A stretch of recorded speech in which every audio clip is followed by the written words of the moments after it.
Yeah, yeah, yeah. What's up, Slip Kid?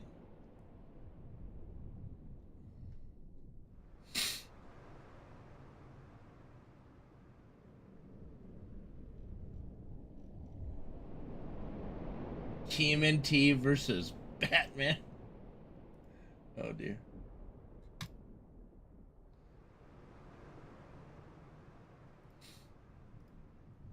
I think I already touched on that hypothetical.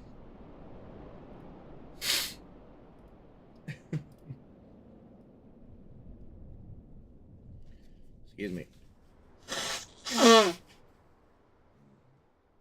Pardonnez-moi.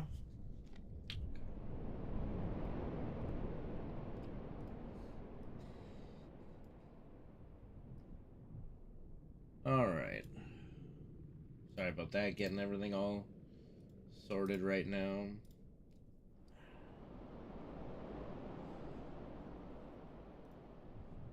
You don't log into your stream stuff for like two days and they all fucking lose their mind, oh my god, it's been 2 days, need you to verify and all this kind of crap. Like, fuck off, bro.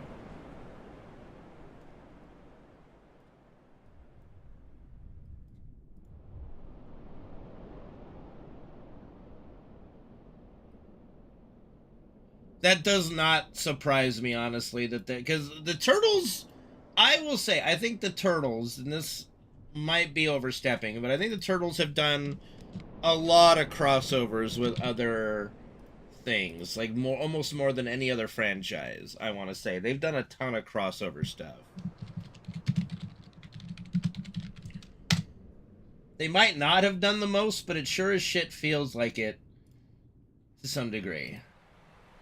The fuck you, fuck off, bro. Fuck a you, fuck a you, fuck a me. No, fuck a me, fuck a you. All right.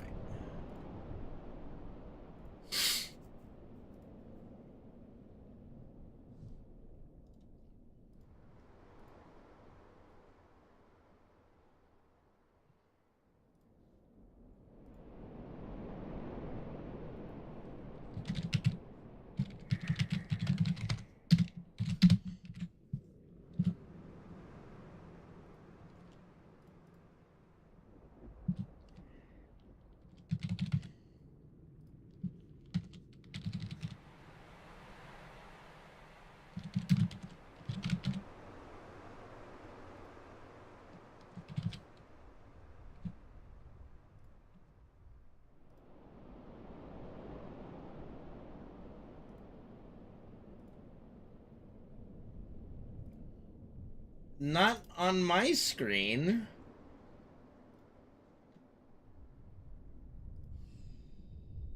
Are you sure? Because mine looks fine. Oh, bother. I hate you. You're so full of it. All right. One moment. Oh, sorry. Just one moment.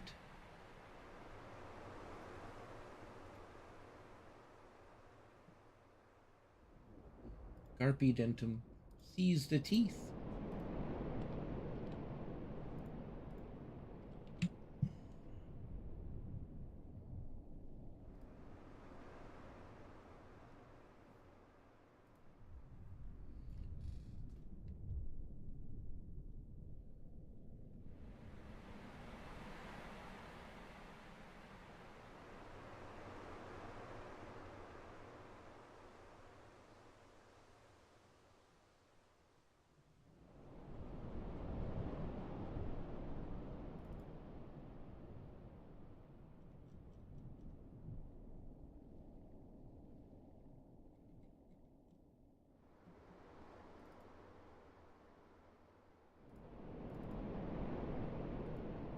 Oh dear.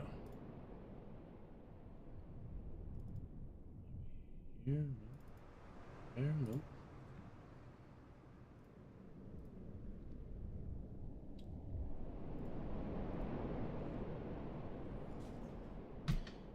The punky doodle. No, I do not know a punky doodle. Excuse me. Excuse me.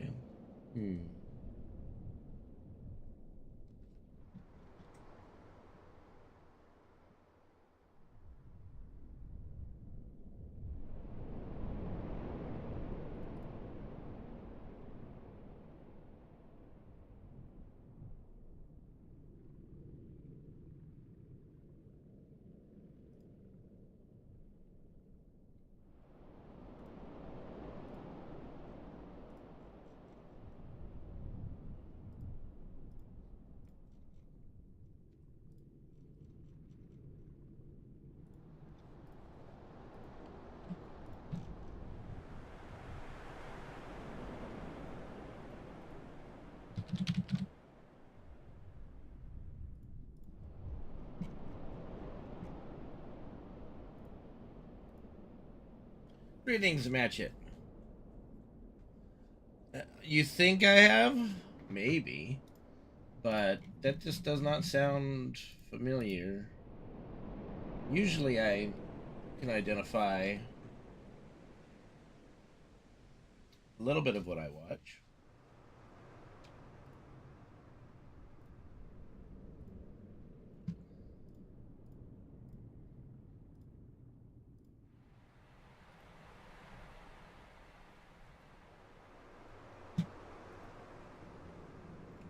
Hopefully you're doing well, match it.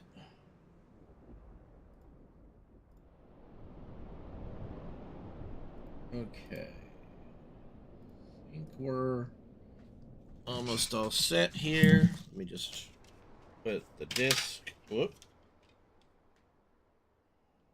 Proper disc in.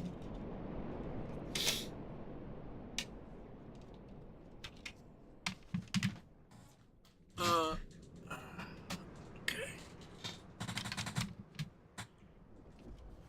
Oh yeah, I kind of wanted to see what is on this memory card because I need. What the fuck is WWF? SmackDown? Okay, we get rid of that. I don't know what that is. Breath of Fire 3. I've never played the game. Are these all things that were on this memory card when I bought it? What is Ark the Lad? Did I just never... I guess I never cleaned up this memory card back then. I've never played this game.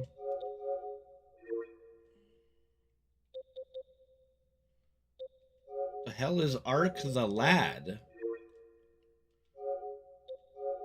I feel bad. This person put 90 hours into Ark the Lad too. No, I've never played this. Like, I feel bad. Maybe I didn't delete it because I felt bad. But, man, goodbye. I need the space. I don't know what these FF9 files are. They could be mine. It doesn't matter. Alright. Okay. At least now my house is clear. Alright. I've had this memory card for a long time. Oh, it's the blue one, not the green one. Well, I still have had it for a long time. Where's my green memory card? Oh, here it is.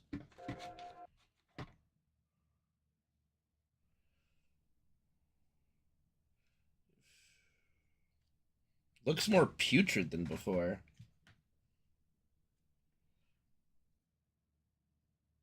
Okay, anyway. How you doing, Penguin? Good to see you. Alright. Hold on, getting everything all set up, yeah? I ain't licking it. Ugh. Ugh. Okay. What am I looking at? Alright, 1 second. 1 second. Goodness. Okay. Okay, I can say by looking at it, I probably have never seen this.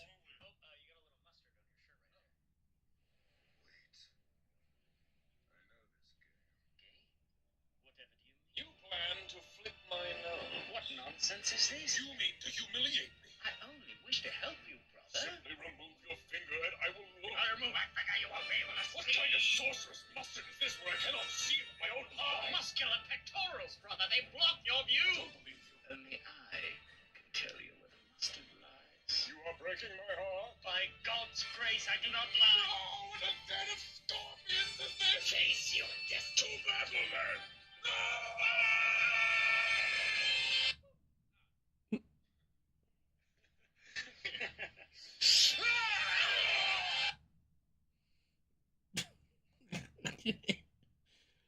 Alright, that was funny. Definitely never seen, never seen that. I do not have a I'm only trying to help you, brother. Your giant pectorals, they block your vision, brother. Boop. Just the little boop. Boop. God damn it. Oh yeah, I should probably load up another Twitch chat so I can see the emotes that get posted. Because, you know, Twitch doesn't like streamer dashboards to work for whatever reason. It's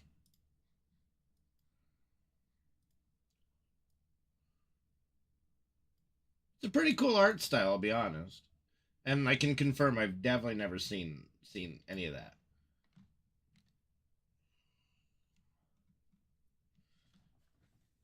I mean, listen. Okay. Fuck you. Alright. Okay. What are we doing today? We're doing a game. We're playing a game. Oh, now the fucking chat is just deleting messages. I hate all of this. Oh, I'm sure. I'm sure I would. Let me refresh, do it again. How's it going, Skin? This is what I don't understand. Like, why are Twitch chats just randomly deleting the chat? Like, just like why? What even would be causing that? What nonsense would even be causing that? I'm doing all right. I'm doing good. Okay. What am I doing? Right. I'm pulling up the VOD. Yes. Yeah.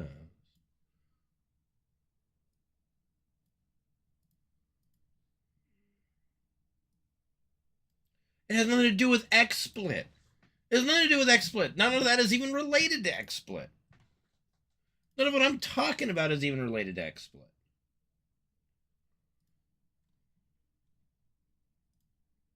Well, yeah, I'm using XSplit.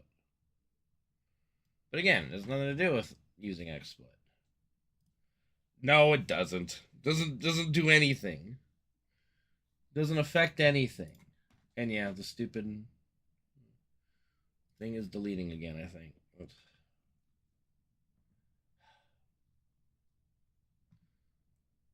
No.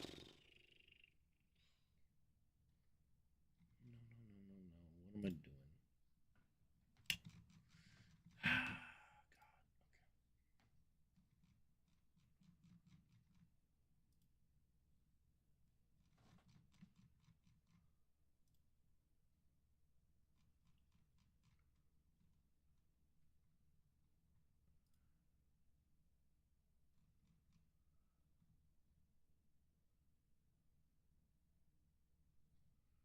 I don't know.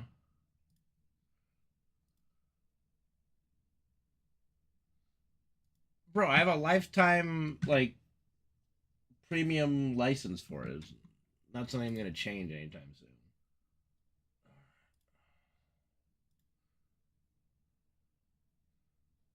It's not like it hinders me in any way.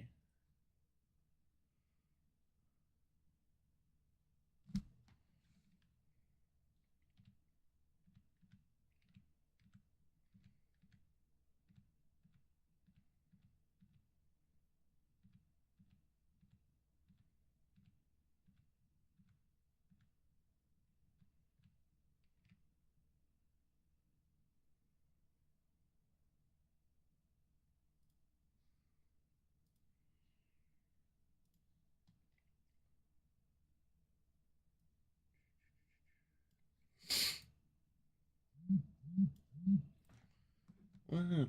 Phone, what?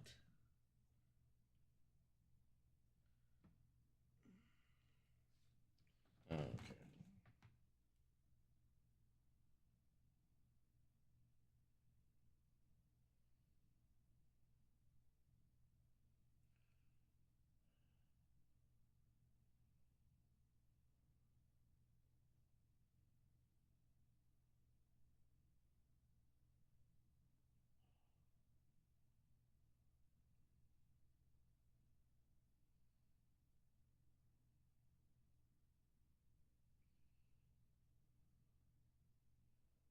Okay.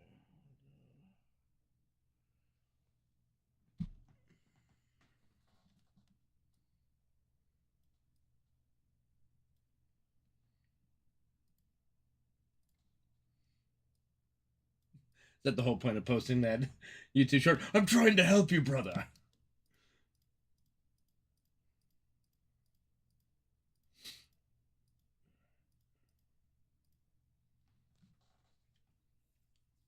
Okay.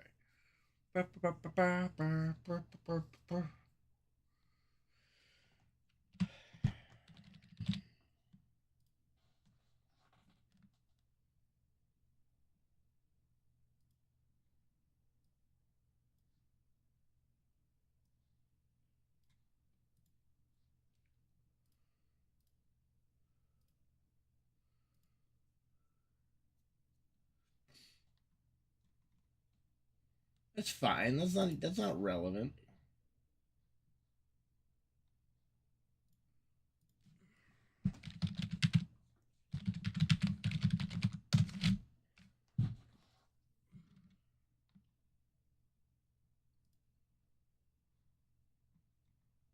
I have Streamlabs as yeah, my alert system.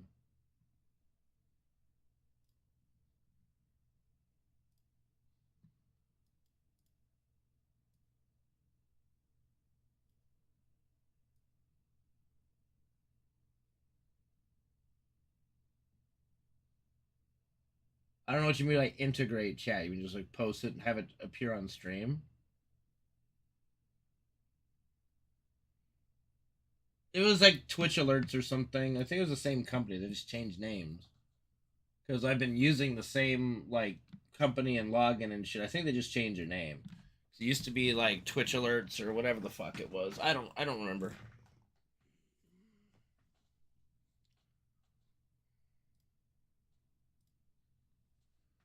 Okay, this pop-out chat is going to be deleting the messages, so that's good. Okay. All right, then. I'd say we're ready to start. Everything is fine.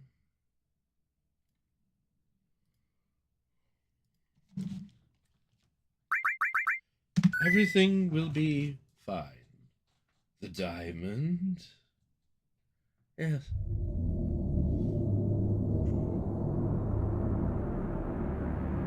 Well, I wouldn't use Streamlabs Studio. I've already, like, I looked into that a long time ago. No way.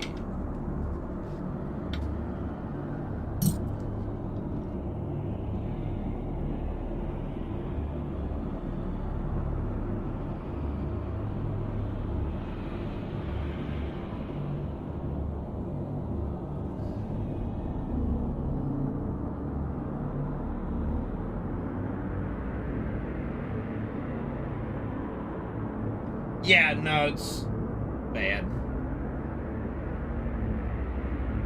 He's bad.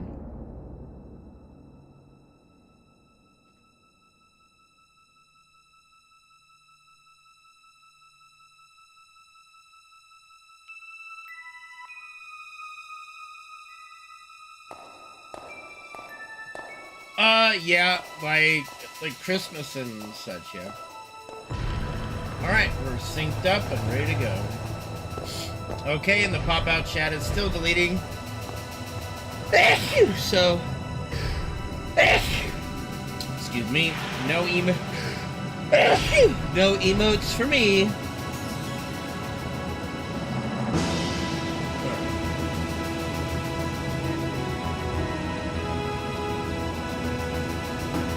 Pardon me.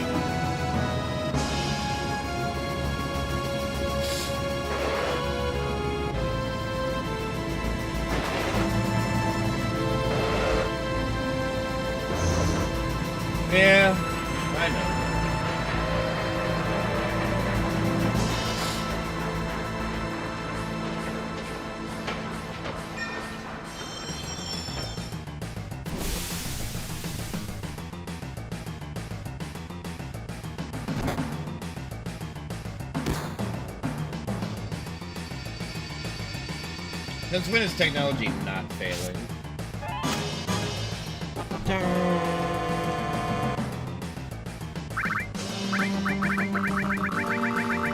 Regressing.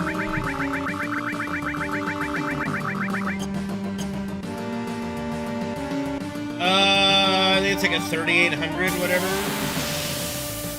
I think DDR4? I don't remember.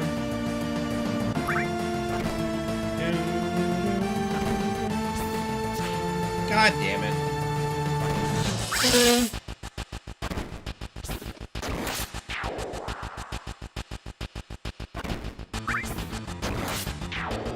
Like a 3080 or something? I think, I don't know. You asked me this like a week or two ago. We looked it up. I don't remember. Well, I mean, we just did upgrade not too long ago. Hopefully we don't. Or I'll be screwed.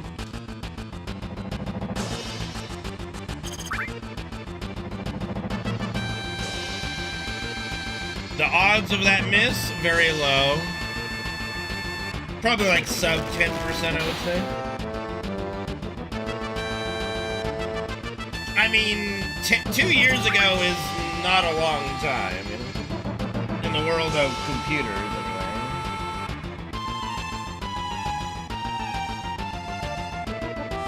It's going good, Tier. How's it hanging with you?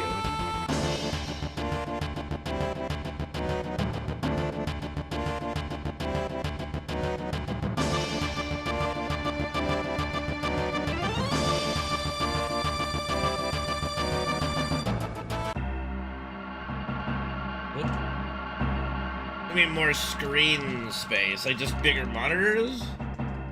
Short, shriveled, and always to the left.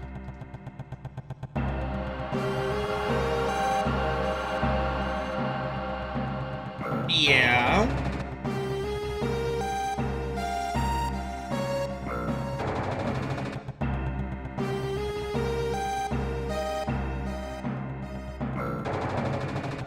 Bro, you're talking to somebody who played like 15 years of Counter-Strike on 800 by 600 back in the day. Like, 1080 is amazing for me.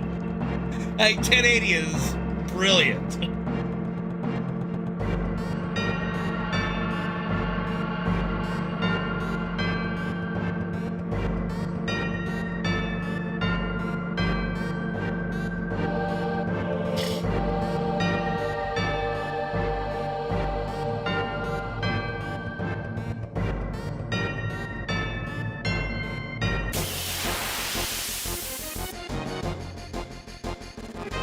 Bro, I speedrun a game that what is the resolution of FF7? 480? I don't know. 1, 2, 3, 4, 5, 6, 7, 8, 9, 10, 11, 12, 13, 14, 15, 16, 17, 18, 19, 20, 2, 3, 4. Hey, what up, TJC? Thank you for subbing to the channel with Twitch Prime for 39 months. Appreciate it. Yeah, see, that's just unnecessary right now. 320 by 240 is the PS1, right? There you go. Well, we just started, Sid, and we lost time on the first fight because Cloud missed his basic attack, so anyway. But we're cruising.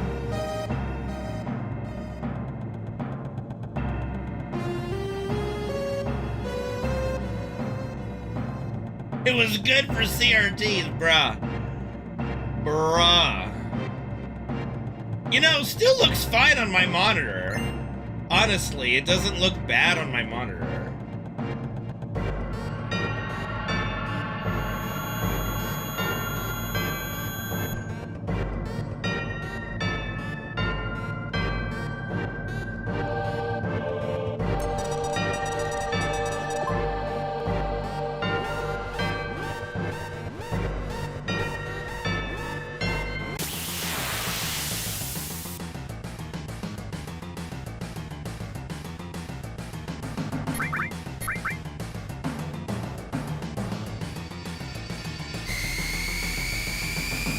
No, I don't cheat. I just have ultra instinct resolution.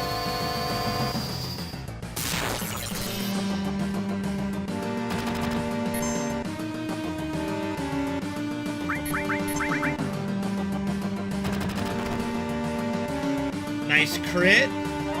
Good.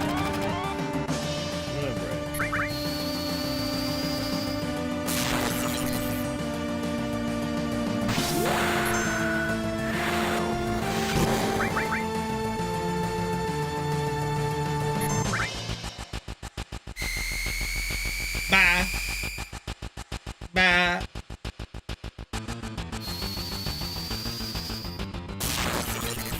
Well, because I hit start a second early, okay? Or a fraction of a second early, alright, fuck boy?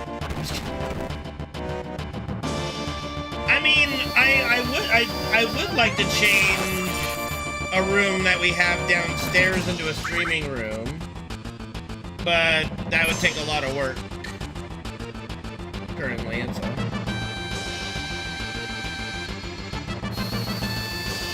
there's a lot of furniture to move, and then I have to run Ethernet cables and shit. You know, maybe someday.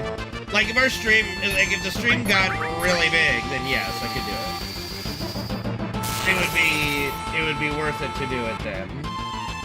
Right now, not really. Right now, it is not worth it to do.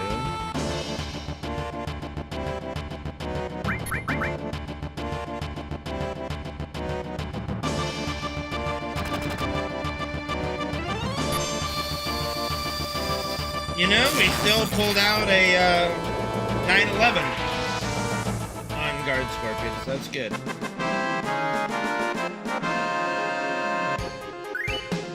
No, I mean, if you get really big, you can take more time off, honestly.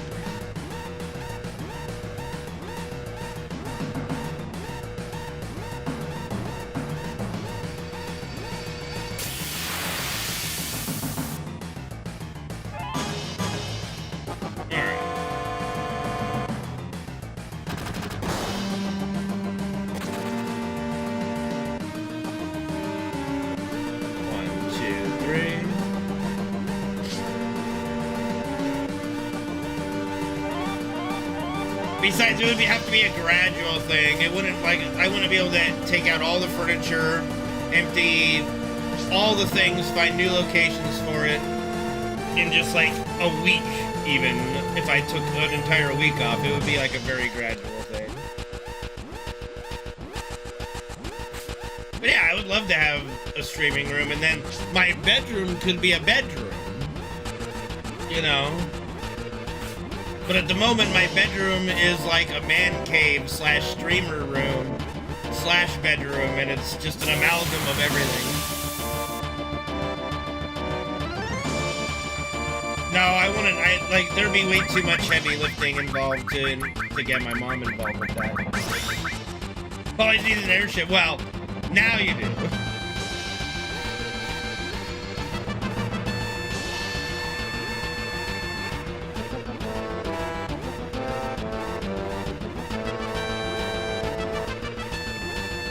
Let's see, even if I played a bunch of, like, new games that came out, it would not grow my stream, unfortunately.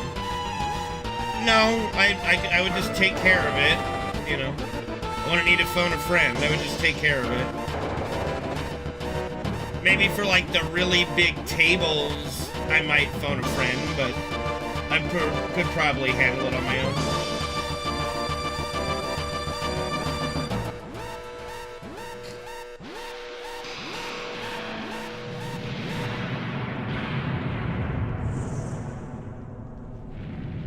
Whatever you do with VR, Reno, you need to make sure that the floor is soft.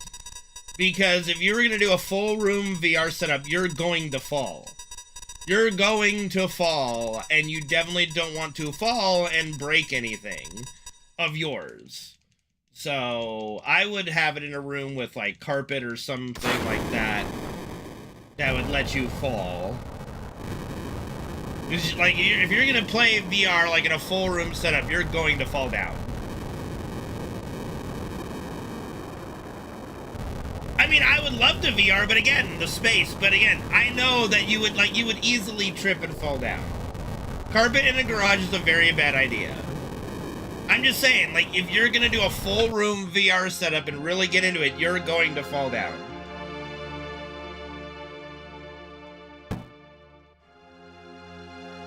Yeah, but you're also not Reno. I know Reno's gonna fall down. He knows he's gonna fall down.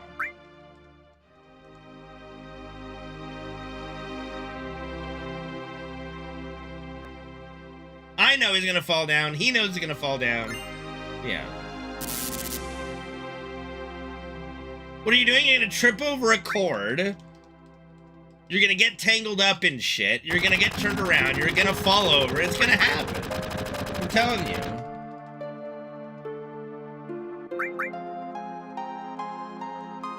All right. I'm just gonna say. I'm just saying. Don't talk. I'll be the one to say I told you so. If you fall down and bust your kneecap in the garage. That's all. That's all I'm saying. I'll be the one to say I told you so when that happens.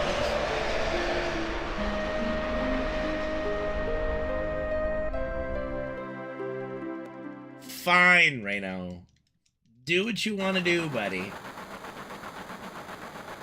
No skin off my knees.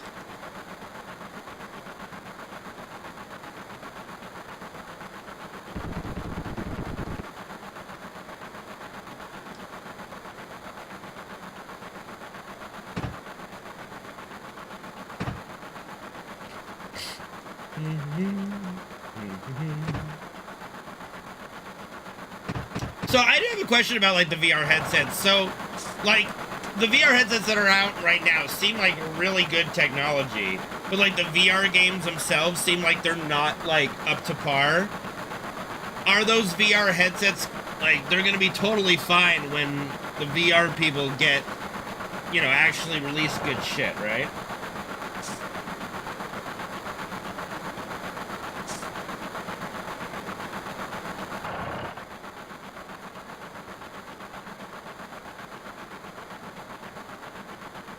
Yeah, no, I'm not talking about, like, the look of it, but just, like, you know, a lot of them are, like, teleport here, you know, you click the teleport and stuff. Like, I'm talking, like, when eventually you're gonna launch VR games with, like, full rigs where you're actually moving, right?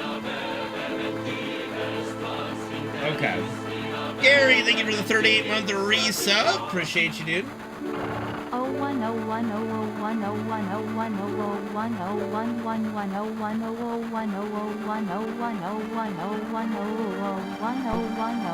so you're basically using a joystick on the hand thing? That's not bad. That's not a bad solution to that, yeah. I still would like if I was playing VR, if I want to walk, I need to walk. If I want to run, I need to be running. That's just kind of how I've always wanted to do VR. And I don't think we're quite there yet. I think we're getting there. We're not quite there yet. I know the prospect is dreadful to you, Reno. I do. I really do. I would like. It would be a great exercise thing too. It'd be amazing.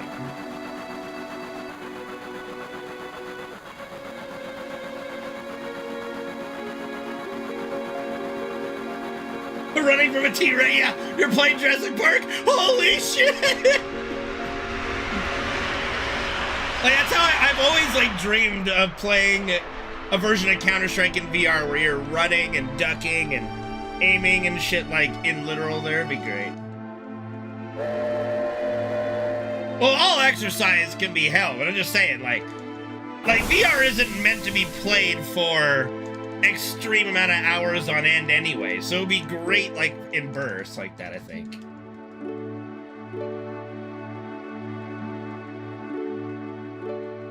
Run with Dance Fadman? No.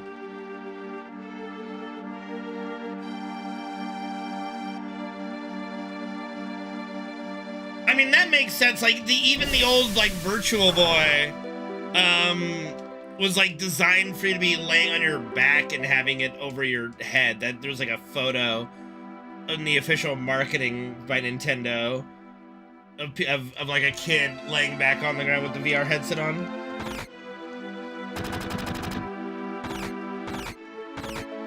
Not just an MMO, Gary, but like any popular video game, you know. Dude, I would love to run around in Dust 2. Well, like if you like you can see like these full body rigs that are like thousands of dollars. Like they're way too expensive, but it does solve that issue, you know. I know, Tasha, I know.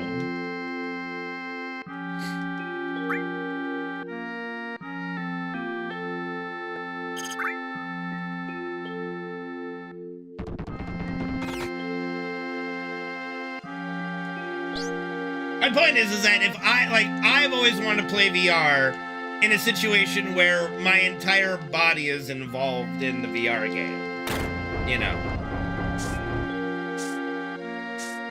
Like, I move my arm, it moves the arm in VR. Like, everything I do. It would be really fun. Like, imagine QWOP in VR. No, I'm just kidding.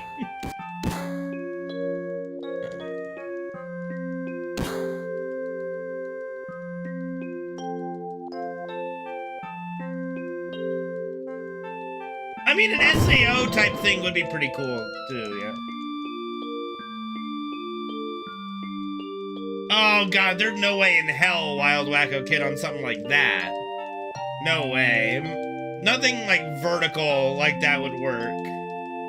I don't think. Plus, way too much risk of actually falling on your ass if you're climbing something while wearing a VR headset. No way in hell.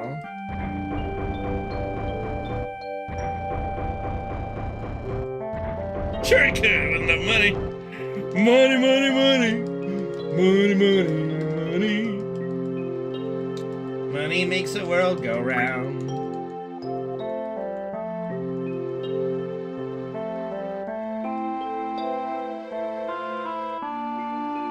I mean, that's kind of what bugs me about some of the other Square Enix games I've been playing in this marathon is like, oh, I can't complete everything here until my revisit. Like, Kingdom Hearts 2 was a big offender of that, where it's like, now I've got to come back a third time?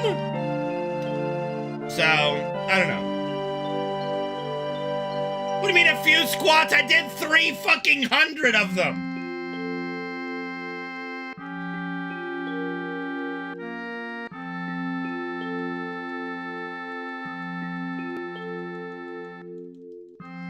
Yeah? Don't nah me! Oh my goodness.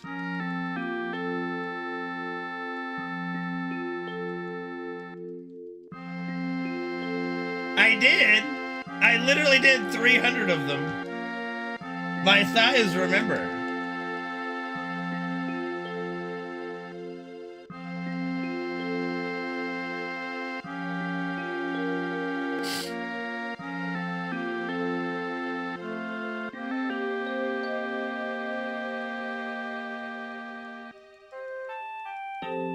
No, not they don't hurt now. They hurt like the day after. They don't hurt now. I'm just saying I still remember doing them. Thunder thighs. Yeah, my legs are pretty big. My legs have always been pretty strong from playing like soccer and a lot of hockey. Back in middle school, I would I could squat the squat rack. I think it was like over like 250 pounds in middle school. Like it had the squat machine. I just maxed that shit out when I was like 13.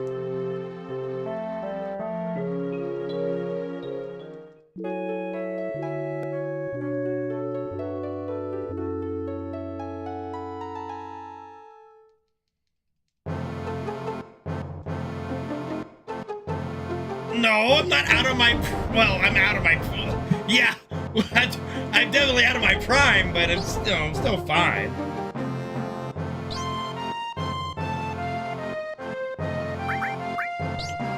We had gym class, and yeah, they had weight machines there. Elusive, you know.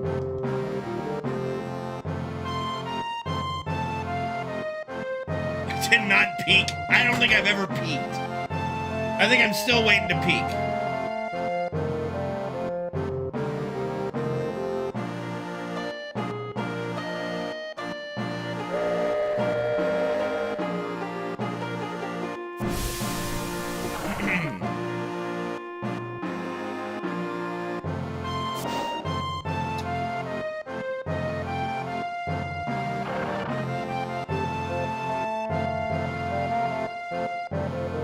I don't know, Reno, I don't know.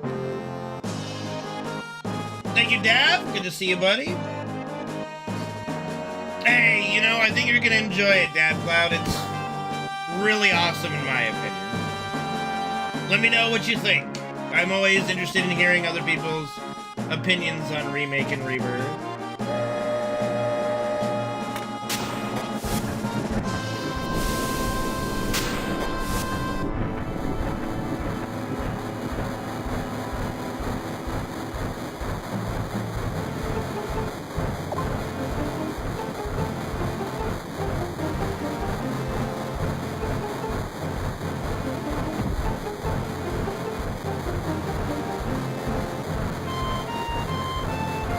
It's peeping! Peeping, Elusive. Jesus.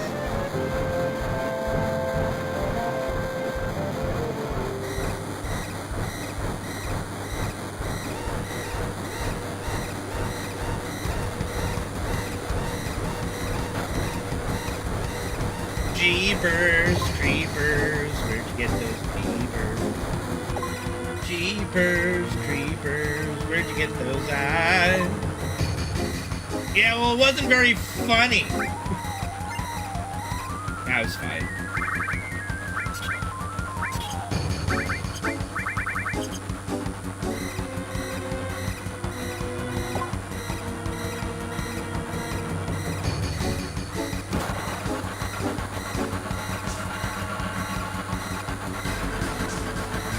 I mean, honestly, DavCloud, I didn't find any of the side missions, and like a couple of the mini games I thought were ass, but some of the mini games, especially Queen's Blood, is amazing.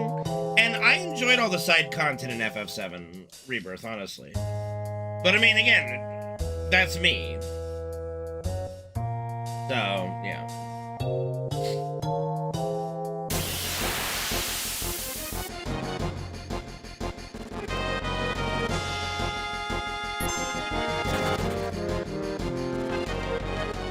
One, 2, 3, 4, 5, 6, 7, 8, 10, 11, 12, 13, 14. Well, Remake doesn't really have a lot of side content. I think he means Remake and Rebirth. Personally. I mean, Remake, there's really not any side content aside from a few bonus missions.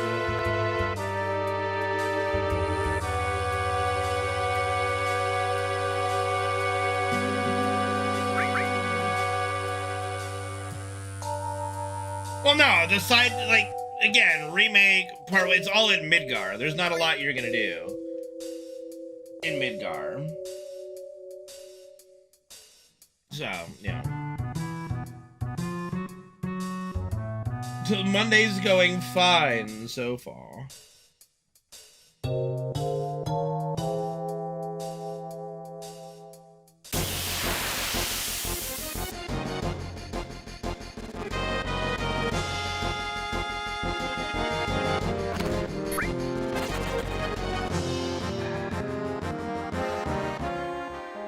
Been a good Monday.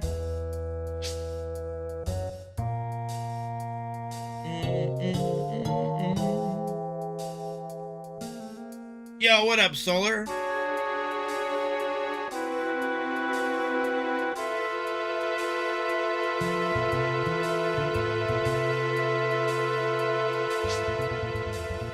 Bro, Matt, you're not even halfway through the game. What you doing?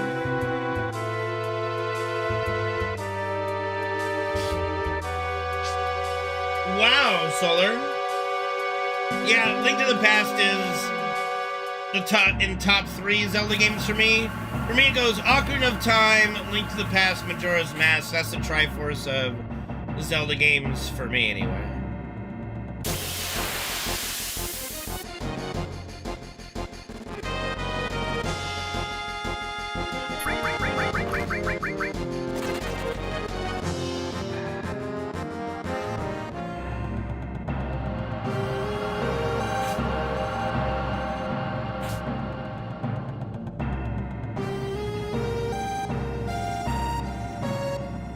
Two, three, 4, 5, 6, 7, 8.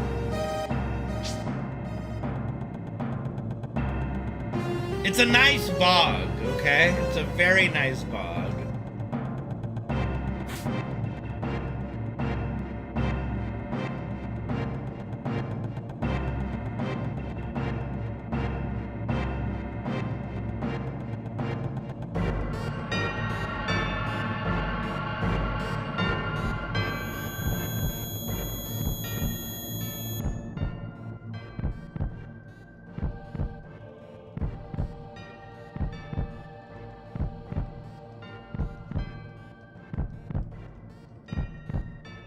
Good, Magic, good, yeah. Definitely gotta play through it, you know? There's so much good stuff on the end of it, you know? I mean, there's just so much good stuff in Rebirth, like, all the way through. But, yeah.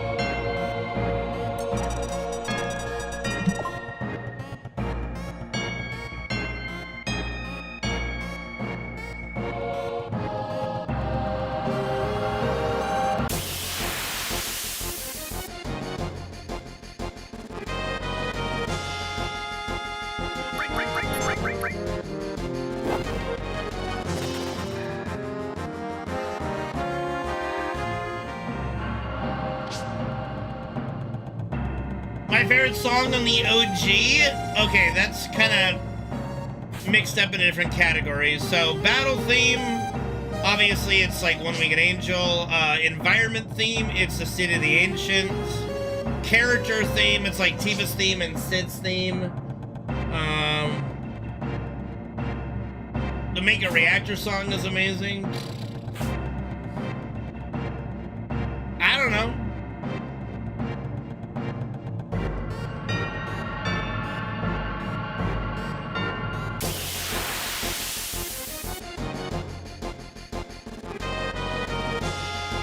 Like, FF7's music is so good that I have to break it up into categories of what my favorites are.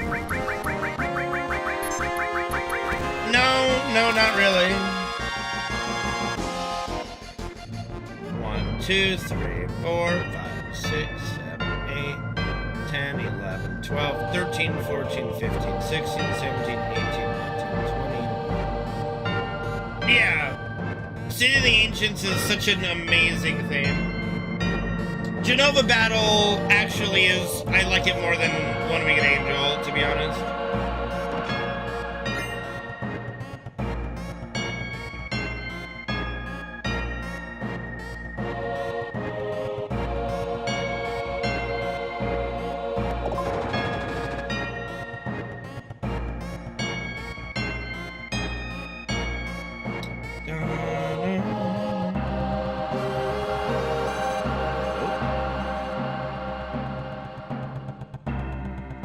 Yes, because that's what Twitch needs, another new rank.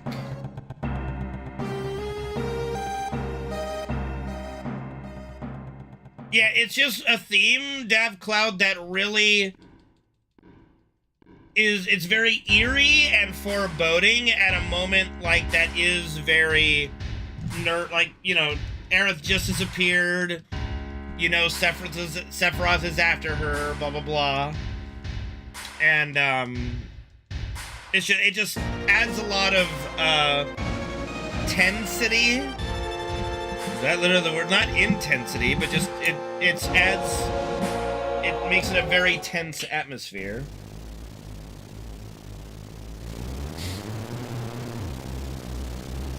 Well, we heard it in Rebirth, Solar.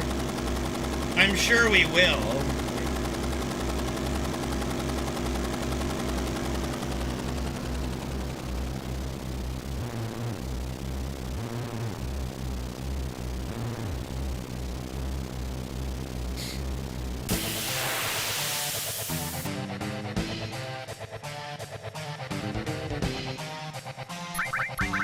I mean, I guess, but yeah. I think we'll get it, you know.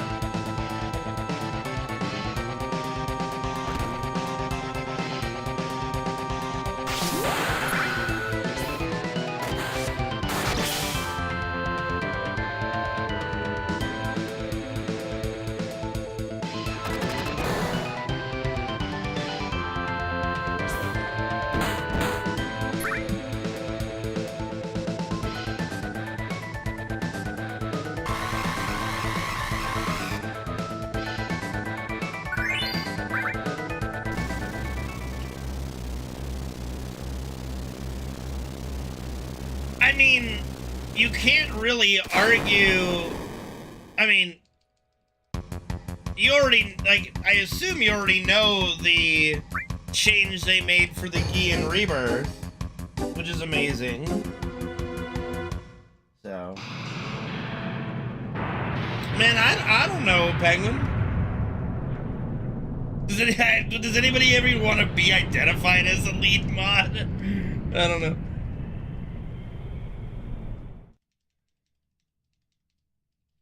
Ole, what's up, dude? Thank you for 124-month reset. Hey, buddy. Depends on the game. It depends on where the run dies.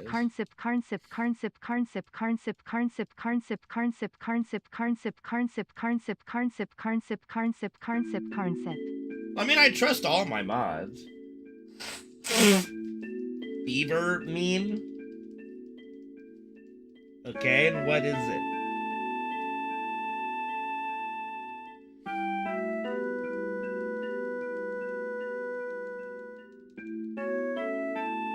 Yeah.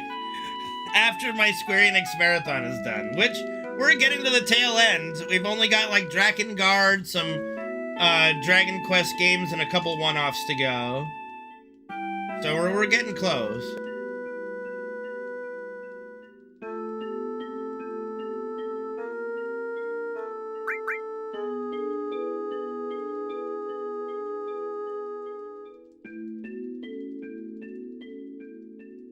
I'll be fine. I mean, we might, like I said, we might do a Soulsborne marathon at some point, but again, yeah. Well, it's always gonna be a casual marathon. You know, I put a ton of hours into it.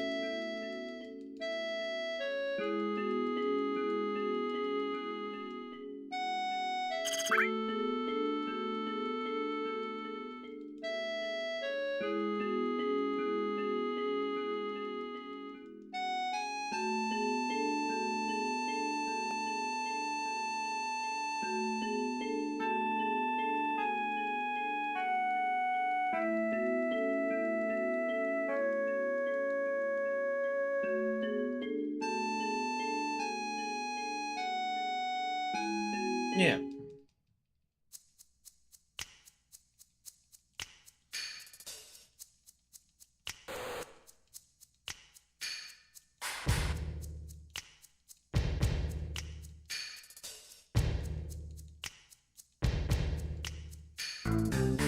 Thor's hammer is yours.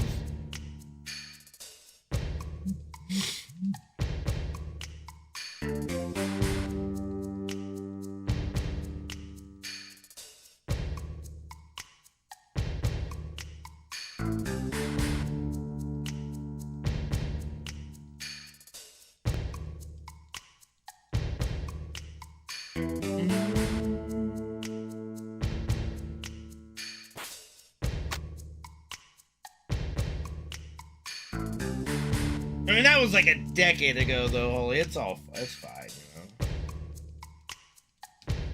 I mean, like I said, all the people that are really mods in my channel, I don't think they would do anything to harm my channel. Or mod anybody just willy-nilly either.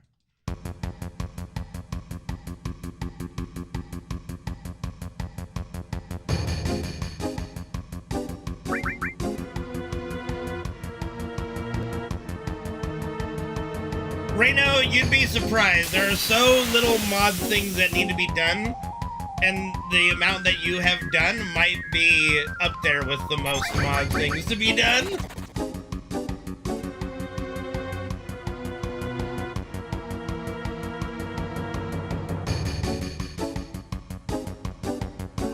There's actually no way. I mean, look, Reno, I'm telling you, man. I mean, I don't know. Like I said, like if I were to make Reno lead mod, besides his huffing and puffing, he definitely wouldn't mod anybody inappropriately, I guess, you know?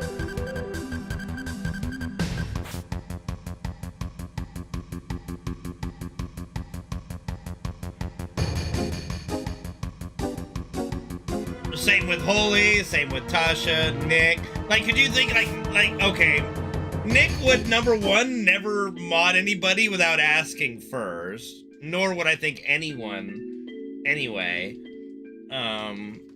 But number two, like, the only person who could, I think, accidentally do something wrong would be Nick, just because he's Nick. That's it, you know?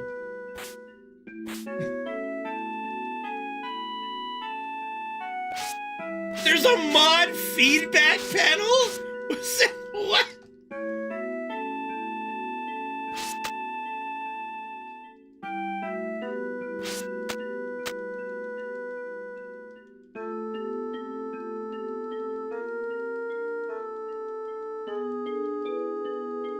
Yeah.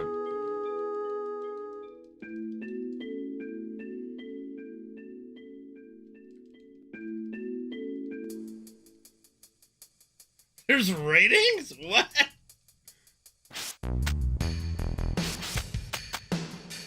That's a filth.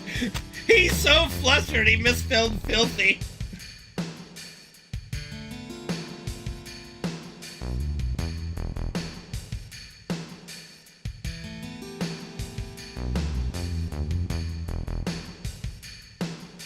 Do-do-do-do.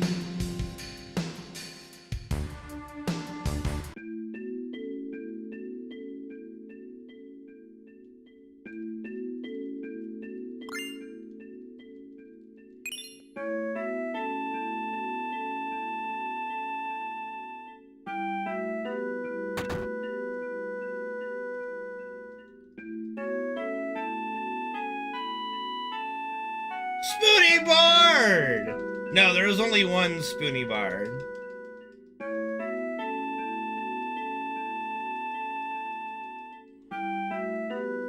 I've seen a bunch of those, like, YouTube videos of cats going apeshit on trees and, like, jumping all over the trees, knocking the trees down, like, Jesus.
Hey, you know what? My dogs were kind of like that, though, Solar. Like, I'd get them toys, and they just, like, maybe play with it for 5 minutes, and then it's like, okay, I'm kind of over this.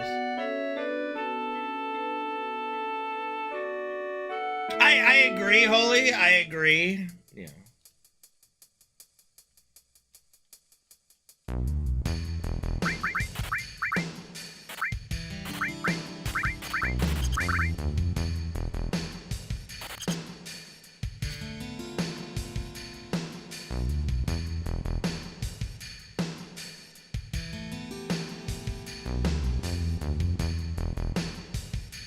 Here's a box.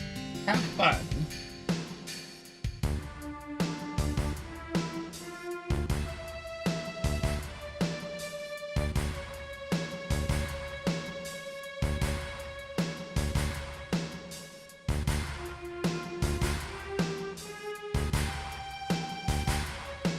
Well, yeah, I mean, it's an old English term, you know.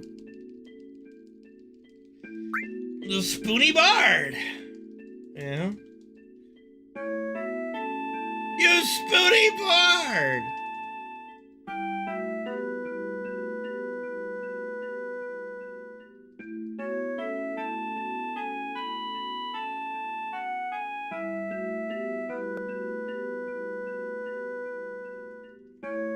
Victorian English, yes. Queen Victoria. You're so spoony, Frederick.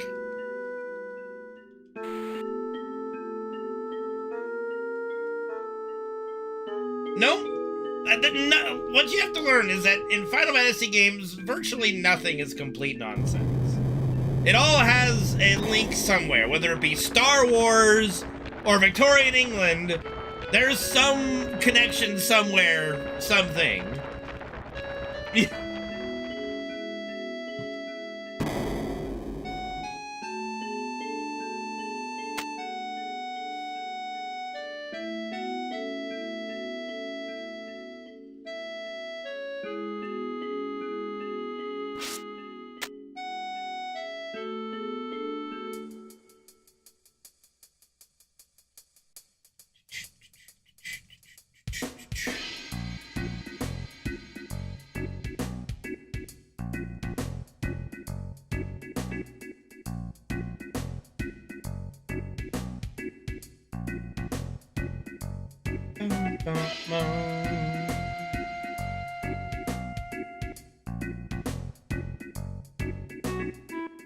Ooh, a little far over there.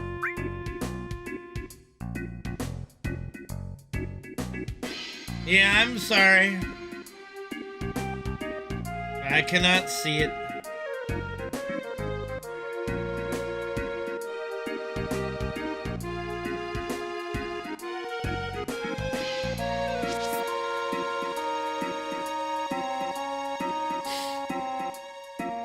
Because the creator dashboard for Twitch just doesn't display some of those emotes. It's weird. I have to open up a separate chat from my Twitch channel, but the problem is, for whatever reason, it just automatically deletes itself like every 5 seconds. I'm not lazy. I literally did it, Penguin, and it just kept deleting the fucking chat every 5 seconds. And that's after multiple refreshes and multiple retries to do it. I don't know what even would be a setting or what would cause a chat to just delete itself, but it's stupid. Firefox is fine. You take that back.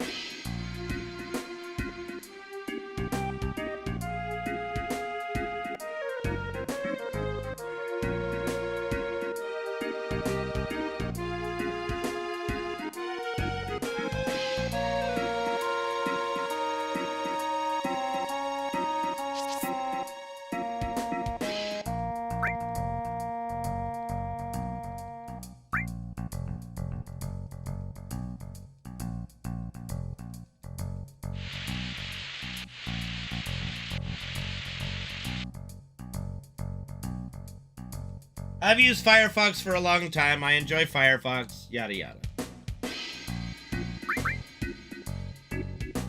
Thank you, Joe. Thank you very much.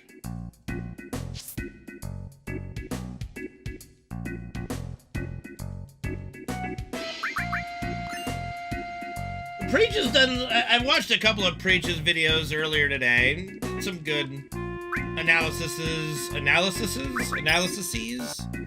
of like Midnight and some other stuff. So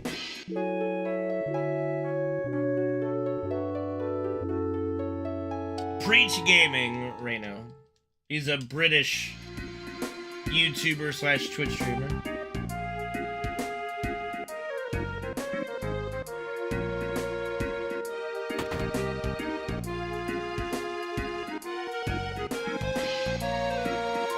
He hasn't been shitting on a lot of things. That's the thing. He's defending Dawn Trail, you know, defending WoW, removing the add-ons, yada yada.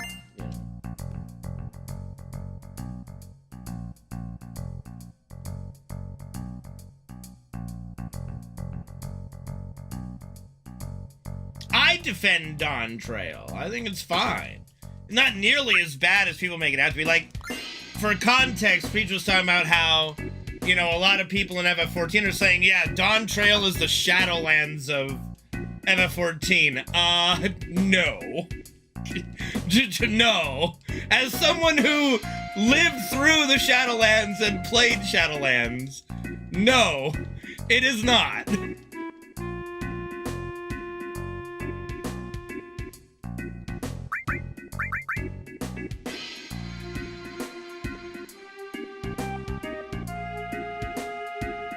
Yeah, it did, Solar, and I think WoW's gonna be better for it in the long run. What the fuck?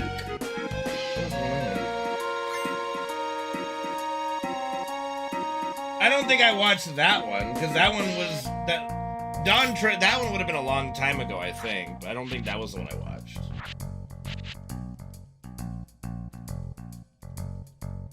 Yeah, and that's kind of what he was talking about in the video too, Holy, and how the Arcadian is like one of the most well-received raids. Like the concept of the Arcadian and the story behind the Arcadian is awesome, and I tend to agree. It is pretty cool. I haven't played FF14 on stream for a while, obviously. Yeah, they are making a lot of changes for next expansion, which I'm looking forward to, but yeah, Final Fantasy XIV, got a little bit lost in the sauce with Dawn Trail, but it is by no means Shadowlands level of bad. By no means Shadowlands level of bad. That's just an overreaction to an overreaction level of insanity. It's not comparable. Shadowlands was so fucking awful in every single way.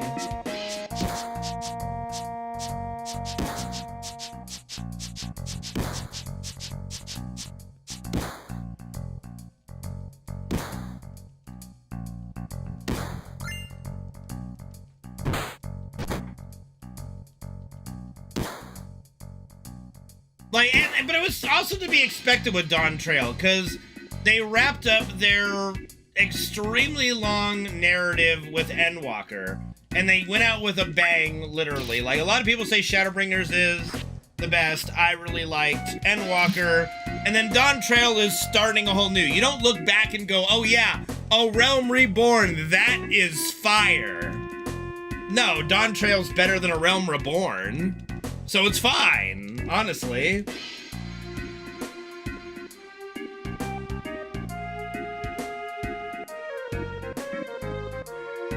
Good for you, Reno. Good for you.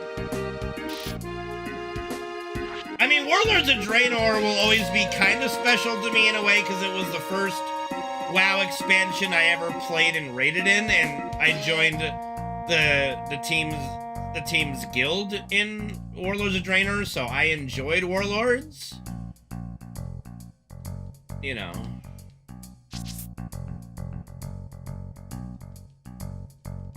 Yeah, DavCloud, Shadowlands is not the right one to come back to, but it's been steadily a lot better, you know? I'm sorry, Reno.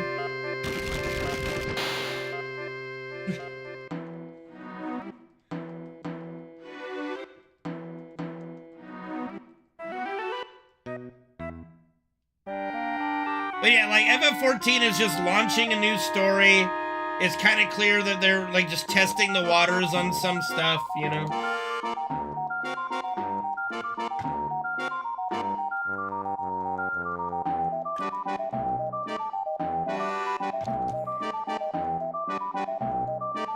Oh, God, dude. It has been...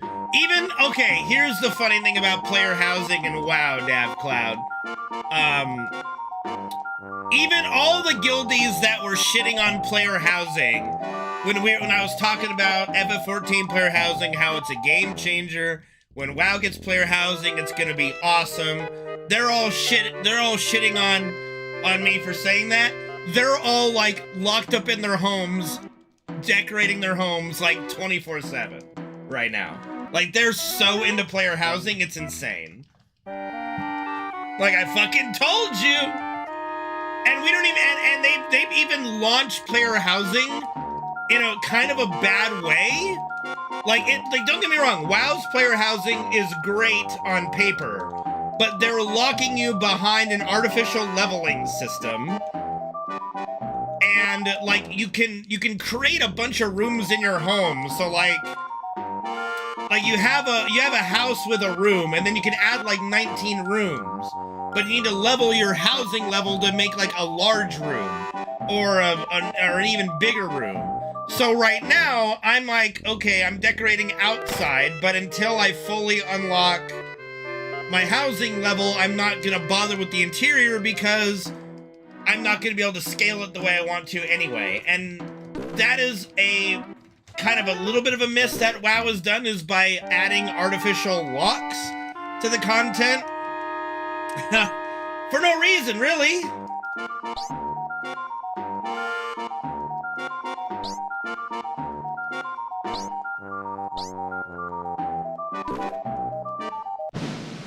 Well, FF14, you have to get lucky on an auction for a plot, and player housing is limited.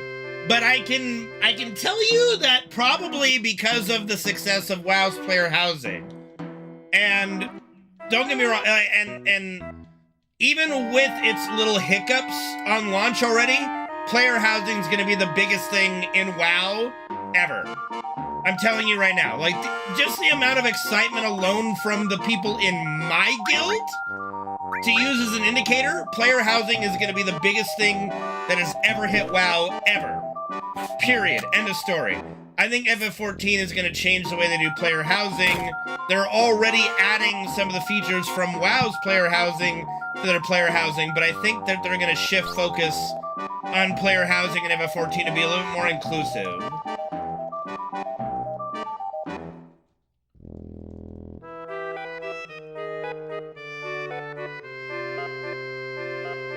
I mean, it's not surprising because Blizzard is so slow, but you can't pretend to be the best MMO, which WoW is arguably the best MMO to ever exist, and not have fucking player housing.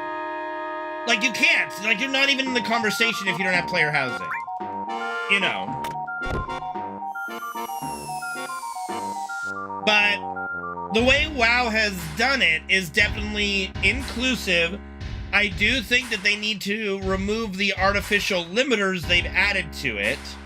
Now, by all means, lock certain items behind professions, achievements, rating, yada yada. Absolutely do that. But at least give another way to level up your housing than every time you get a new decor item, it gives you 10 experience. And that's how you level your housing level. I don't know.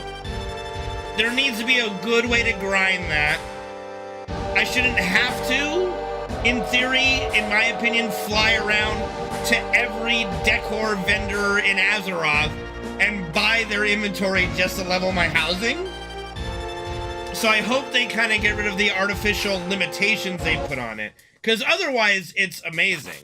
Like I said, right now I would say its potential is way better than FF14's potential as far as player housing goes. So much so that FF14 has seen WoW's player housing and went, okay, we need to do that, that, and that.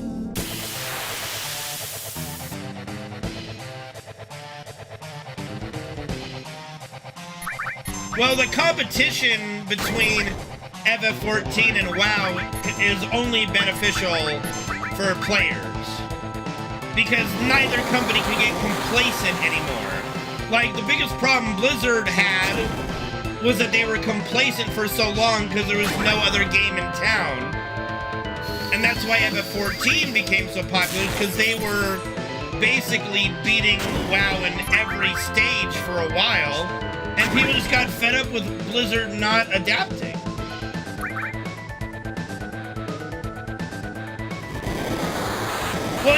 mean, they're all. I already have a head of a Nixia Solar because that's a player housing item from getting the achievement of killing a Nixia. So I've got a severed head of a Nixia that I unlocked because of an old raid. So yes, you would absolutely do that. Me and Tasha just went through a bunch of like old raids and old dungeons for a few items that are already added to their loot table, and there's gonna be a lot more. You know. You can't sue over the housing features, like being able, like it's not a suable thing to go, oh, you're removing clipping from these items. Great, like, you know, oh, you're able to make the items grow bigger and smaller. That's not anything to sue over. Oh yeah, Solar, yeah, all those things. 1, 2. All those things are possible, you know? Yeah, and they can't, what does Nintendo have to do with anything? We're not talking about Nintendo.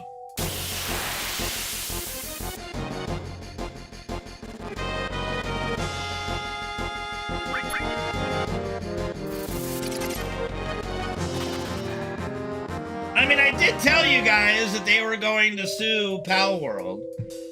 You know? I did call that. I did. I called that shit a mile away.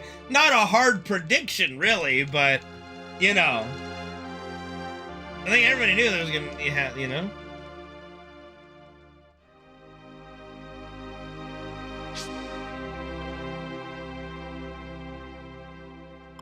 One, 2, 3, 4, 5, 6, 7, 8, 10, 11, 12, 13, 14.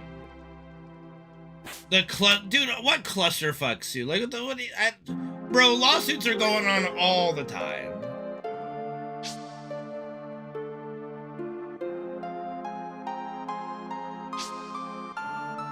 Yeah, but again, just the ability to. Okay, we ran out of the room. That should be fine. I'll be a little behind on steps, but it should be fine. Just making your housing items not collide with each other, and you can, like, give them no collision. That's not something you can sue over. That's not a patentable thing, you know? That's not a patentable feature.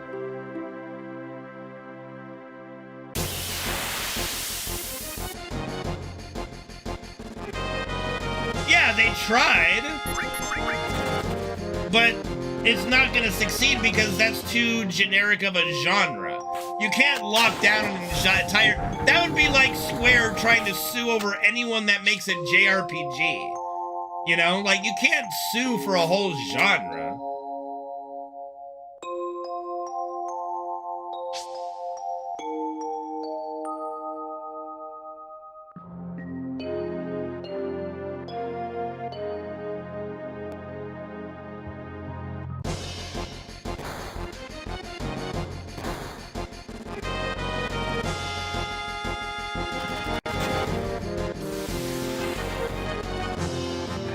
Like, Pokemon is a very specific thing. It's got a Pokeball. You capture a creature in a ball, and you throw said ball, they appear. Insert Yu-Gi-Oh! Oh, you've got a card. You put a card down, it pops up a monster. It's the same concept. One's a ball, one's a card, and you can't sue over that. Now, if somebody tried to make a Pokemon clone, that's literally like the same concept with balls, and they just call them monster balls. Like, you know, you catch your monster in a monster ball, you know. Then there would be liability there. But even something like Monster Rancher is a whole nother franchise where it's like, oh, these monsters are contained in CDs, not Pokeballs, you know?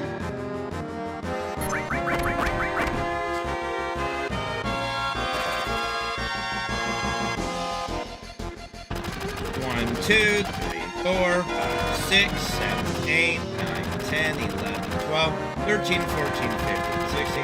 So, like, in the world of the pocket monster genre, which is basically what it is, the only things you can trademark and copyright are specific Pokemon designs, which again, you're not going to be able, if you deviate a little bit, even Pal World got away with this in a sense, you can deviate a little bit and be fine, but you can't call them Pokemon, you can't call it Pikachu, you can call it Electric Mouse, and you're fine, and have it reverse color and change the face a little bit, and you're fine. Reverse mouse, or like Electric Mouse, you know?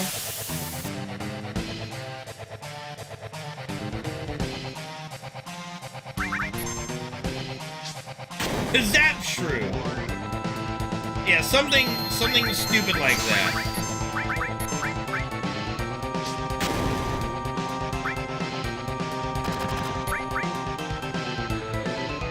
Now, what I said about the Pal World lawsuit was that some of those monster designs were very, very close to Pokemon, and I believe that what they did have to do was change some of the monster designs, which is what I thought was gonna happen. Because, like, some of those were, okay, yeah, that's literally just a reskin without any effort being made to change it. Yeah, you're gonna have to fix that, which they did on some of them. Not all of them, but some of them. Of course it's Pokemon with guns, Humphrey. Everybody knew that. No one's denying that.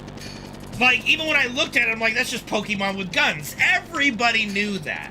There's not a single person that would deny that. Not even Pal World would actually deny that. But it's different enough in its execution that it can't just be considered a Pokemon clone and be shut down, you know?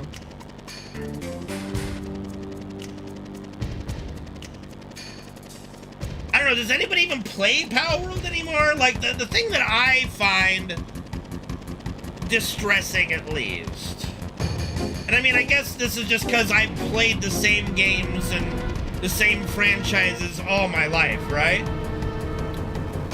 Like, even if a decent game comes along that clones something, the atmosphere of gaming nowadays, it's not gonna last.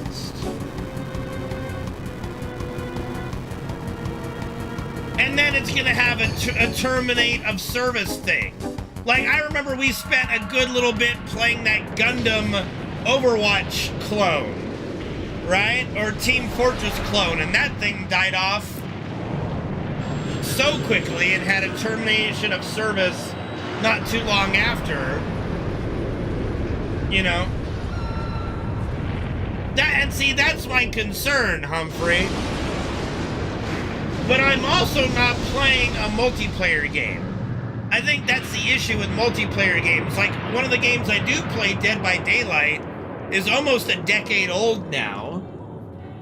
And they're struggling to make the game, like, they're struggling to get new players and maintain their player base because of the decisions that they've made in that game over the last year and a half or so.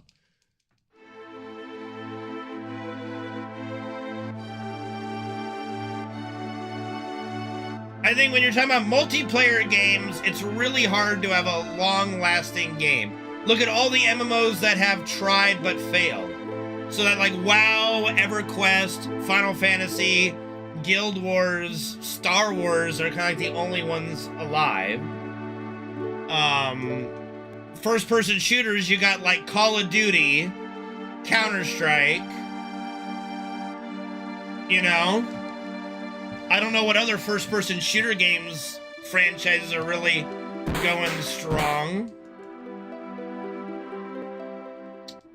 Like, Blizzard killed Overwatch. They killed the RTS genre entirely. You know, like, there's still, like, the Korean community trying to keep StarCraft alive, but goddamn.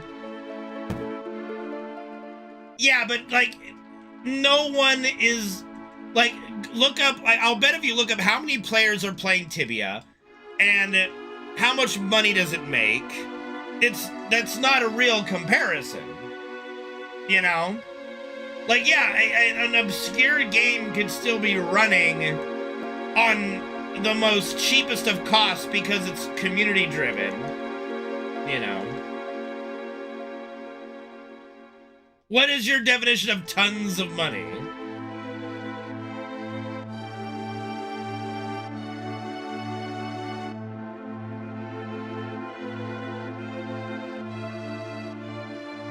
Yeah, I didn't even think about Black Desert, Rocket Fire. I just never really played it, you know? Well, EA Games needs to die because they've been so lazy with their games for so long.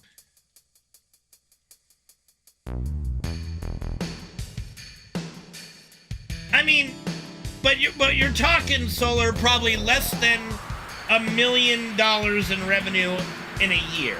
That's not a lot of money. And probably not even, probably a fraction of that.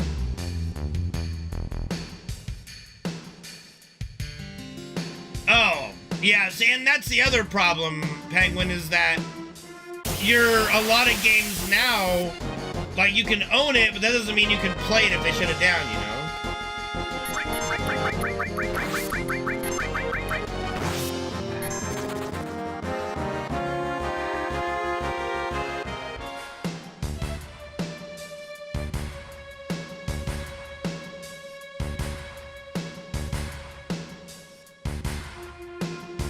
Hunt? Bro, Hunt, there's no way Hunt's still going.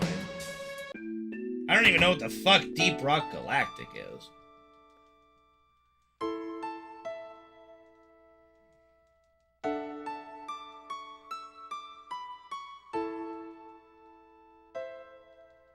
Okay, again, you can list all that, Solar. Show me revenue. Tell me player base. Because like you go, oh, this costs this much in Tibia, doesn't mean people are buying it.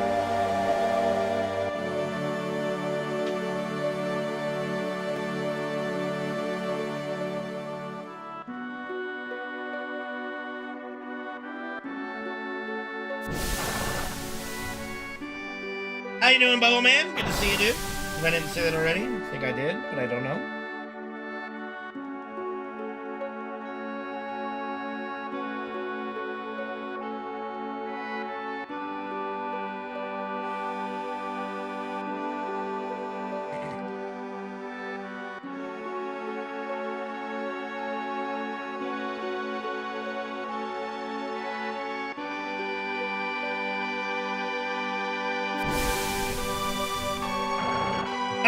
I can remember a YouTube video I watched like 6 months ago, and a lot of you guys probably saw this video too, but there was a guy who went to look for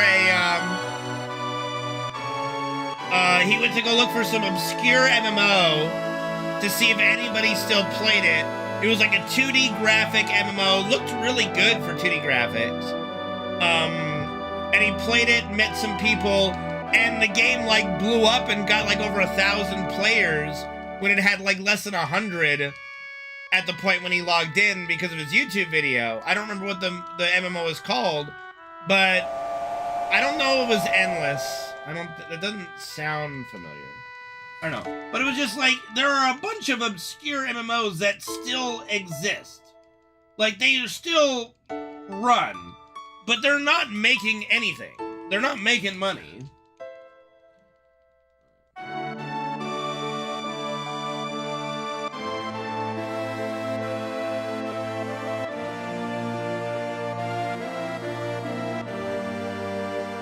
Yeah, I think it was Endless, yeah. Now that I'm Googling it, yeah.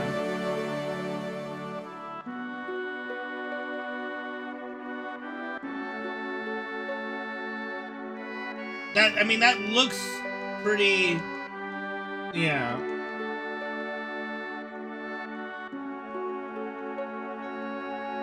I mean, it might be another, it could be a different game, and it just looks very similar. But, yeah, maybe.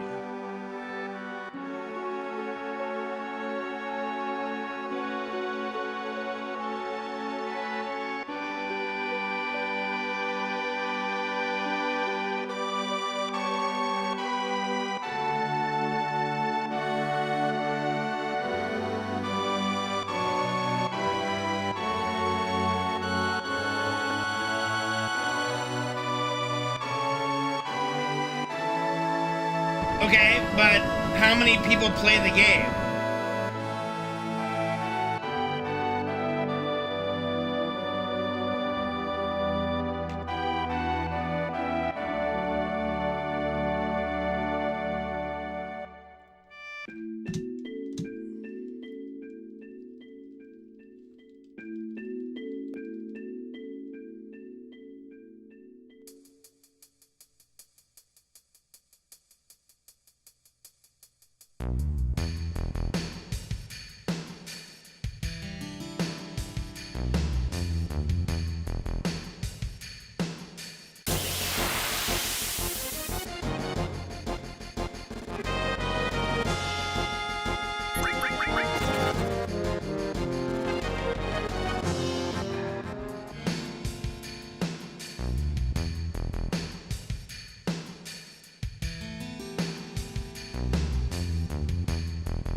I mean, honestly, I think they got that prime real estate because Shinra wanted her, like, personally.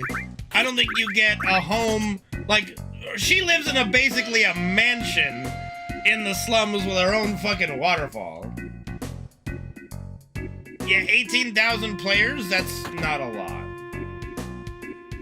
No, I did not see it here. Yeah, that's not a lot of players in MMO. I mean, it's decent. It'll keep the game alive, obviously, but, you know, that is not a lot of players.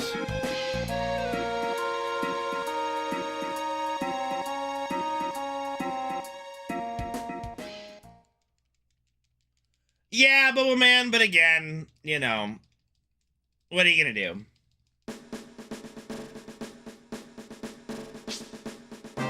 That's possible too, Penguin. Like, we'll never get an explanation for it, you know? We know that Elmira's husband was in the army, so they might have lucked out on their plot of land. Who knows?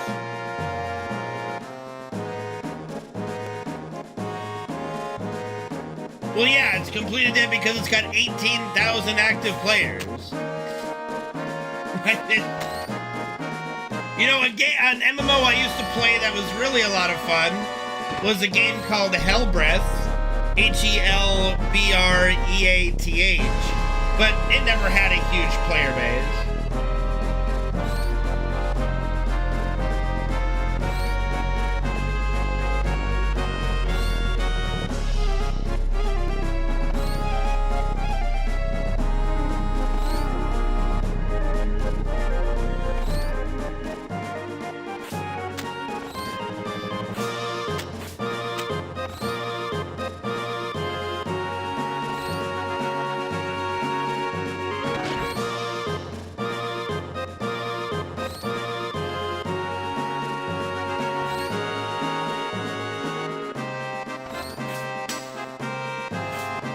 But yeah, but if you're looking at something like that, Solar, that's an MMO with no future.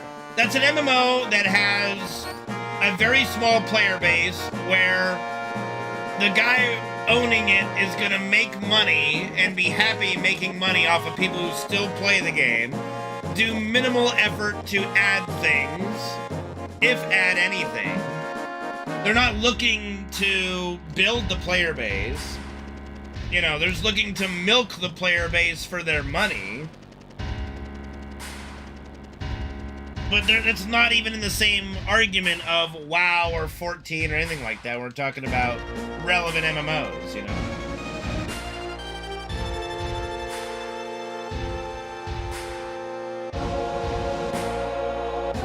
What are the big updates? Like, again, you can say, oh, here's our 2 big updates for a year. 2? In a year? Again, I think your standards are a little low.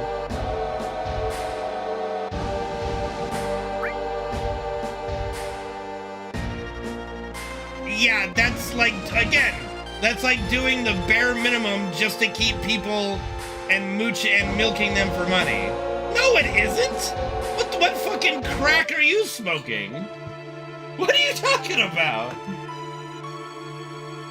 What are you on, Bo? You're crazy, Solar. Okay, we're not getting an expansion every 4 years. Again, your math is bad. That's not even close to true. And again, you think and you get updates within an expansion. You get you're talking a few bosses here or there. Every WoW raid has 8 or 9 bosses, number one.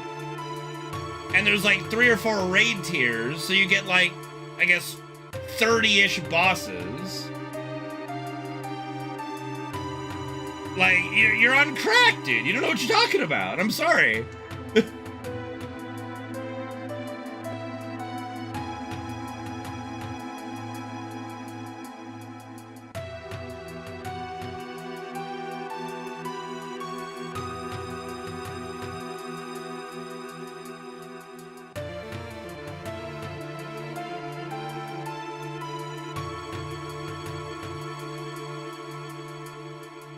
Okay, that doesn't matter. It's still...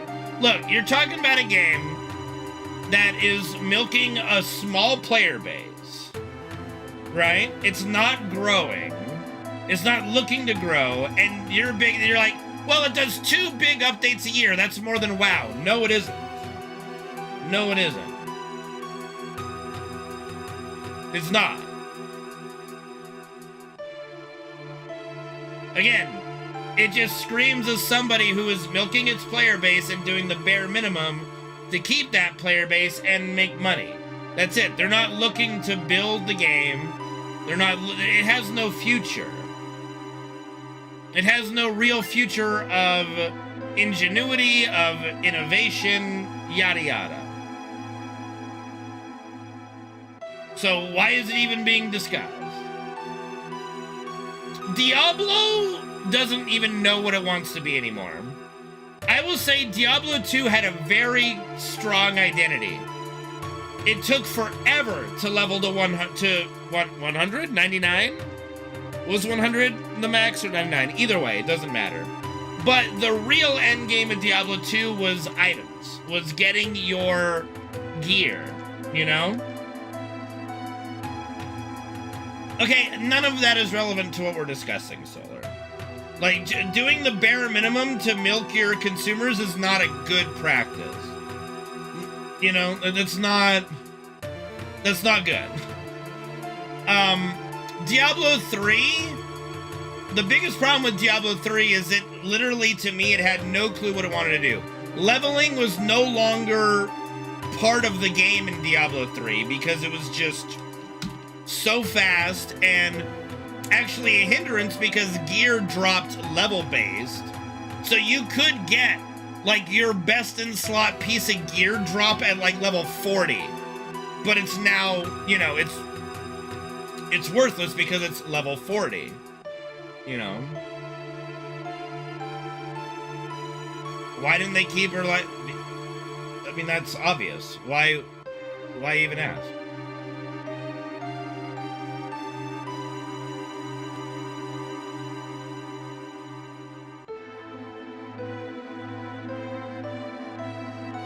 And Diablo 4, I think, tried to do more with leveling, but then their gearing system was complete ass.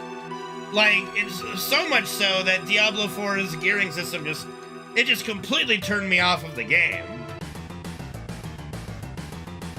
The story, at least, with Diablo 3 and Diablo 4 were decent. That's at least still decent.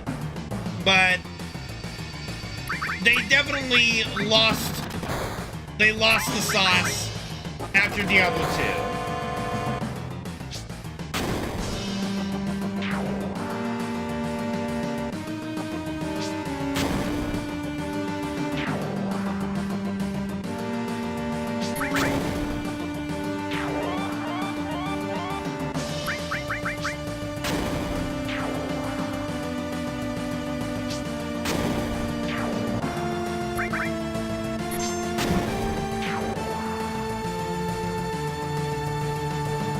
don't even think it takes a super genius.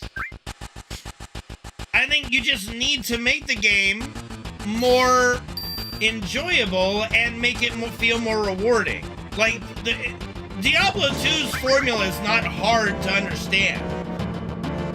You know, leveling is part of the game, not just, you know, bullshit. Like, Diablo 3 completely just made leveling irrelevant, and then they added that Paragon system that was just even more stupid. Well, you're not getting, like, you know, Americans don't even know 6th grade social studies.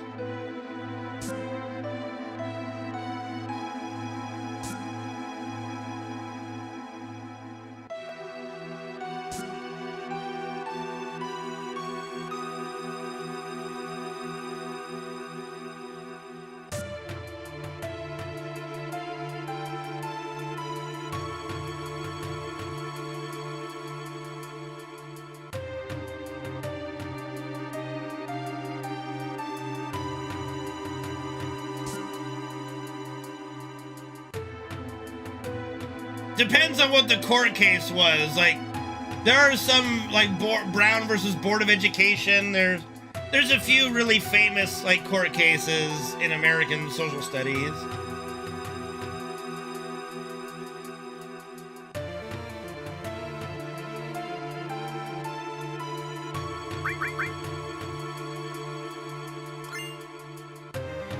Yeah, Brown versus Board of Education, yeah. Which I believe, again, this is gonna be really bad if I'm wrong, I believe Brown versus Board of Education was the desegregation of schools by race court case, but I could be wrong on that. I hope I'm not wrong on that, because I should know that.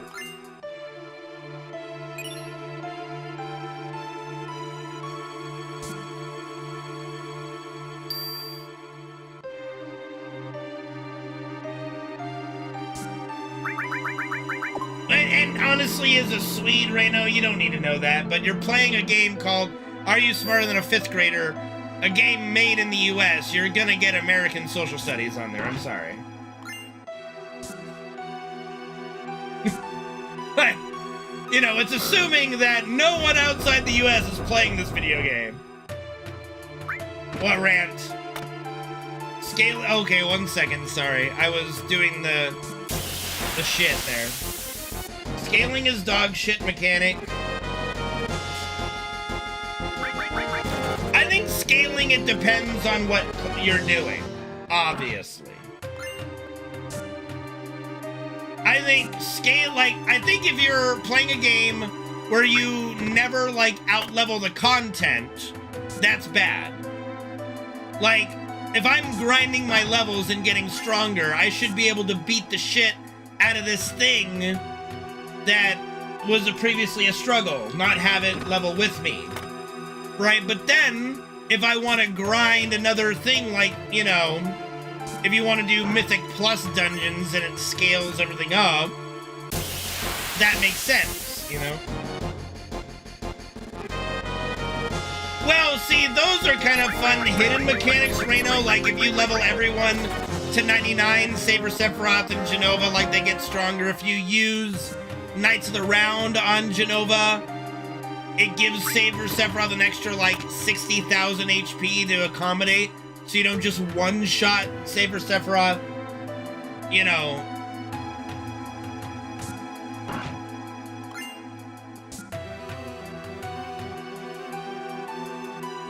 But, like, with an MMO, you know, if everything's scaled, then you couldn't go back to old raids and farm them for transmog or now housing decor items, things like that. And the point I was making with, like, modern MMOs versus the really small ones, you know, we were talking about, like, Tibia, you know, Endless came up, like a lot of these smaller MMOs that still exist based on essentially player donations or an in-game store that hoses them for money.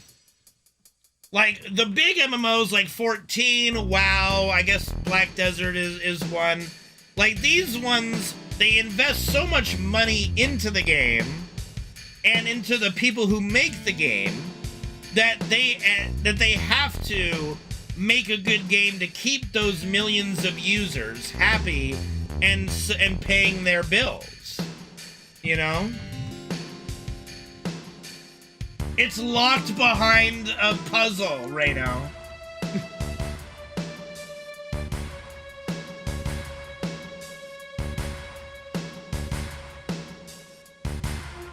But like I said, I think scaling has its place. What's up, Lone Wolf? Thank you for the 144-month resub at Tier 2.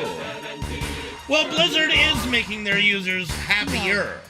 You're never going to make everyone happy, but they're definitely going in the right direction. Player housing has a lot more ups than downs.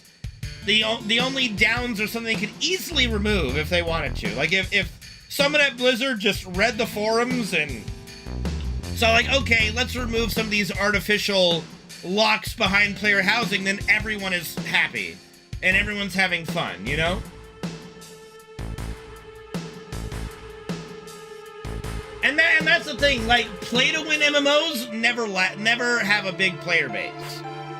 You're never gonna have a big player base in a pay-to-win MMO. Like, Solar was talking about Tibia, I guess, is a pay-to-win MMO. You can spend a lot of money and just be the Giga Chat of the server. That's not appealing to the masses. Like, oh, someone could just credit card swipe and just be better than me. That's why a lot of those MMOs just, they have no player base.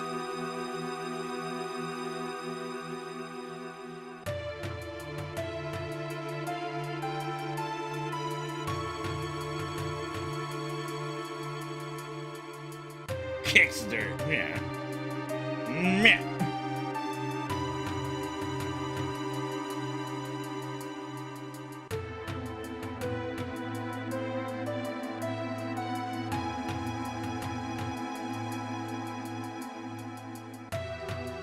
Probably me, but yeah.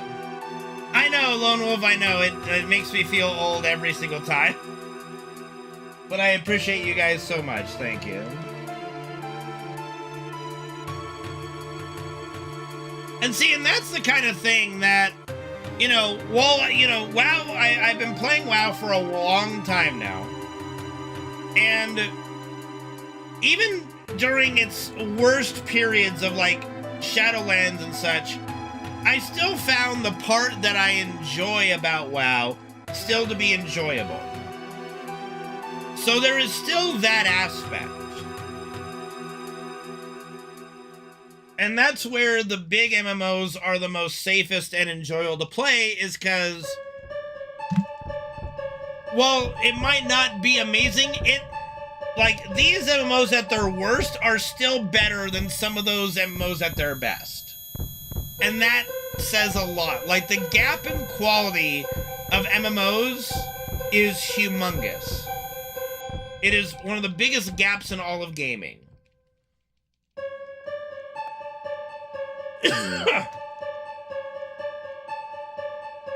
Well, I mean, that's just kind of how it goes, Solar, in any competitive game. If you're gonna participate in group activities that require coordination of people, that's not solo content, you do have to make a schedule. That's in any game. Counter-Strike, Overwatch, WoW, 14, no matter what you're doing. No matter what game you're playing, if you're gonna play with a Counter-Strike team, okay, here's our practice schedule, and then these are the days we do matches. Okay, there we go. I can remember the hellscape that was scheduling Counter-Strike matches, trying to get the date for not only our team but for the opponent to be right. Awful.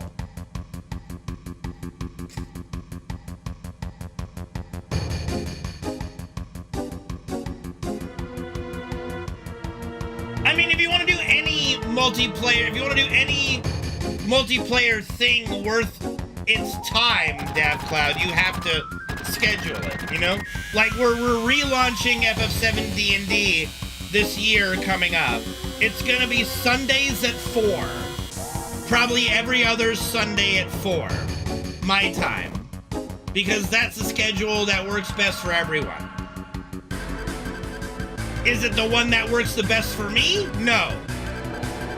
Not by a long shot. But for the other 4, it's the only perfect day. We're not delayed. We're still getting shit going.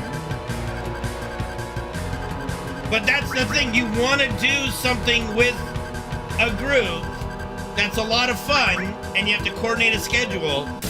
That's what you got to do. You just got to do it.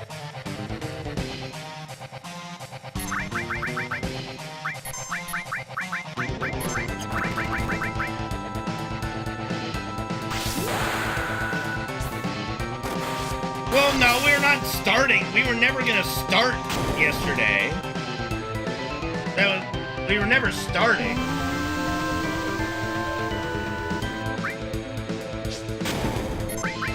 We're a few bits away from starting.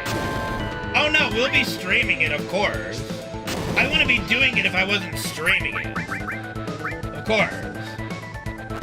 No, we do not have a female in this D&D session.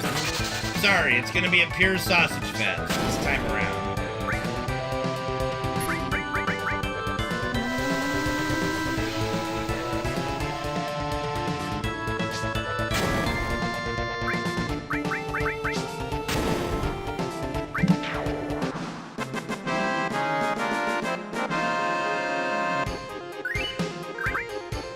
COVID was 6 years ago, yes. That's why it's called COVID-19.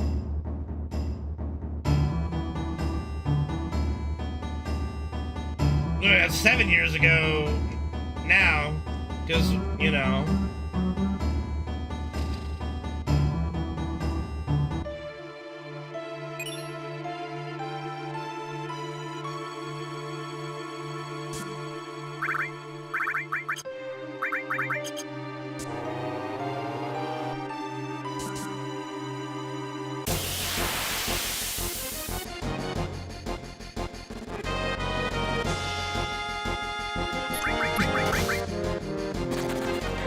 Let's not remind Nick of that, all right? 1, 2, 3, 4, 5. Leave Nick alone. He's a good boy.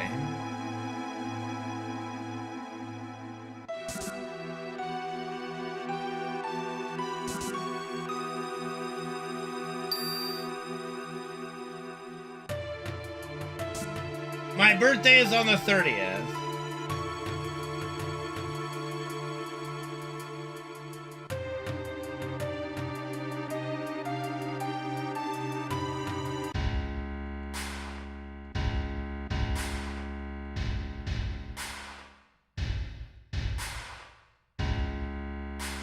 I think it depends on the context, DavCloud. No. We're on the 8th of December.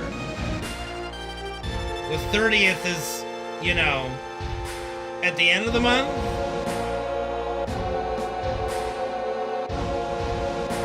Who is up to what task? Having one of the guys cross-dress? No. Well, the thing that is very, like, I'm not going to really get into that whole topic, but just to at least touch on that. The army guy definitely had a thing for the girl. Nick probably had a thing, but I'm not putting words in his mouth. But the funny thing was she had a boyfriend all the time behind the scenes, and she ended up, you know, getting married, and she gave birth to a kid. But, like, she kept her relationship status secret for a very long time. Let's see. Yeah, this year I would be turning 38. Yeah, this year I'd be turning 38, because in 2027 I'll be turning 40. So, I'll be turning 38 this year. We are, dude. We are. We're getting there. I'm not that fucking old.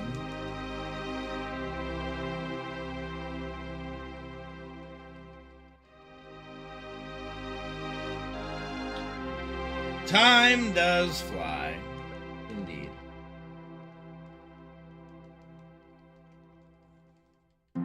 No, we're in 2025, or Josh. The year is still 2025, sir. I don't know what time machine you think you have used, but we are still in the year 2025.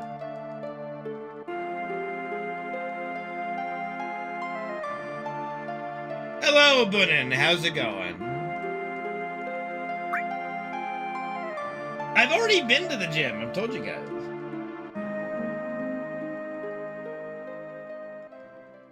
Thank you, Penguin, because that's how I judge my life. Is based upon animes that exist. No, more than once. Dav, my birthday is on the 30th of December. It's literally the second to last day of the year. What do you want from me? I can't have my birthday any sooner.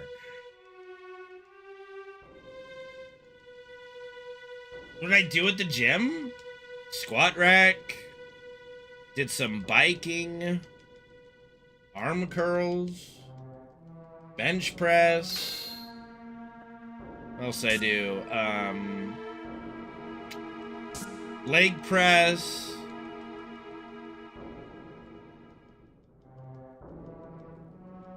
What is it? The other pull-ups. Yada yada. No, I don't film myself. I'm thinking of doing like the Bruce Lee fitness, not fitness challenge. It's like, Bruce Lee has like a fitness regimen that would probably be very good for trimming some of my fat.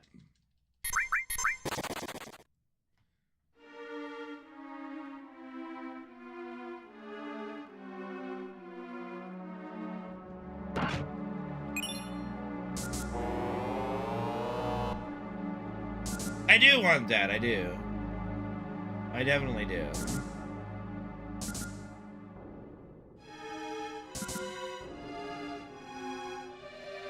No, no hot gym girls yet.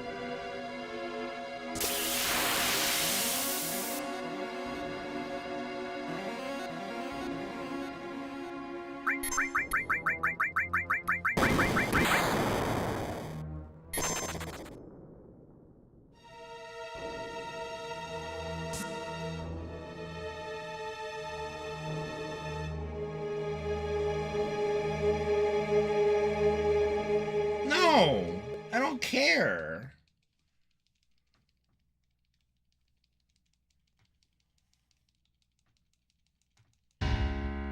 I don't know if I have gray hairs yet, but I like to shave anyway. I do not like having a beard. I think it's the blood of the people she's killed, but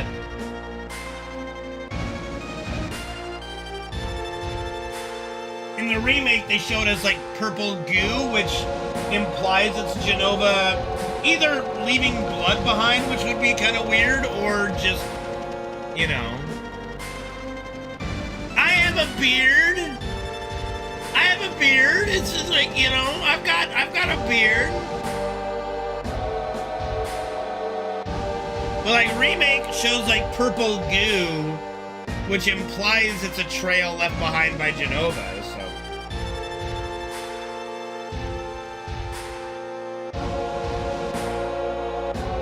It's still a beard, Reno. It's like volume does not make it not a beard.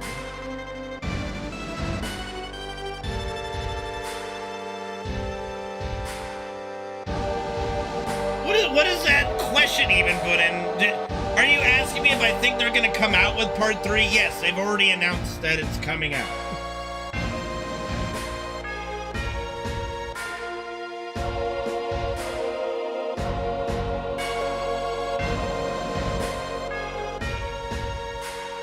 That's a bit disturbing, Lone Wolf.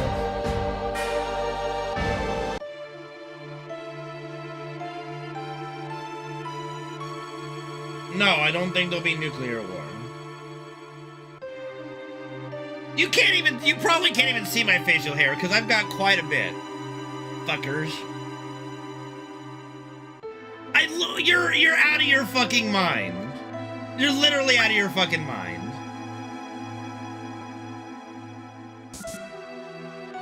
If your 5-year-old had this much facial hair, there'd be problems.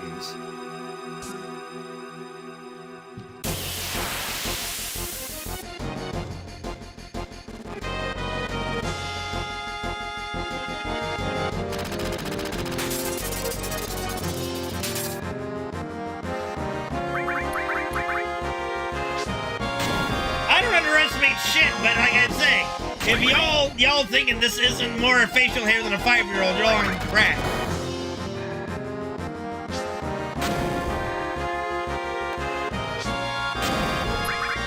No, you just have a really stupid fucking looking beard, Bubble Man. You just have a very stupid beard cut.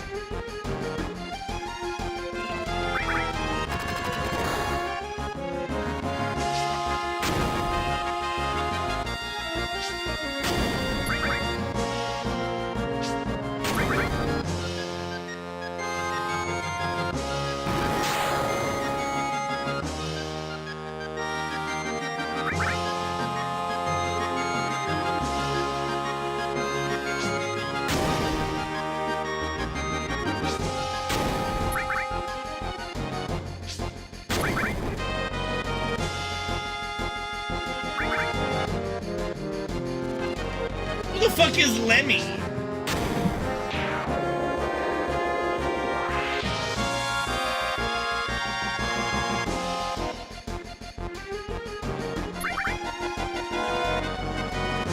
What do you mean there's only other one Lemmy? The only Lemmy I know is from Mario. I don't know Lemmy had a beard.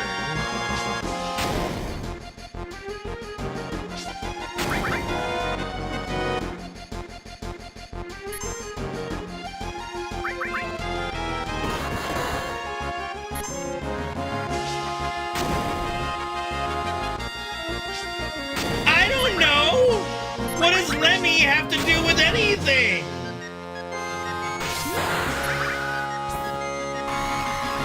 Lemmy? Who's Lemmy?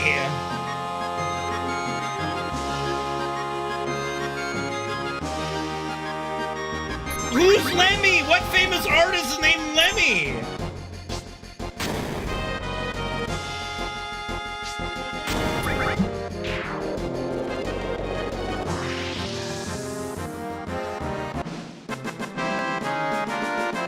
Who the fuck is Lemmy Killmeister?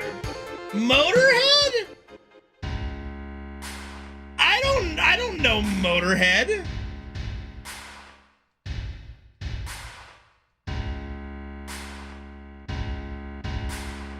I was literally thinking Lemmy Wings, honestly. I was Lemmy Wings, Lemmy Wings.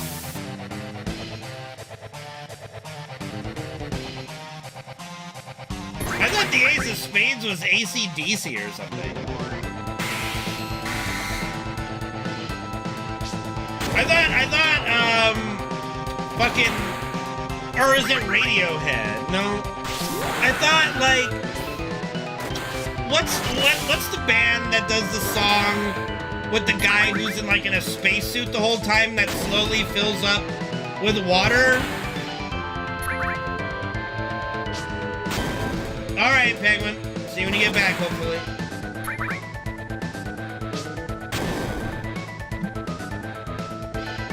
Is it like No Surprises or something? Is that the name of the song?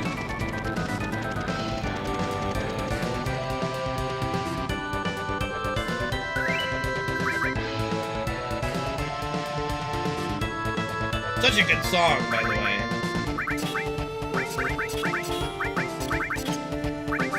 way. You should go look it up, or Josh. It's a great song.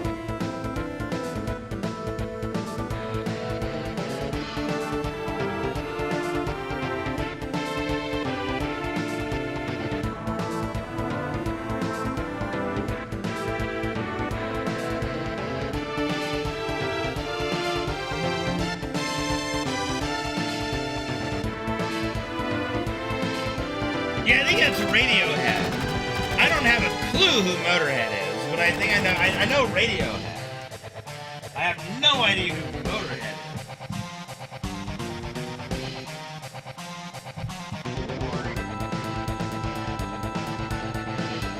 Yes, that's what I said, Reno. That's what I literally said.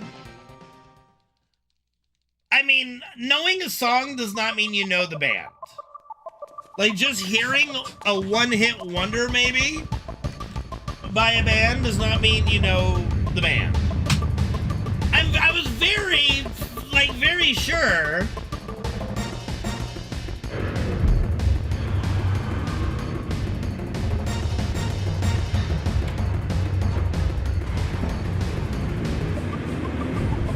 Fair enough, Holly. I mean, it's the only Motorhead song I know, Lone Wolf, so that's a one-hit wonder in my book. I mean, I know what they sound like, doesn't mean I know anything about the band or what other songs they have done. I do remember Triple H from WWF, thank you very much. Before it was WWE, but yeah. Bro, you think I remember the only intro songs I remember, hold on, was Chris Jericho with the Break the Walls Down. Then there was a fairly recent one from a guy that I don't even know if he wrestles still. Bobby Roode, that was Glorious, that's a good song. I mean, yeah, Lone Wolf, there you go.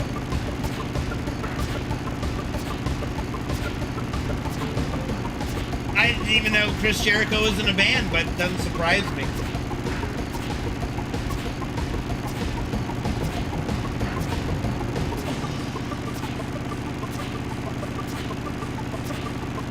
That doesn't, like I said, it doesn't surprise me. He always had that look of a rock star, you know. Okay, I do remember the Time to Play the Game song a little bit. King of Kings? No, I don't remember that. I have no idea, Bubble Man, on that one. I'm trying to think of any other World WWF intro that I remember. I don't even remember what The Rock's intro was.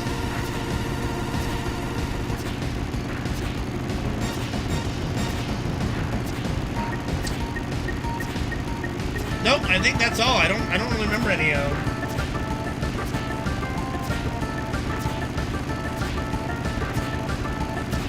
That's not the song. I mean, I guess it is the song. And I thought it was like If You Smell. It always sounded like it said If You Smell What the Rock is Cooking. Thank you very much. And it's just like do. The Rock says. I mean, I don't really count that. It's not really a song. Like, I mean, I guess it is. It's like this little rock song with a guitar solo. I mean, that's the only one I know, but it can't be the only one he's ever done, but maybe it is. I don't remember Steve Austin's, honestly. I'm sorry. I think I stopped watching the WWF when Steve Austin started becoming more popular. Like, I remember seeing him wrestle a few times, but yeah.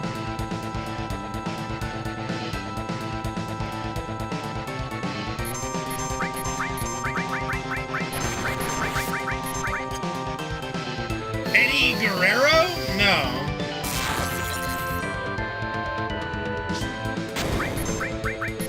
Didn't Eddie Guerrero die? Poor guy. I thought that was Goldberg that was the spear tackle guy. Pretty sure that was Goldberg that was the spear tackle guy.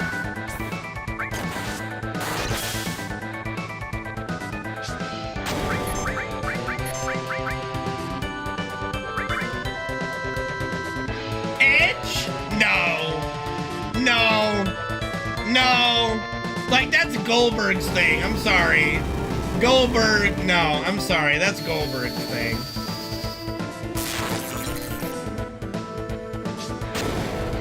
Like, don't get me wrong, Edge did have a good spear, but that's like literally Goldberg's thing.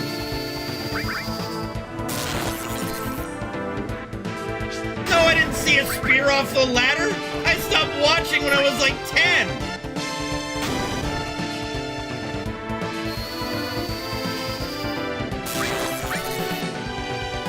And, okay, we did a little too much damage, but we should all survive the lightning, the fire breath at least.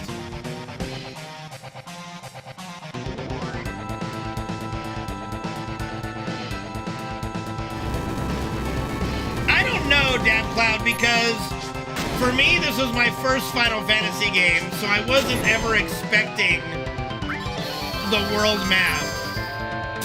I think for people who have played previous Final Fantasy games that were expecting a world map wouldn't be as blown away by any means.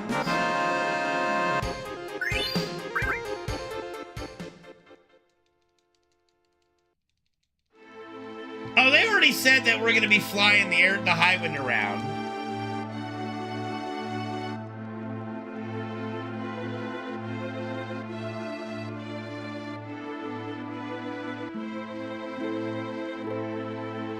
They've already said that it's going to be free flying.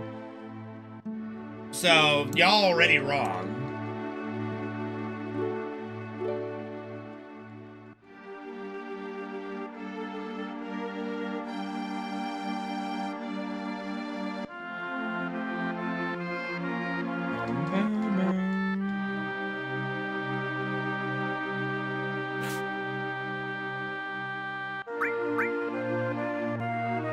Not something like that, because it was one of the first things that they were interviewed about. They know how important flying the airship is to the fan base, you know? Well, for me, Dav Cloud, it was something that I never experienced in a video game but prior to this. And so when it popped, I'm like, oh, it really had this sense of, because you went from playing a game where you were confined in a space to the world is your oyster. It's an experience I'll never forget and just blew my 10-year-old mind.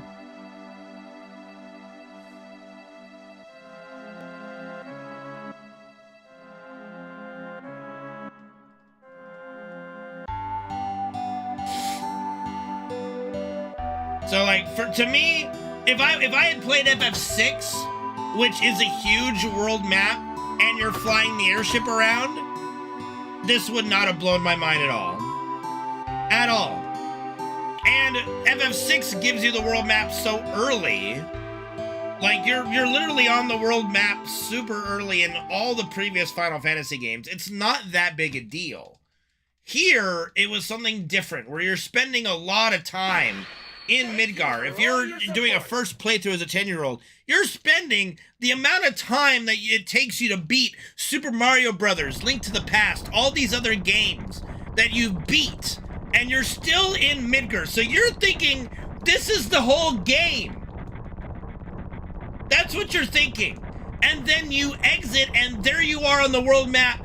The feeling of that, of this is just getting started, I don't think could ever be matched in another video game ever again. And thank you, Lone Wolf, for gifting a sub to Sefer and for gifting 77 subs on the channel. That's a great number to be at. Thank you so much, Lone Wolf. I appreciate you.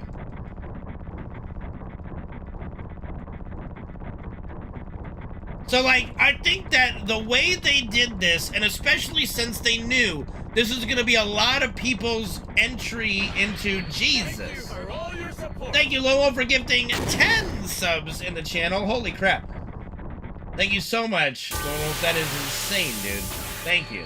For gifting a 10 sub gift bomb and for gifting 87 subs total in the stream. Thank you, man. That means so much to me. You guys are awesome. But yeah, so like, they knew that FF7 was going to be the first Final Fantasy for so many, including myself. And that's not even to mention all of Europe. Like, you have to picture this, guys. All of Europe. Because Final Fantasy did not exist in all of Europe until Final Fantasy VII. It was the first game in the series to ever exist in Europe. So, the amount of players that went through the experience that I did, where we're used to the Super Mario Brothers, the Link to the Past, like the Zeldas, whatever. You spend 20, 30 hours, you beat the game, yada yada, maybe less. We're spending that amount of time in Midgar, and we think, okay, we're just going around blowing up all these reactors, go to the Shinra HQ, and that's the end of the game. So when when a 10-year-old me, when I'm at the Shinra HQ, I'm like, oh, we're at the end of the game. This is the end of the game. Wow, it's been a long journey, but here we are.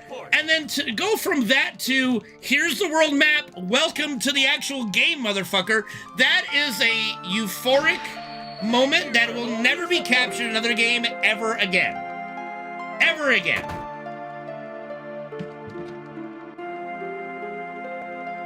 No, this is a King's hoodie, thank you very much, that my mom bought for me. And no, they're mine. They're all mine. Ha ha ha! Fool!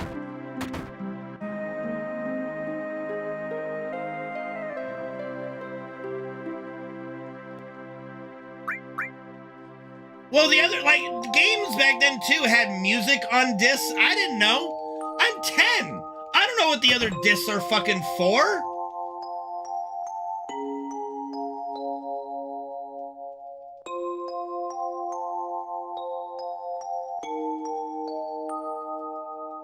Bro, we were all dumb at 10. What are you talking about? Jesus. Y'all fucking crazy.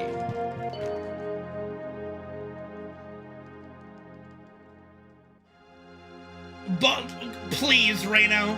We played like 5 games at that point. Unless you played a lot of video. I did not play a lot of video. I mean, we played Sega games. We had like Sonic. You know, we played games that were an hour long. Bro, this was my first game that had multiple discs. What do you want from me? I never played a game that wasn't on a cartridge prior to this. It was my first PlayStation game. Like, fuck off.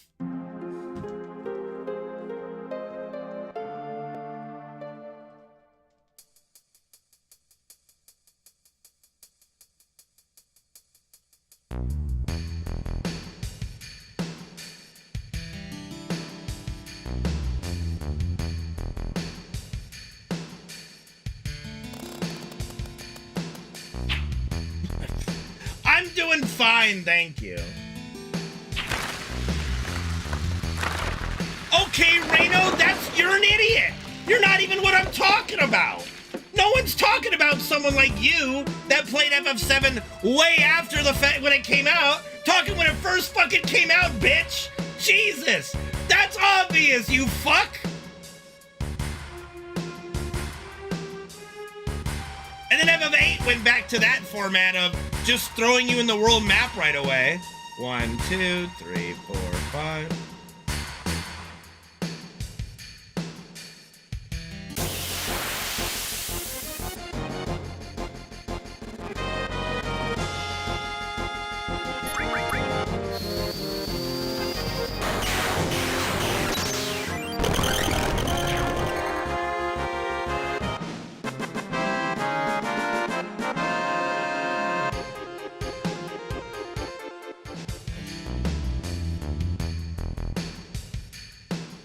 I'm not angry. I am not mad.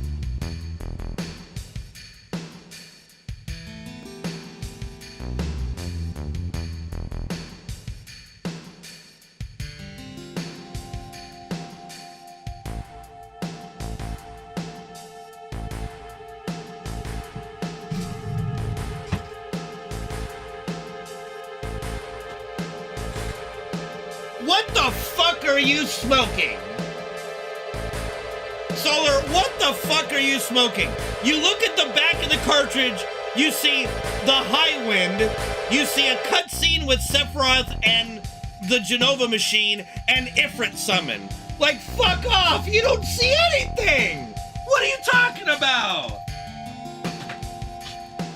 You're actually crazy! Unless you guys had a different back of the cartridge than we did. You're bullshit. Again, I I see 3Ds. I don't know what that means. I'm 10 years old. I've never played a game that wasn't on a cartridge before. How the fuck am I supposed to know what those other 2 discs are for? Who the fuck knows? I don't know.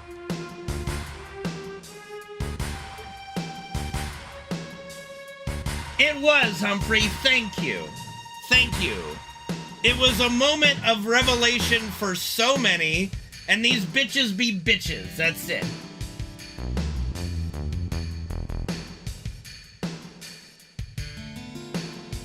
No, not only me, Boonin, because there are a lot of people that are on my side on this one. The masterpiece text error? What masterpiece text error? I mean, I have some old cases.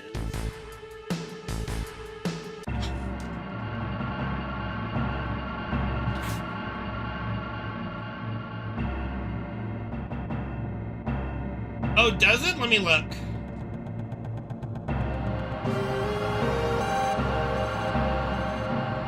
You're stupid, Solar. You're stupid. I love you, but that's the dumbest fucking thing I've ever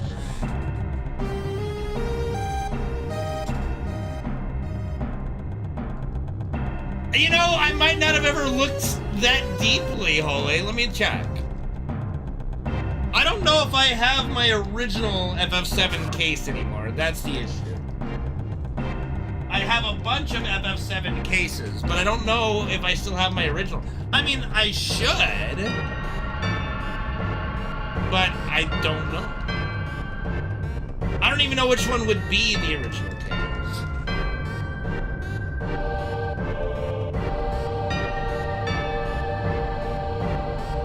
Okay, this one does not have a floating eye in Masterpiece.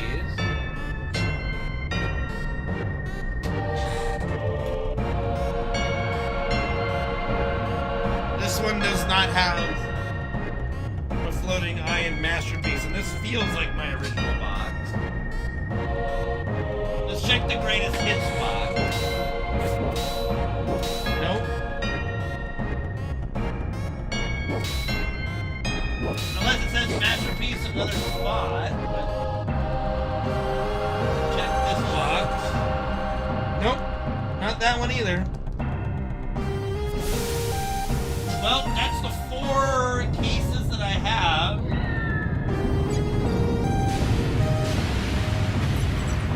Let me check the Japanese. Oh, that's a soundtrack.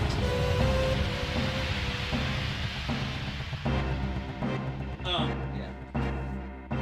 yeah. Nope, the Japanese one definitely does not have that. What about the international version? Nope.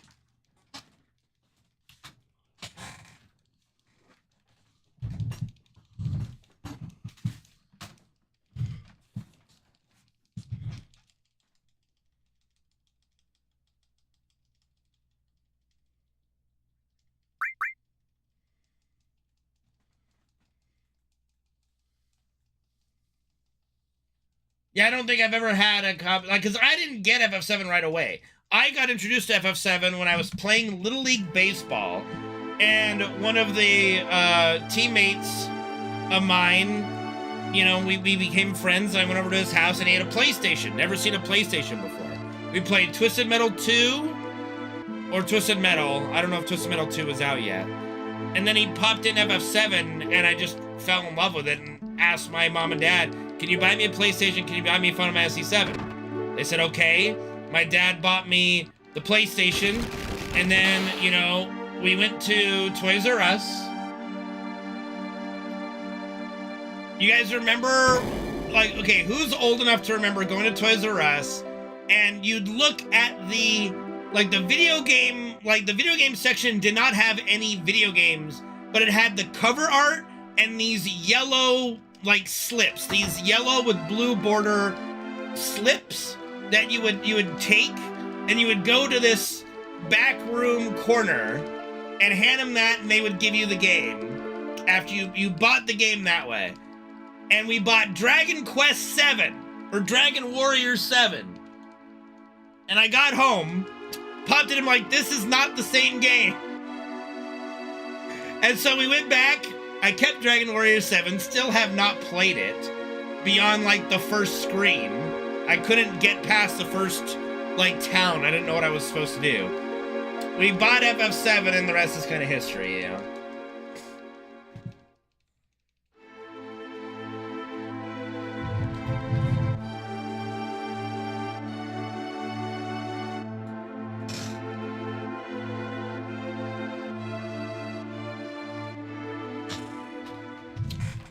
Yep. Very talented. Bro, I don't remember how long it took me to beat the game at 10 years old. Well, it was mostly because I'm like, this is not the same game. This is not the game I was looking for, so, you know, I just wanted to get the game on it, you know? Excuse me, invisible wall. No, Reno, no. Reno, no. I know how that be, though. I remember my internet being down like a month ago, maybe. Like, they were doing some scheduled maintenance. So it was like, oh, great, thank you. Just, you know, what kind of a maintenance day is, like, 5 p.m. on a Sunday? Like, fuck you.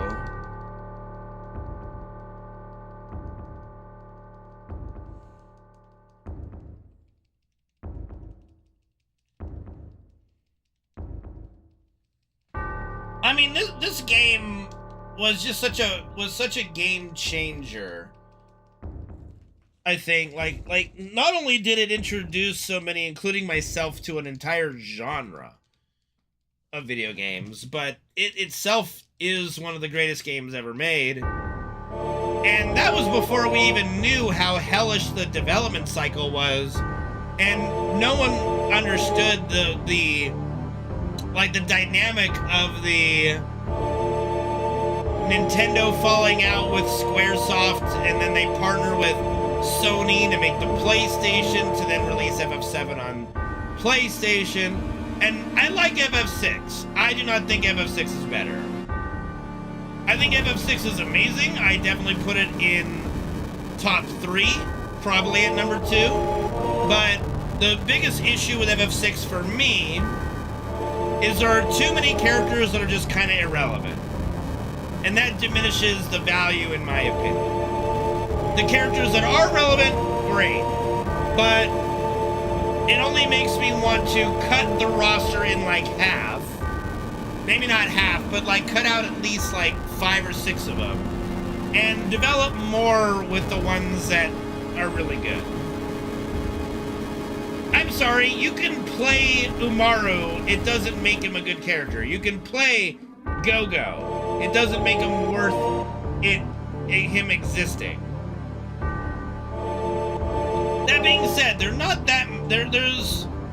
a few that aren't worth it, but like even Mog, didn't really do enough with Mog.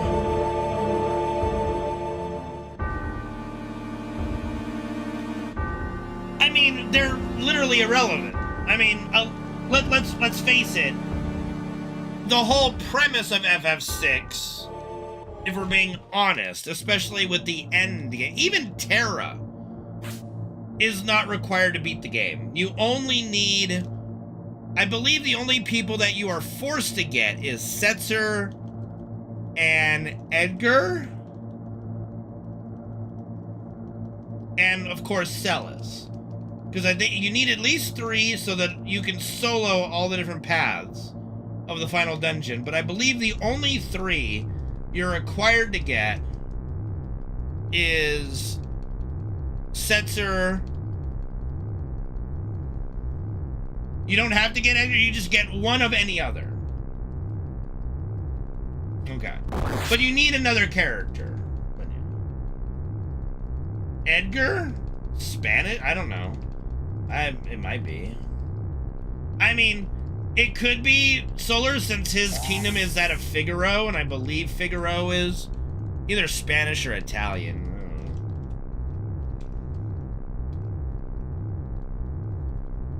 Figaro. Definitely Italian. Definitely Italian. Figaro, Figaro, Figaro, Figaro, Figaro. Definitely Italian. Old English, yeah. Well, there you go. Edgar is Old English. There you go. But yeah, like, FF6 made it as part of its game that it kind of made characters irrelevant, which is unfortunate, and it is a knock on it. Like, you don't have, like, Terra is a very important character in the game, not just, you know, the fact that she's the first character you play as, but her story in general is very important to the entire plot. And the fact that you can beat the game without resolving Terra's story, I think that's bad design in the end. I think that FF6 is disappointing in its execution of the ending. I think Kefka is definitely a great villain. I think he is the best Final Fantasy villain. But I think their execution of the characters and the story in the World of Ruin is lamentable at best.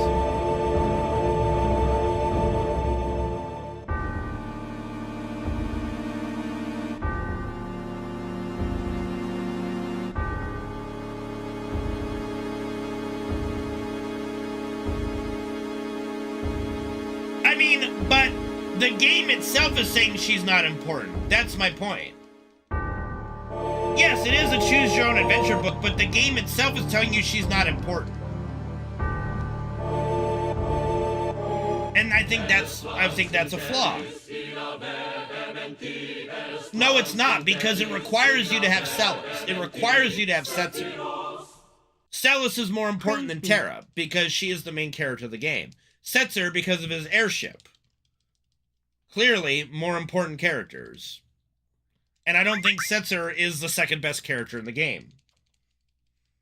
Yeah, again, not a huge selling point to me, Lone Wolf. You can agree to disagree on this, but that would be like in FF... That would be like in... Okay, here's a good example, and I'm glad they didn't do this. Okay? I'm gonna give you guys a little bit of knowledge that... I hope the majority of you will agree with me on this, is a good thing they did not do this. Okay? But in FF7, the original, like, one of the original plans and what someone wanted to do, but cooler heads prevailed, is when you are parachuting into Midgar, the second time for, like, that, you know, in Disc 2, the original plan was gonna be, whatever three you chose, including Cloud, of course, they were gonna be the only survivors.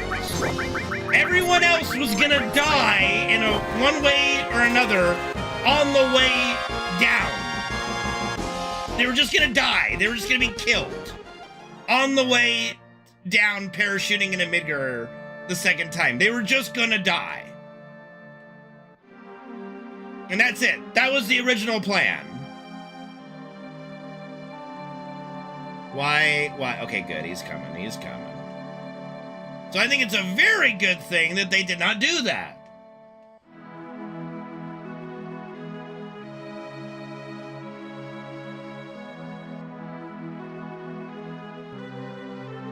Skug, what's up, dude? Thank you for the raid.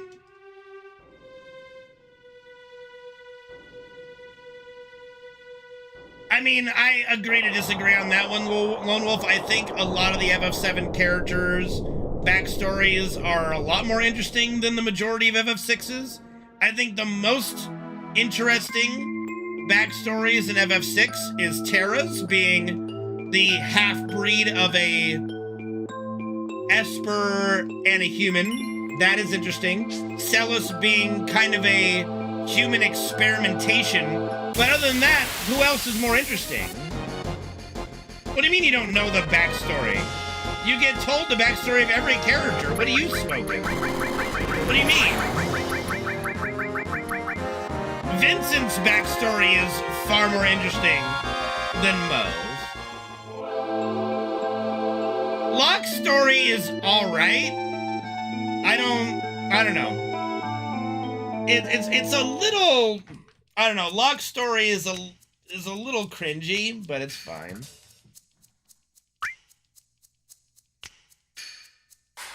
What do you mean you don't explore it all? Yes, you do. Red's story, Barrett's story, Tifa's story, even Aerith's story. And she dies. Yuffie's story. What are you talking about, Lone Wolf?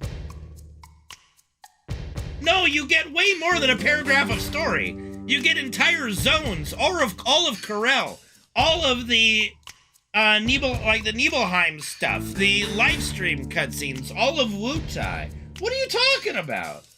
Sid's story is the least fleshed out of them all. I forgot to hit a split here.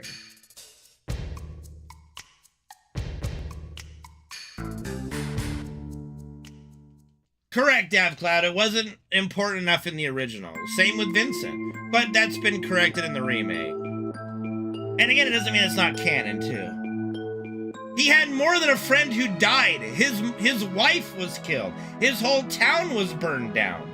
And it was because Barrett wanted to embrace Shinra and join everybody else and went against his friend dying, and his friend didn't die.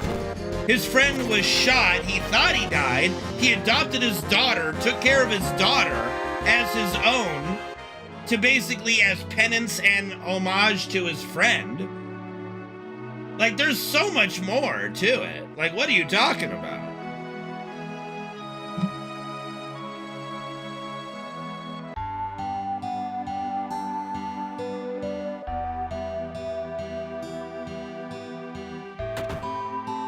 Oh, goodness.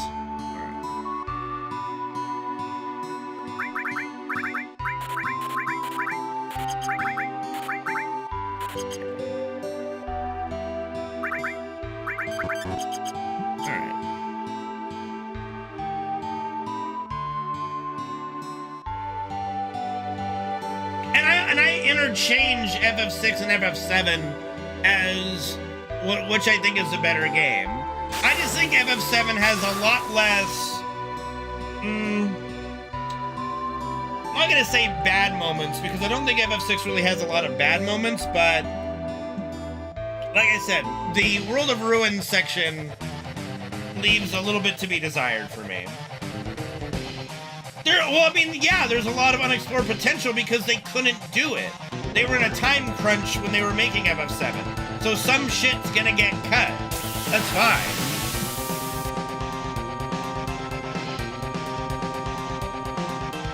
Agree to disagree on that one. Did not like World of Ruin. Nice. Very nice. Somehow didn't get... What the hell? Yeah, it's weird.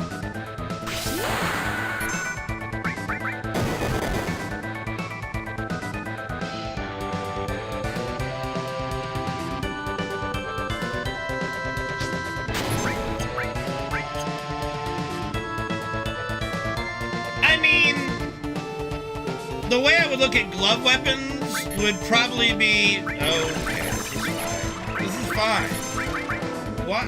This is a very weird bottom zone fight. I'm not sure what happened exactly, but we got behind in the sequence. I would look at like glove weapons as being unarmed, than just like adding something for the glove weapon itself. Right?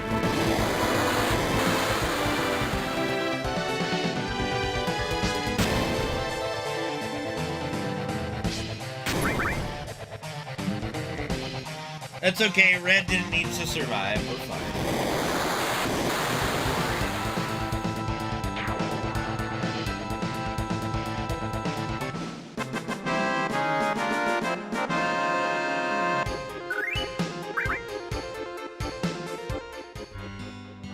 Yes, gloves can have claws, yes.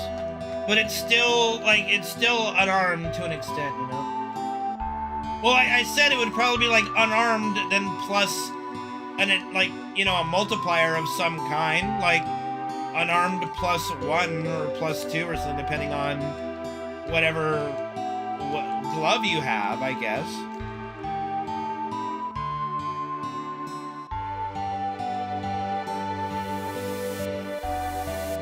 Like, you're essentially Tifa, and she has gloves.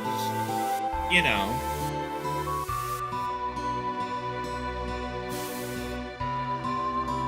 Well, he is a melee at that point, Bubble Man, yeah, with the cannonball and the atomic scissors. Rocket punch is another one, I think. I think he's got like 3 of those melee weapons. They're just kind of janky. No, I know melee doesn't mean unarmed. I know. But what else are you gonna do for it?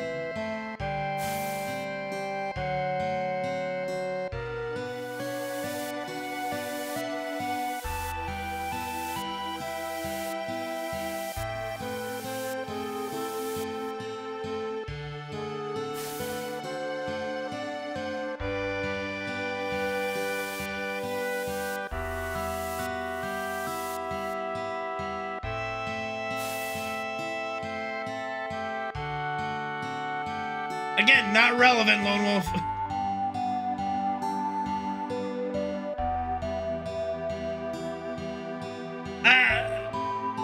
I don't know. Next time we do another casual run, I guess.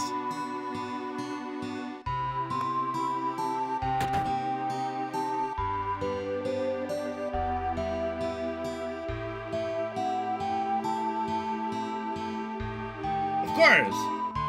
We just did an FF7 casual playthrough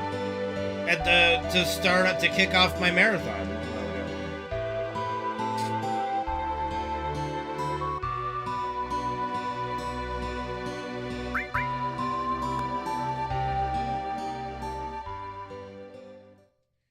Bro, where you been, Lone Wolf? Where the hell you been? What do you mean, why have you not been notified? I've been doing it since last September. Go to my YouTube. You'll see a whole bunch of shit, man. There's so much uploaded.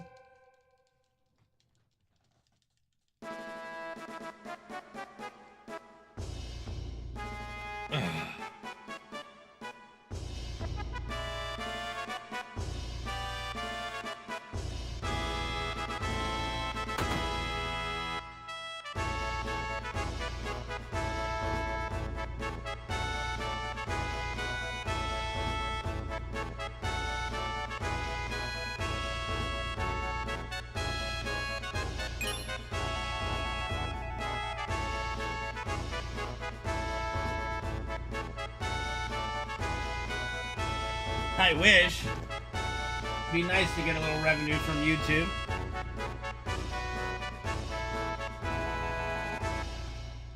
It's going okay.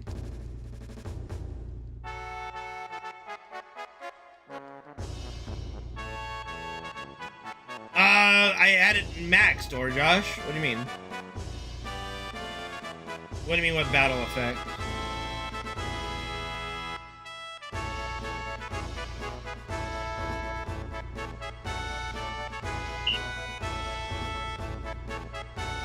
I don't remember, Lone Wolf. I don't remember.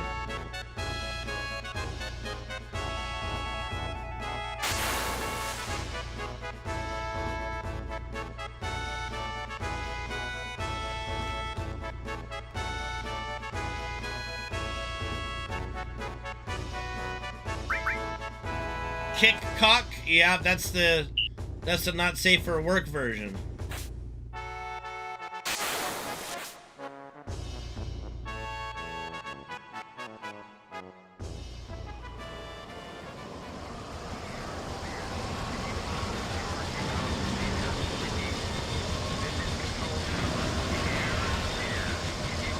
I mean, I don't know, or Josh, like, I didn't know that was separate. I thought like, shoot, I don't know. I don't even know what score is calculated on. I thought that the ranking thing was based on what you got at max level, or at the max thing. So I have no idea.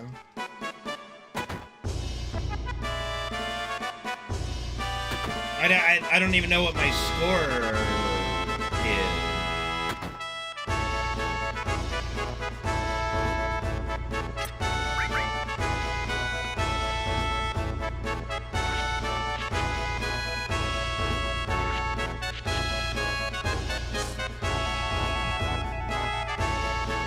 have to look. I'll try to remember this week to check, because I know there's only like a couple days left on the Odin thing.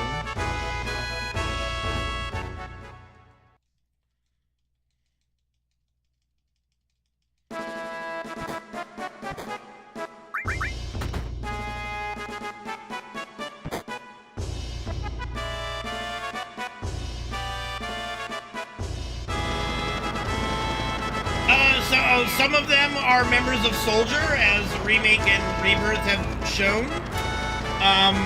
Some are just failed experiments, too.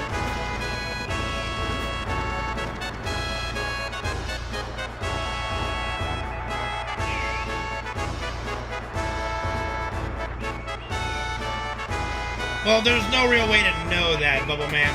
We'd never see in Advent Children any member of Soldier. So there's no really any way to know if they have geostigma, you know? One day left, but it could be like one day, 20-something hours or something. Right now, I don't know.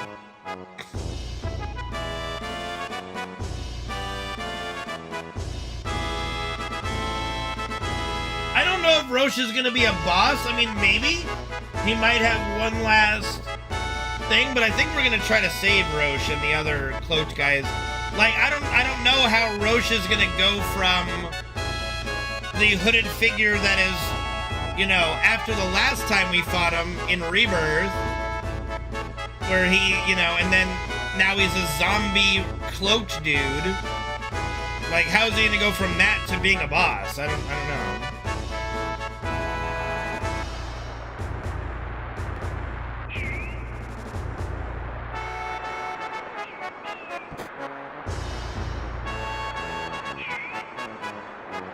That just sounds so stupid, Solar. I hope they don't do that. Yeah, so there you go. That's 2 days. Like I fucking said, ass. 1 day, 20-something hours. You're welcome.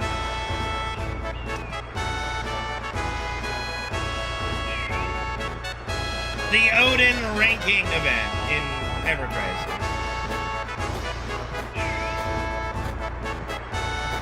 Well, that's the interesting thing, Bubble Man. They're not buying, the robes seem to be a part of their body. I know, Reno, I know. It was the way you said it. No, I'm just kidding.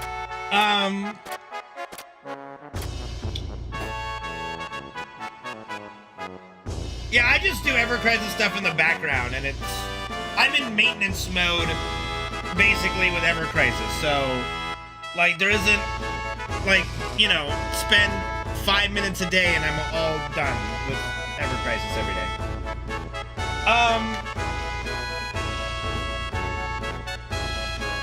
Like, okay, so in Rebirth, so you defeat Roche, and then he gets enveloped in black mist, I believe, if I remember right, and then all of a sudden he's in robes. So, the robes are made from Genova cells.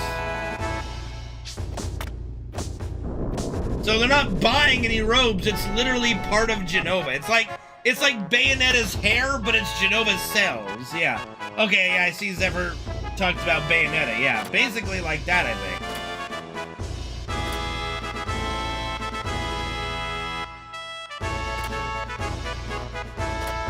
Something burning?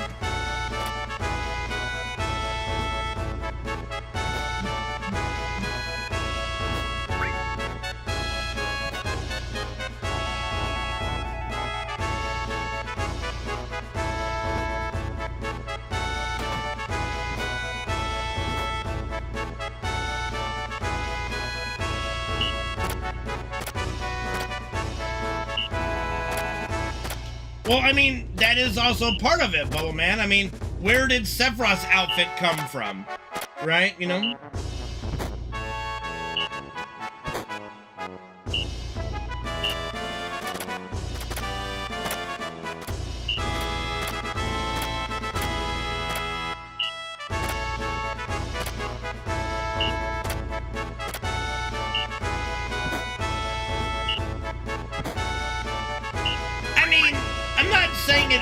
It couldn't happen, Solar. I just hope to God they don't do that. I do not want Roche to metamorphosize into a motorbike. That's just, you know.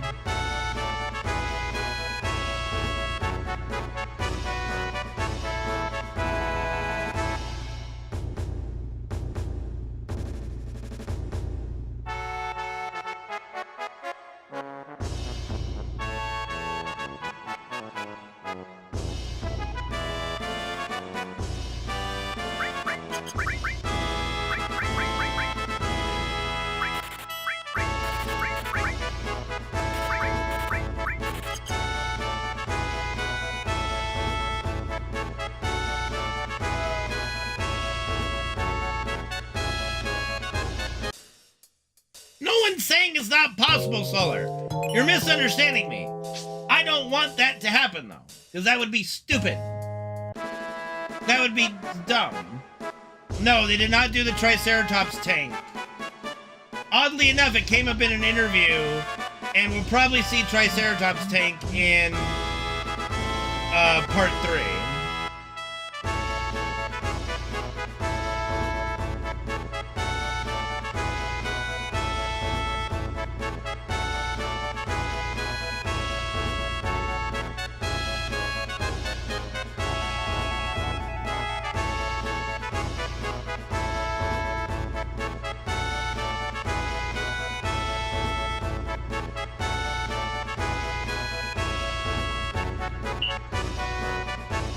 Still be dumb. Again, Solar, I'm not arguing. Like, it would still be fucking dumb.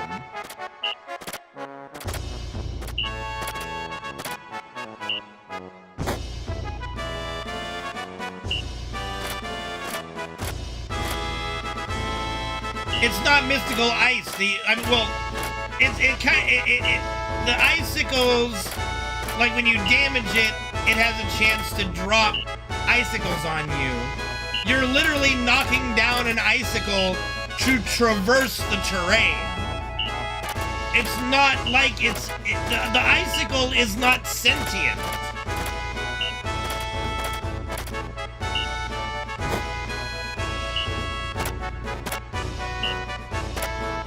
Alright, during this brief little cutscene, I'm gonna just peek out and make sure everything is okay.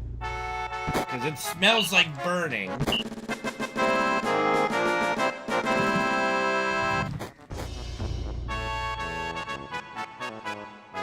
do you mean there's no problem with it? Yes, the manhole enemy looks dumb.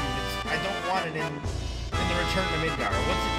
It's like this weird baby Triceratops holding a manhole cover. Like, stop it. Not every enemy's a banger, okay? Not every enemy is goated. There's a lot of them, but not every single one of them.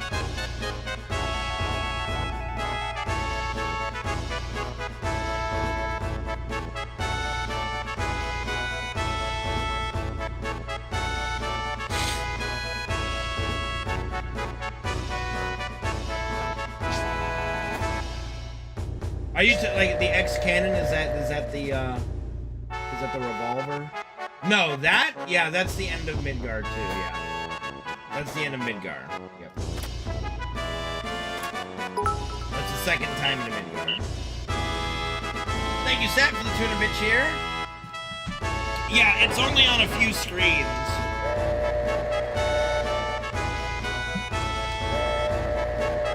One moment. I'll just peek my head out.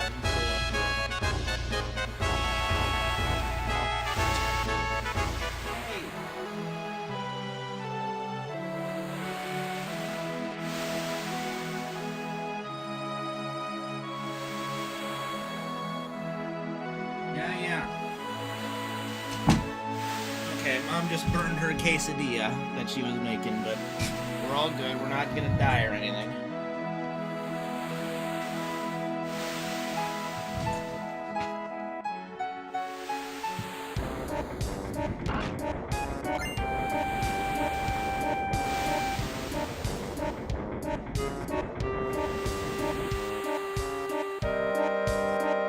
Not right now, Gary. Jesus.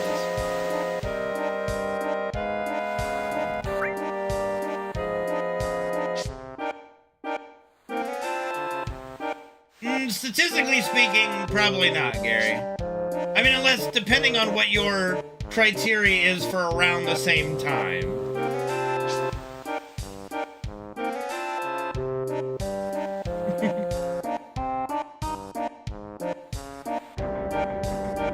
There are quite a lot of enemies, and there are quite a lot of enemies that only exist on a single screen.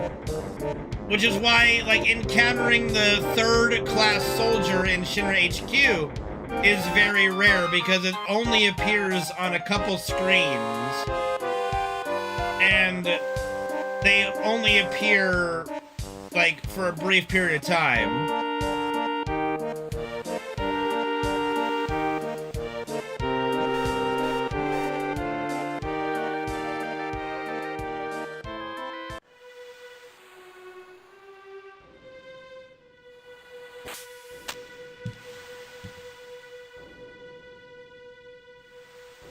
Womp womp womp womp womp.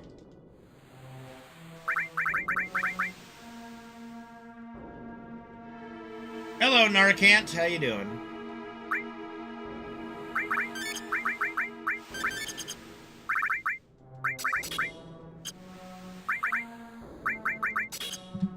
Okay.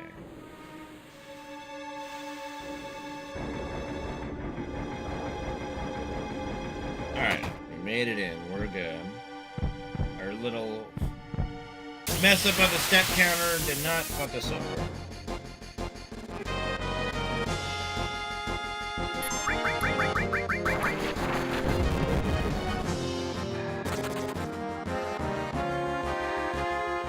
One, 2, 3, 4, 5, 6, 7, 8.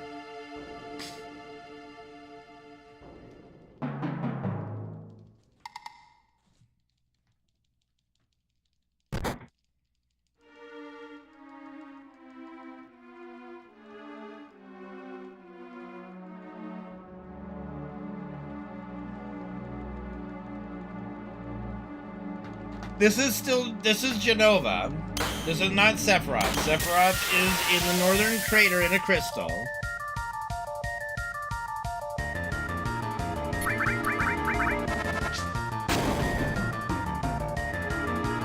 Nice, Reina.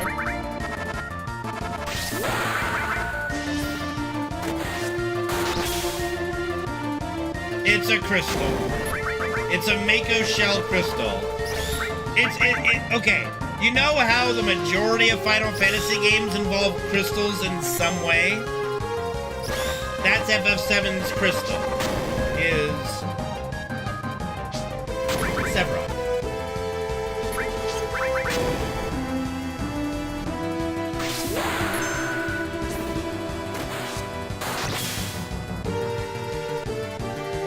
I'm pretty sure even Hojo comments that Sephiroth is encased in a Mako shell.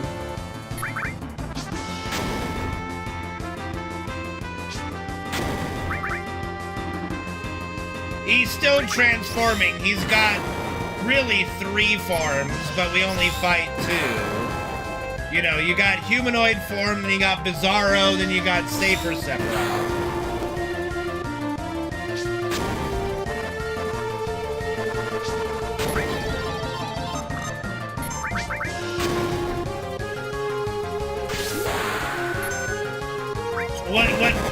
What clouds in the sky? Are you talking about against Saber Sephiroth? That's a good question.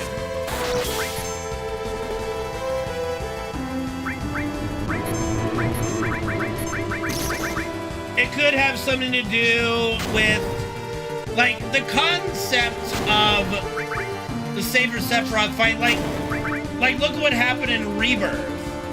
We go from being in the City of the Ancients fighting Genova to now we're in outer space fighting Bizarro. Right? Like, it's distorting the mind. It's teleporting you to a new location. It might all be in the mind. We don't really know. Please. Please? You fucking bitch.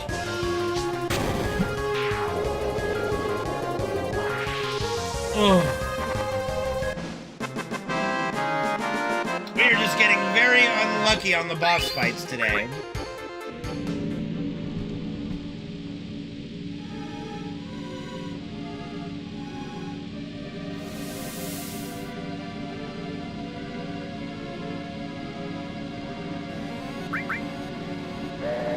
Yeah, and even then it was, you know, it's fine, but, you know, this is just very unlucky on the sequence.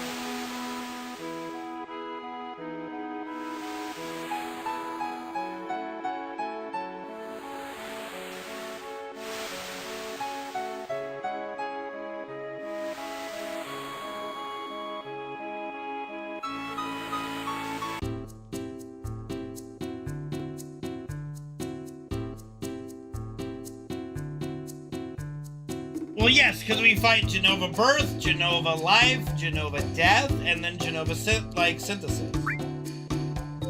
Or is it Jenova Absolute? No, it's... Yeah, Jenova Absolute, right? Not Synthesis, that's a different thing. So... Jenova is taking Sephiroth's form and then leaving a piece of her. Like, what we just fought was the arm of Jenova, and it grew into that giant monster thing that we fought. Well, Jenova is an entity that is it's kind of like, it's kind of like a hive mind. It's kind of like an overmind from StarCraft. It's got the capability of mind controlling multiple things at once. It infects a lot of entities at one time, right? So, yeah.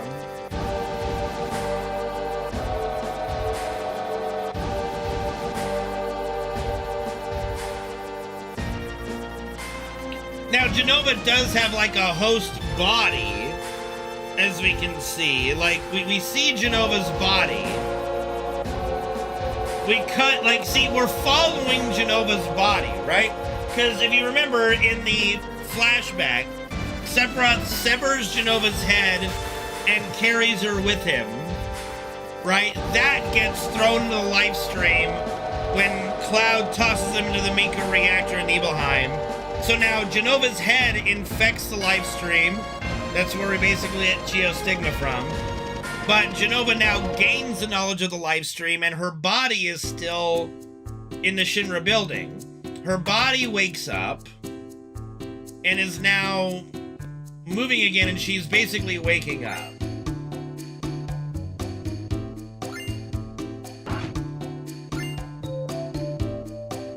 Yeah, Solar, that is very much implied, I would agree. That the black ghost with the Jenova purple eyeball, if you know what I'm talking about, you know what I'm talking about, in the center, is all Jenova control. No, that is not actually Sephiroth that you fight. I mean, even at the end of Remake, it shows it's not, because once you defeat Sephiroth, he turns into another person and collapses, right? He was a Sephiroth clone that Jenova transformed into Sephiroth. Just how Kadaj, at the end of Advent Children, merges with a piece of Jenova to become Sephiroth, right? Because he's a Sephiroth clone. They were paying homage to Advent Children with doing that at the end of Remake, where a Sephiroth clone turned into Sephiroth, and I believe, I could be wrong, but I do believe this is true, I believe it was that same Sephiroth clone that was your neighbor that Tifa introduces you to, that you almost attack because you think it's Sephiroth when he's coming to you, and Tifa has to stop you from killing him. 1, 2, 3, 4, 5, 6, 7. I think it's the same one. I believe it's the one that's yours and Tifa's neighbor at the beginning of Remake. I'm like 99.9% sure on that. So it comes full circle.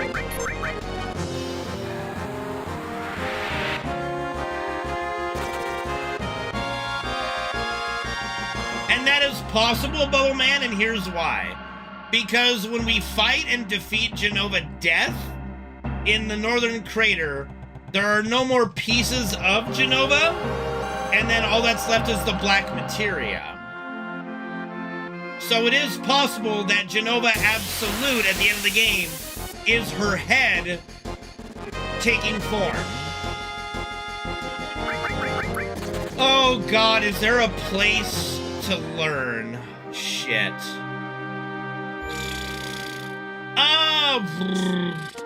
Like if you just want a step counter, there are lots of places, including I can send you a step counter that I have. If you want to actually learn about it, speedrun.com might have some stuff posted. But they might not have all that stuff, like, publicly available. I don't know. I do have a program that I run with Emuhawk that one of my mods made for me that tracks the threat counter inside the emulator. I don't even know if I would call it a trade secret. Maybe. I am also not the one to ask about it because I am not a part of the admin staff. I am kind of the black sheep of the FF7 community anyway, so to speak. So, like, I'm an open book and I would share everything that I have access to. I don't really have any secrets on material, but I also do not have access to, like a database of the field map threat counter or anything like that, you know, which I think is what you're asking for. 1, 2, 3, 4, 5, 6, 7.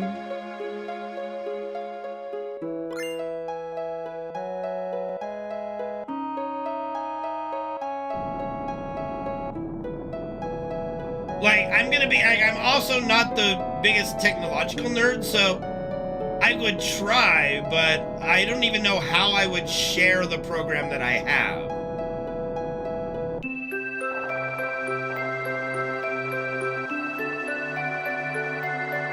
Yeah, I don't know, Penguin. I know that Dash Retro's been doing very well with his Hundo speedruns, and he got a nice bump from Carl and them doing videos on him catching the cheater, so that's great.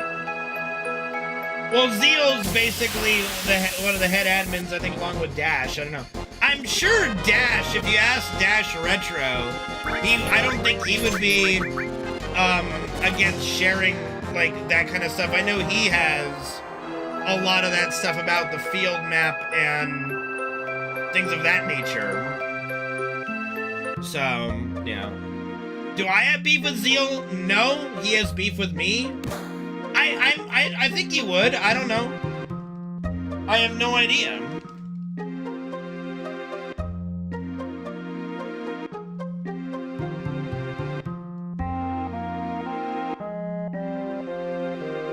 Well, Penguin was mostly talking about the FF7 community that alienated me. I don't think I've even talked to Morningcraft before.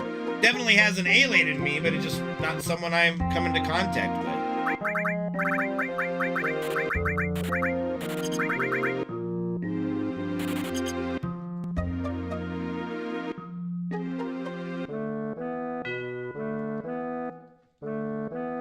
I think I've always been very civil in my disagreements.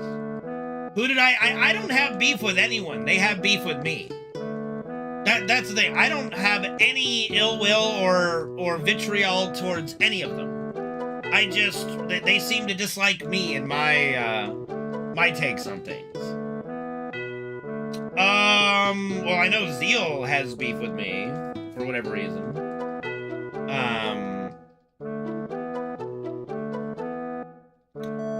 The others aren't around anymore, like Puexel and, oh, was it Seraph? Things like that. The one guy who had the 100% world record for a while had beef with me. Even though I didn't do anything. Like, I don't even remember his name.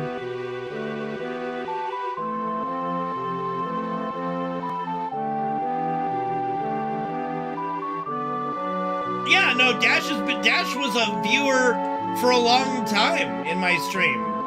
Before he even started, I believe. Like, I have nothing against Dash at all. He's a good guy. And, you know, in my discussion with Dash about the elevator manipulation, he did concede to me that he does agree with me that it is lamentable that in order to do the elevator manipulation, you have to go slow motion into a Twitch VOD to do it. You know, so I mean, he agrees with me that he wishes that there was a better way to do it, but not enough for him to disqualify it or be in the realm of disqualifying it like me. I don't know, I don't remember so much Reno because he started streaming like a good bit ago, but I was watching some VODs from way back. I don't remember exactly what, and I saw his name in my chat. So I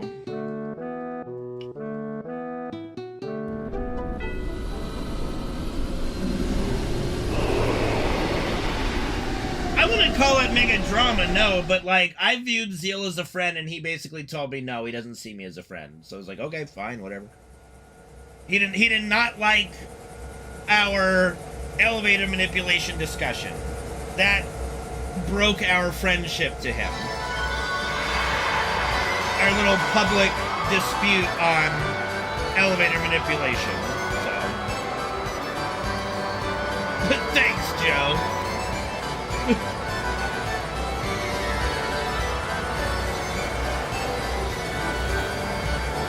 Okay, Gary, I'm sorry. But again, I don't have anything against any of them. I just disagree. Like, I just don't know. Like, what all I wanted them to do is call a spade and be like, we're okay with this, but yeah, we acknowledge this is what it is. And Zeal wouldn't do that. Dash was more amenable to conceding that fact. That's basically it. Like, when I'm basically saying, like, okay, you can want to allow it, and you are allowing it. Don't pretend like you made a vote of it with the community, because you didn't. You only did it after the fact, once you forced it on everybody. That's number one. Number two, it is a tool-assisted speedrun. You're literally using 5 different outside sources. That isn't just static notes to achieve the trick. It's a tool-assisted speedrun trick. Just admit that and admit that you don't care. It's fine. And that's it. My issue with Zeal is that he is trying to bullshit what it is and not just admit to calling a spade a spade. Like, bro, you're literally using, I don't know, I use the word literally a lot, but it does matter here. You are literally using multiple, like, spreadsheets, and you're inputting things into the spreadsheet based on what you saw using slow motion video in your Twitch VOD to see those things, and then the spreadsheet tells you what to do. You can't look at you can't look at the slow motion video yourself and know what to do. You need to input it into a spreadsheet that then tells you what to do. It is a tool-assisted speedrun technique. That's it. That's all. Just admit that and admit that is what the run is now, and fine. Okay, I accept that. I don't agree with it being allowed, but at least you're acknowledging what it is. And he just would not do that. I still don't think they do that.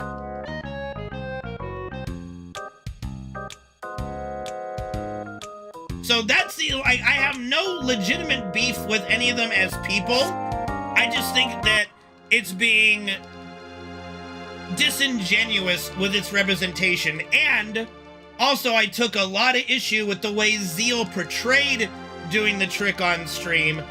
So much so that when we got on that rant and so many people came from Zeal's stream, Caleb's stream, Dash's stream, all that kind of stuff. And we had this discussion. The majority, the thing that people said the most during that 3-hour discussion was, I did not know that's what was happening. I did not know that is what those speedrunners were doing to achieve the trick. It was not advertised that that was how they were doing it because they didn't want it to be advertised. Now, since then, Dash has made it very public what it is, but they were definitely hiding it for a long time. They were hiding it since it began.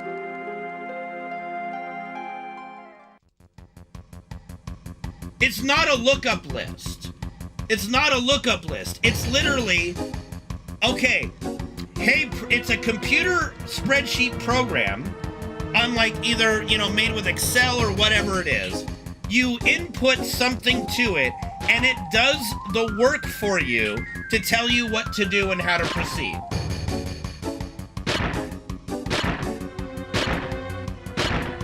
They wouldn't know. Here's the thing.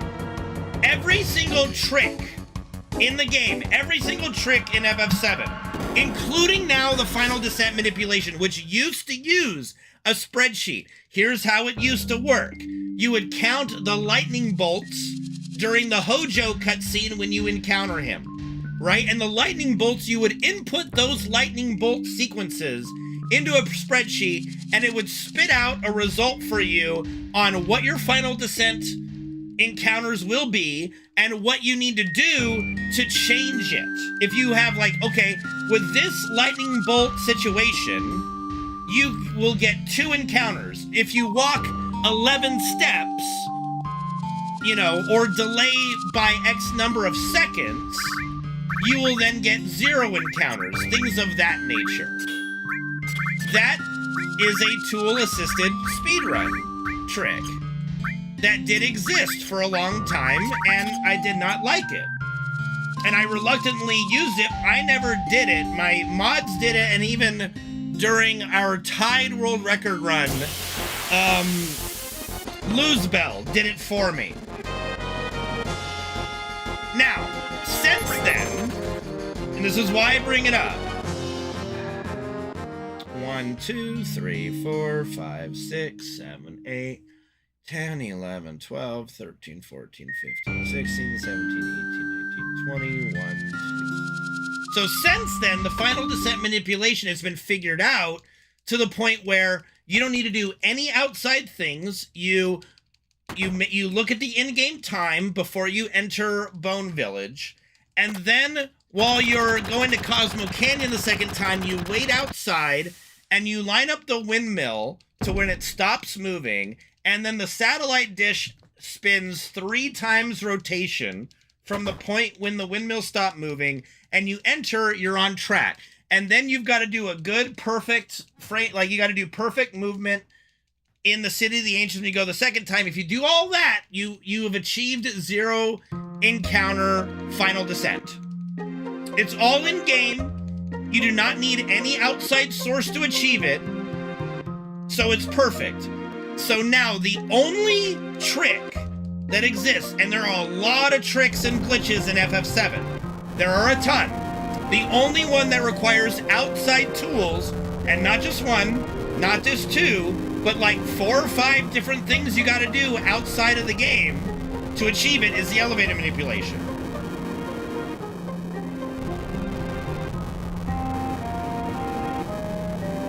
And yes, a metronome is part of it. Shifty Wizard, yes. I don't know what Caleb is doing. I have no idea. I think Caleb, the last I heard from people that watched Caleb was that he was doing no slots any %, but not doing elevator manipulation anymore. That would be news to me, Guerrilla Radio. I have not heard any of that. I would be interested to see what elevator manipulation is now, because, like, fundamentally, I don't have anything wrong with elevator manipulation. So if there is now a way of doing it without outside sources, because the last time I talked to Dash, he said he didn't see there ever being a time where you could do it without the slow motion video and things like that. Hey, thank you for the good luck, Salty Jarvis. Appreciate it.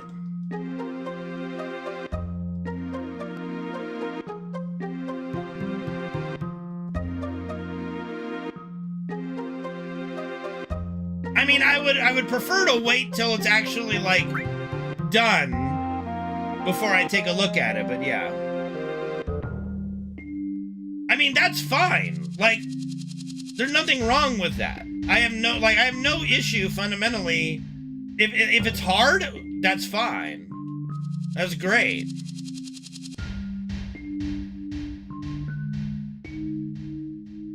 I'll have to check.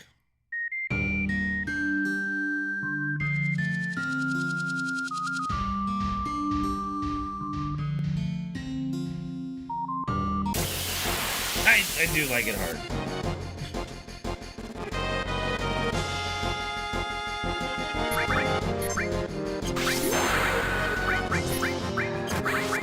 Let's get it out of the way. And that's why it's like, fundamentally, there's nothing I have against, like, elevator manipulation. My only issue with it has ever been the way in which you achieve it. So if that's all been fixed, then great. I don't know. I don't know if it is or not, Penguin.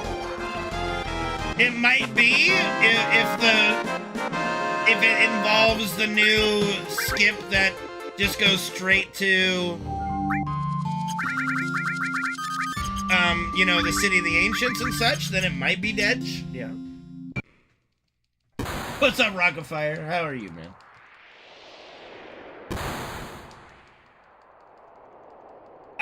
That would be a relief, Guerrilla Radio. That would definitely be a relief if that is the case. I'm doing good, man. I'm doing good.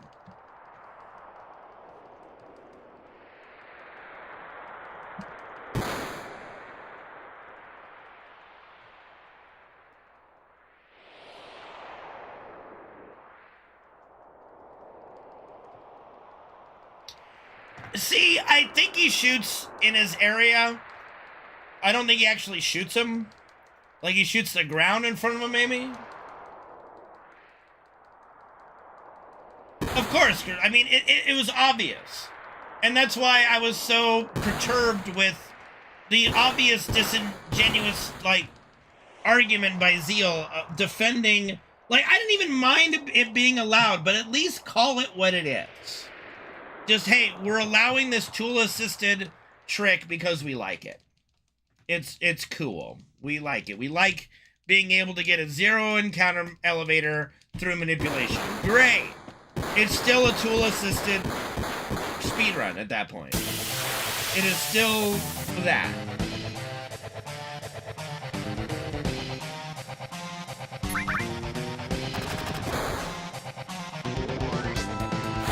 I literally, you know, them making the decision to allow it, I take no real issue with that either.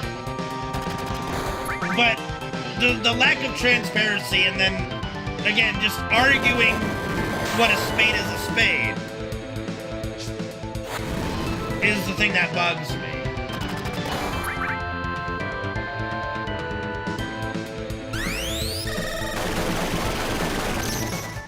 I don't know, like, if elevator manipulation is no longer, as, like I said, as egregious, then we might be revisiting no slots again. We'll see. It might just be, like, PC only or some bullshit. Penguin, I don't know.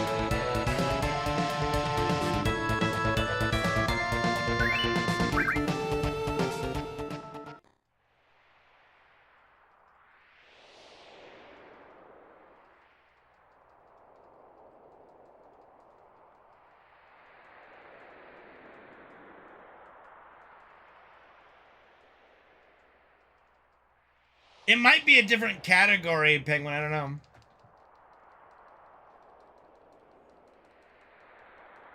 Because I don't know if it can be done on PlayStation. I don't know.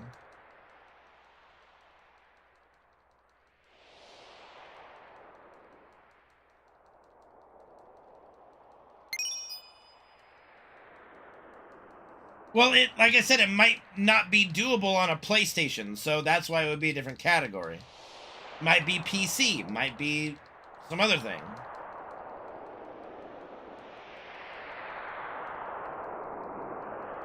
Why the fuck would you have to steal the circlet? Why would you have to encounter Ultima Weapon?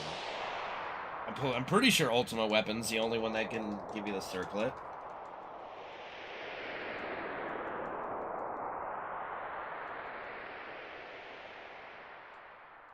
I mean, that might be it, Penguin. I don't know, like 5 hours with slots does sound...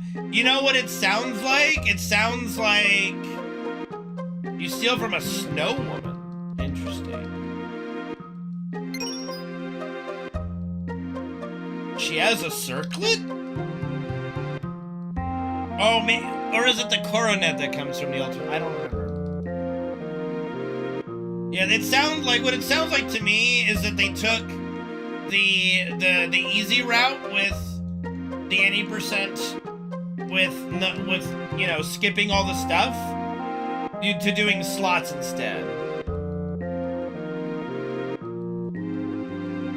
Really? Huh. What does Ultimate Weapon have to steal? Is it also a circlet?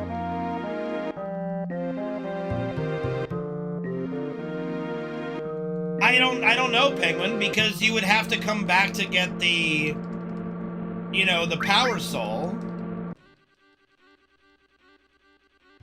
Because no slots doesn't work without Tifa's power soul. And you're skipping all that, so you would go all the way, you know.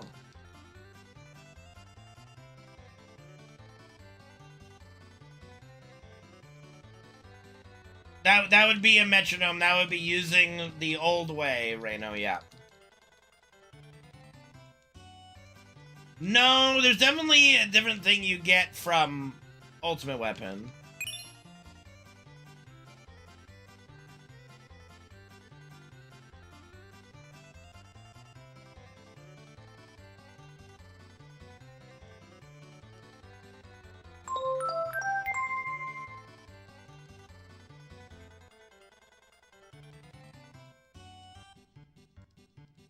Yeah.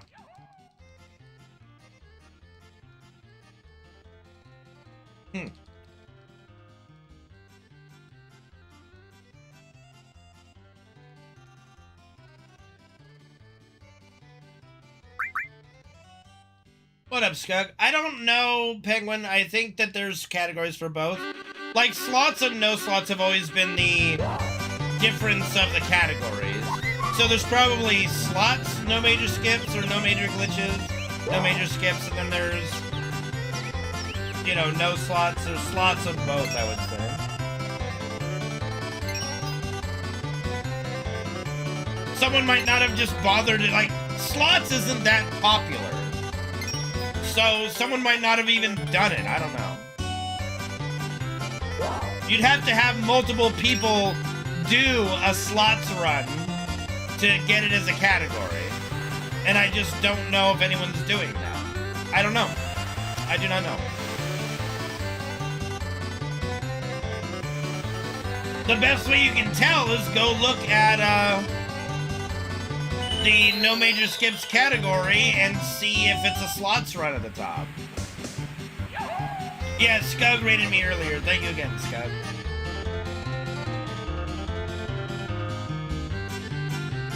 Yeah, I think Caleb's probably doing no major skips.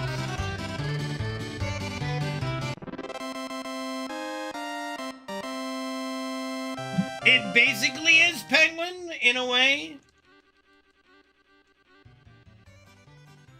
It basically is that.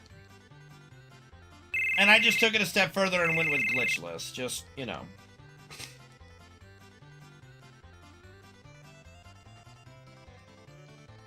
That sounds like all bosses to me, Solar. Yeah.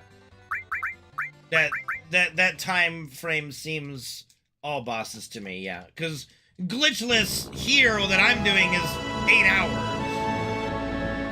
So yeah, that's definitely all bosses. I don't know. I just don't find all bosses that interesting in FF7, unfortunately.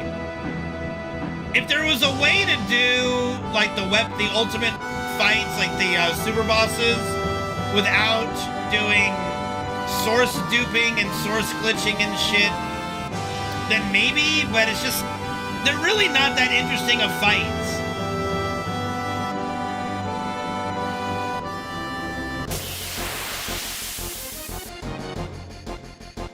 What up, Sean? Nope, no dicks here.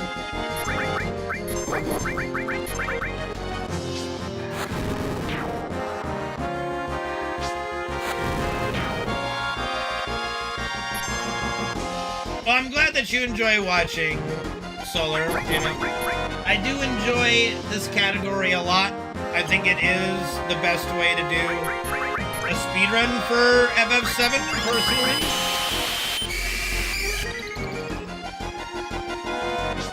Because you get like all the best of FF7 and none of the bad, so I don't know, I just think it's the most fun and interesting category to do.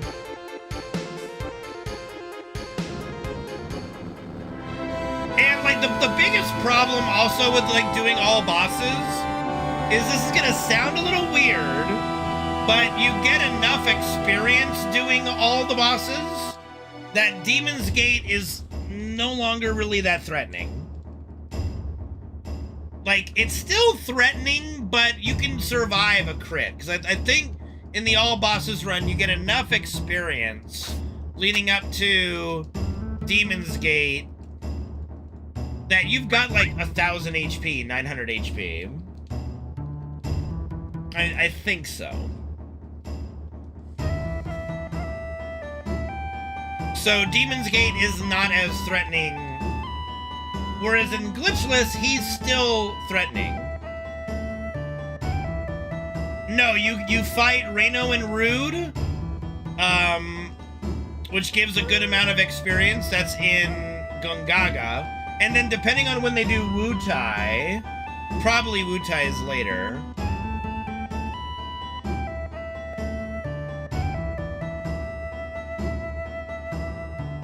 Trying to think. There's any other bosses.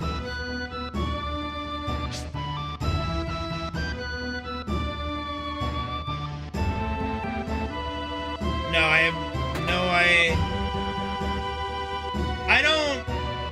I'm not gonna do that, Penguin, because I know what a Futa is.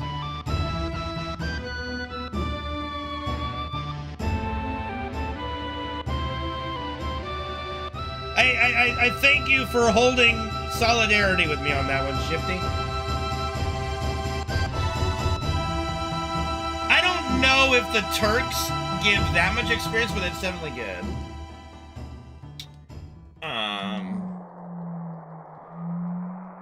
Just trying to think. I'm trying to think if there's any more optional bosses besides the Turks before you would do Demon's Gate.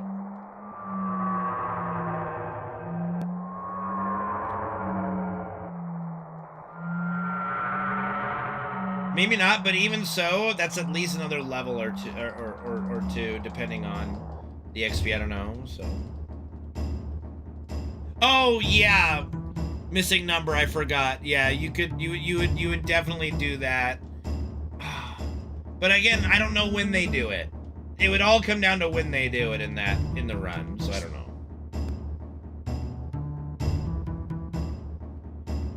You'd think so, Holy, but you'd be wrong. And the problem with FF7 is that it's not that big. Why am I bringing Kate's in? That's fine. It's not that big of a speedrunning community. It's definitely not as big by any means as Ocarina of Time. Yeah, the issue though, Solar, is time. Like, if you can just come back to it and one-shot it, that saves you time, right? So, and does beating missing number when you first get to Nibelheim save you time in the long run? Not really. So yeah.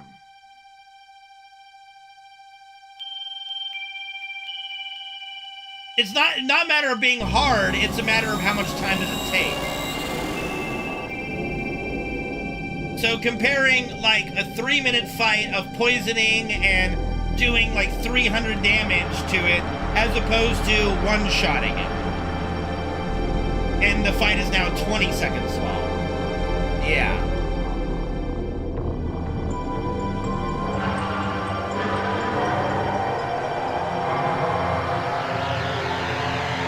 Bro, I still just cringe at those fucking dumbass riddles that, I spent literally, I think, okay, if I remember right, Brutal gave me one of the clues, and I think Luzbel of all people, again, this is like over 10 years ago maybe, so I don't remember entirely. I know like Luzbel DM'd me, or it was either Luzbel or Ben that DM'd me. I gave them my clue and just washed my hands of the whole thing, because I just did not care. I just could not be bothered. This is like, I am not jumping through this guy's hoops. I am not his guinea pig. I am not his plaything. I don't care. I'm not doing this. I wasn't doing it. I wasn't gonna do it.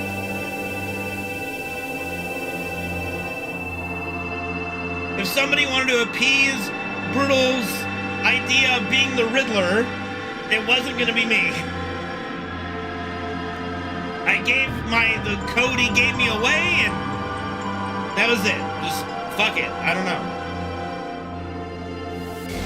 Yeah, you would, Reno, because you're a sick, twisted individual.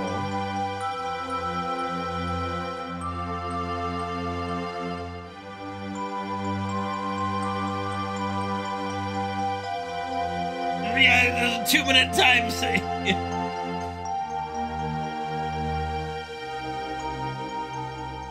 Yeah, that whole thing was just, oh, ridiculous.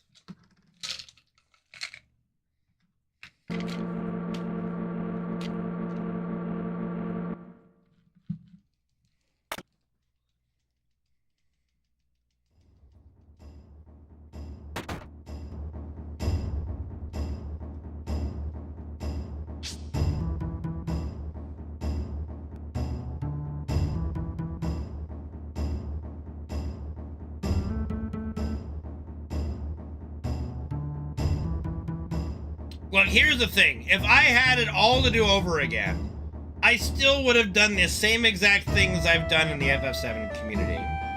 I have zero regrets of how I've conducted myself, the stances I've taken.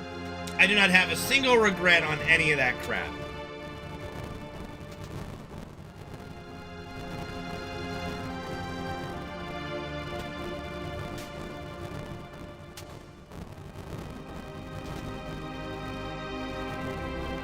Bro, I felt so bad for Sunamods. That was just...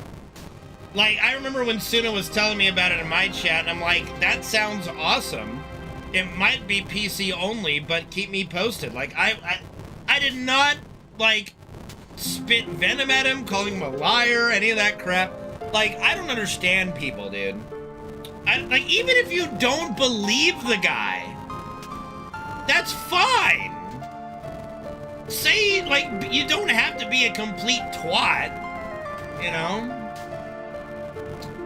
I mean, Joe, the decisions I've made, you know, taking care of my dad, things like that, that have impacted my personal life, no, I wouldn't take it back.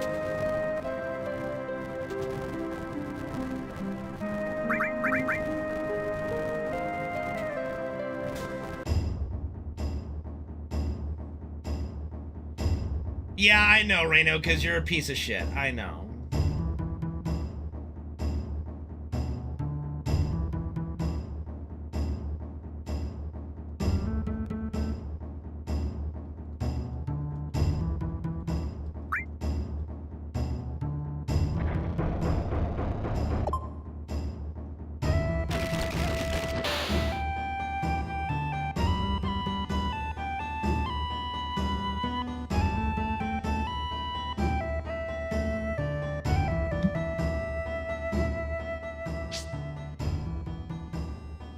People are mean and people are stupid.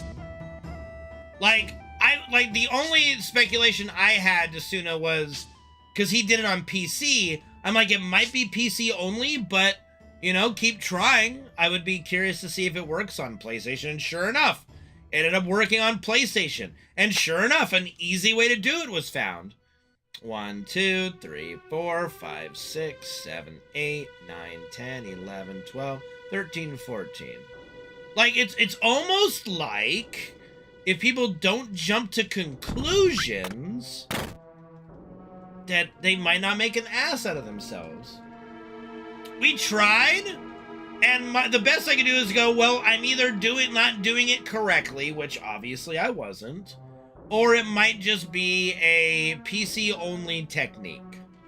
And that's not unreasonable because there are quite a few PC-only glitches, like the Yuffie Warp, etc.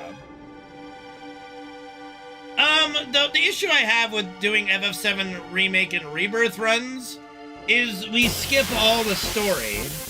So, they're not as entertaining to do or watch, I think.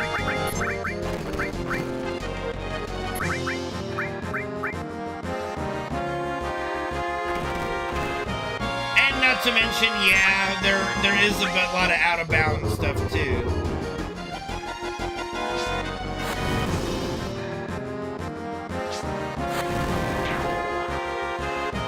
Well, that's what I'm gonna do. We're gonna do another playthrough of Remake and Rebirth once we have the release date for Part 3 and we know, like, the timeline.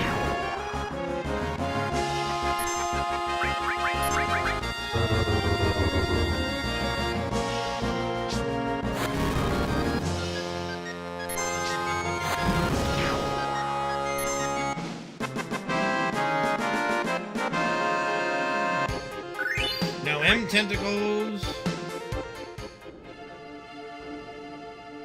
1, 2, 3, 4, 5.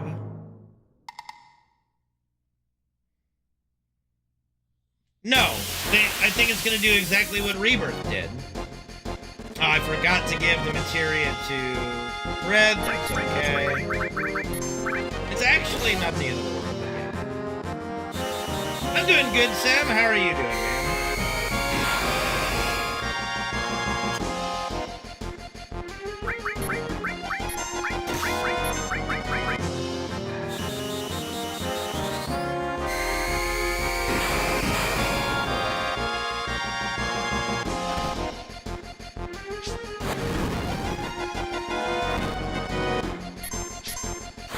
Long day, I hear you. Thank you, Ireland, for the 87-month resub with Twitch Pride. Appreciate it, man.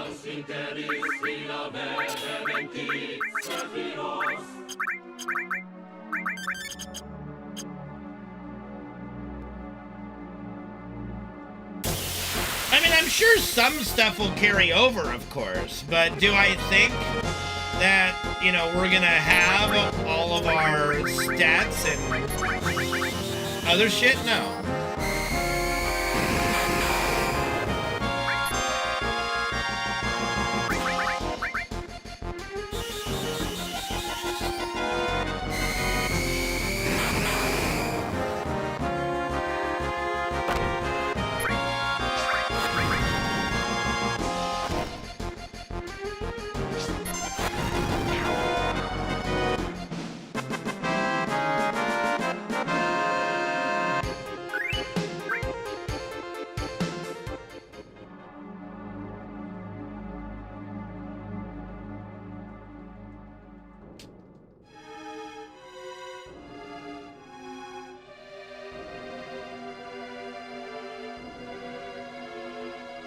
Well, we got a second Bahamut in Rebirth, so we'll get Bahamut 0.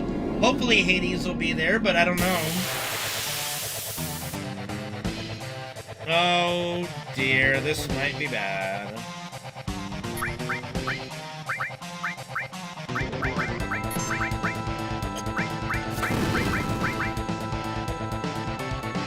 Okay, they're both fire 2ing before he does the takeover, so we're fine. Yeah, we got the red Bahamut. So in the first game, we got a Bahamut. That was the base Bahamut. Second game, we got the red Bahamut. And then third game, we'll get Bahamut Zero.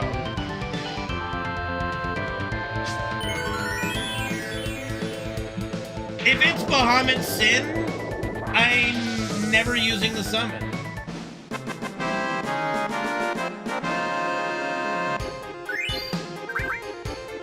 Like, sorry, that's nope.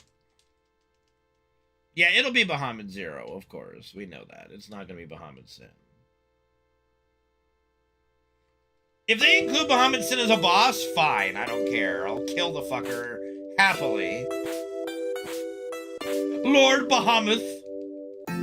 Bahamut. But Bahamut, the dragon!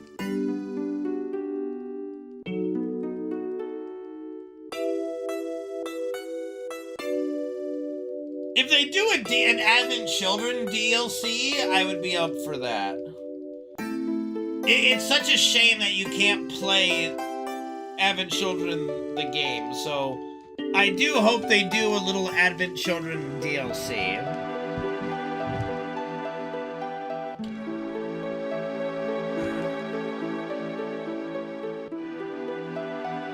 If they do that shit, I quit. I wouldn't mind Dirge of Cerberus DLC. I don't dislike Dirge of Cerberus. I think its story is very compelling. I just think it should have ended when you defeated Hojo. Personally. I have no idea, Hanzo. I have no frame of reference for no encounters in FF10.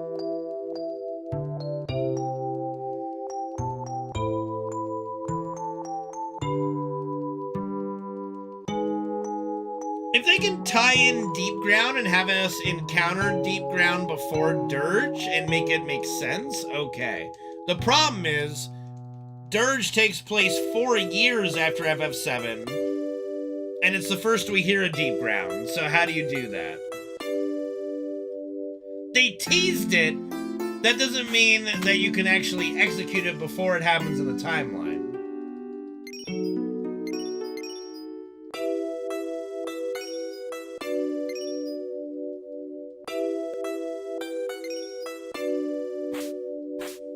Yes, it's acknowledged.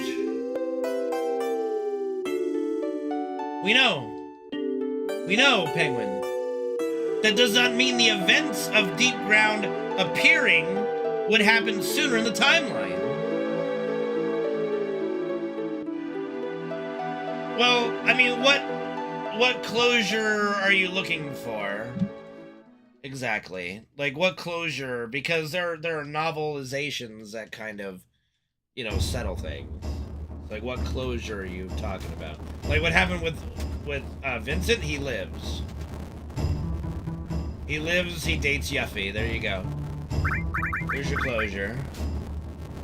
He gets together with Red 13 every year after everybody dies to reminisce and hang out. Because they live, like, 500 years plus.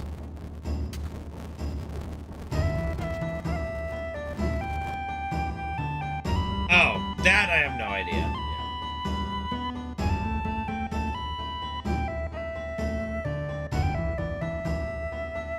That, you're asking for another sequel.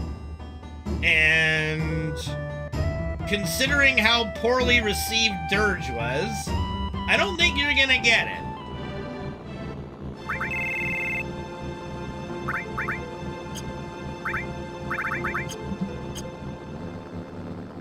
Can Vincent turn into a ghost?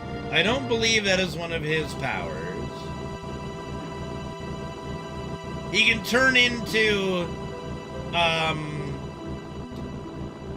a behemoth. He can turn into, what the hell is that? Essentially Jason Voorhees, Frankenstein, and then Satan.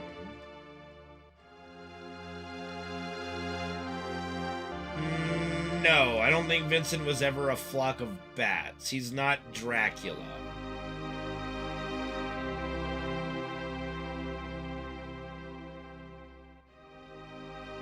I said Satan, Reno. You know.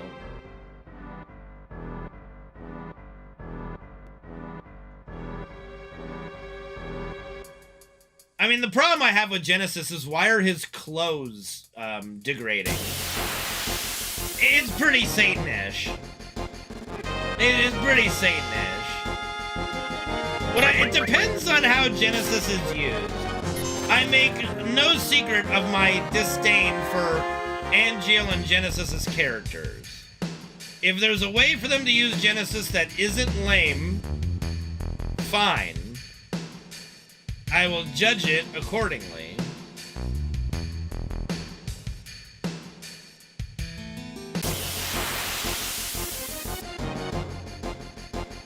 Well, again, that's what I'm wondering. I don't know how you do anything with Deep Ground before the events of Dirge, which is, again, 4 years after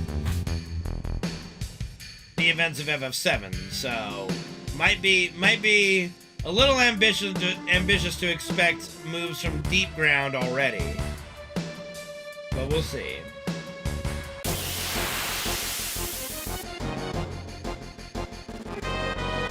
Why would we get young Genesis? We would just get Genesis. There'd be no young Genesis. We would just get Genesis.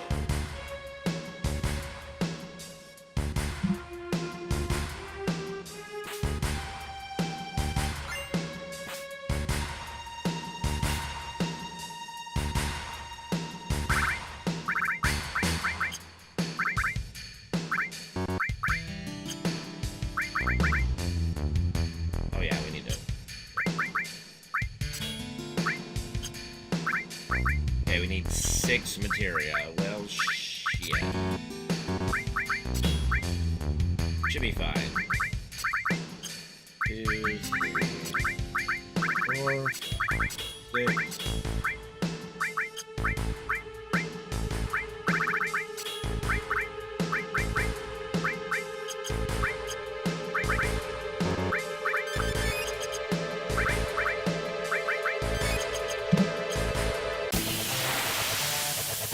Did I... Uh-oh. Did I not give poison to Red? Yes, he does. Okay, we're good. We're good. We're good. No, uh-oh. We're fine. Everything is fine. Okay. Alright. 94.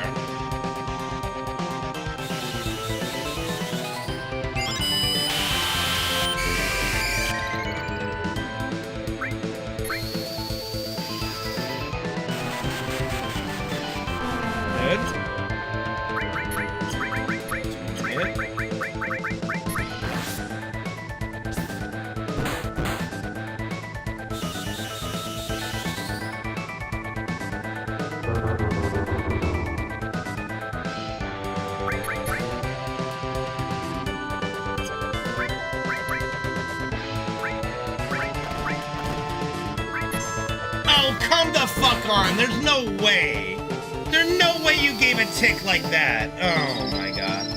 Alright, we gotta try to recover this. That's some fucking bullshit. Oh, it's some fucking bullshit. Like, there's no way that would have been a tick. That's insane. Okay, 1 tick. We need 95. Or 99. 99 works too.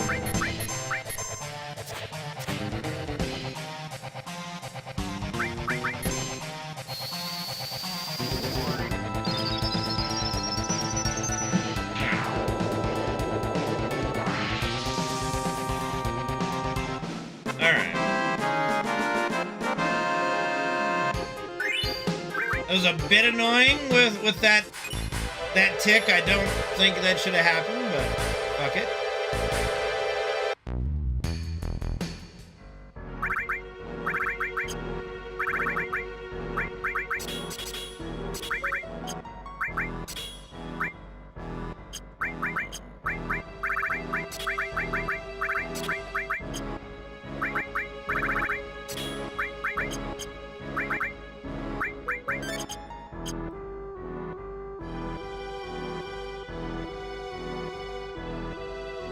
I don't think so, Hunter. why would I mini Cloud and Red?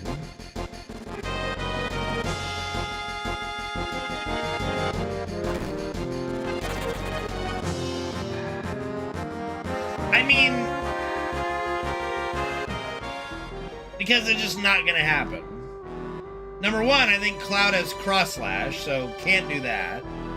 And I believe Red also has his Limit Break, so not doing that. And in that case, it's just not worth it to do it that way, in my opinion. If it's cooked, it's cooked, but, you know. A mini limit does 1 damage, correct. It does. But I don't want to use it there. Obviously.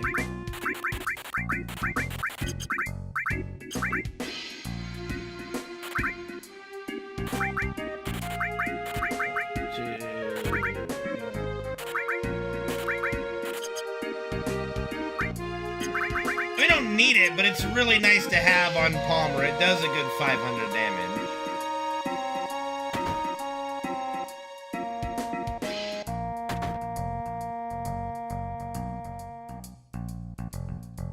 I mean, I was rolling the dice for sure to get a 95 or a 99.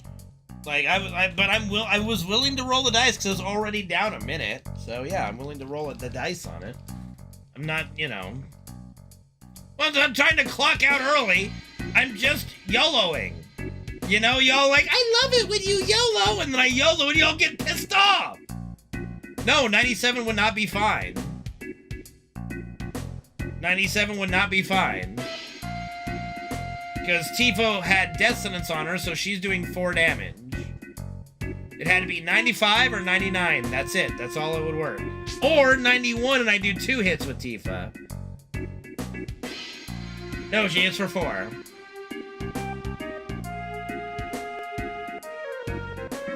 The only time she would hit for 2 is if she was in critical HP with the Power Soul without Death Sentence, and that would be 2.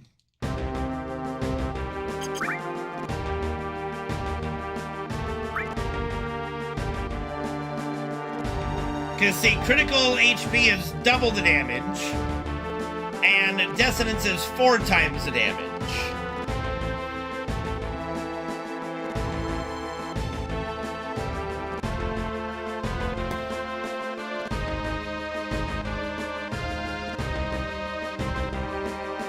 I think we're still going to get this introduction in Rebirth. It's just going to be done differently, of course. Okay, he had me trapped there for a second. That was a little strange.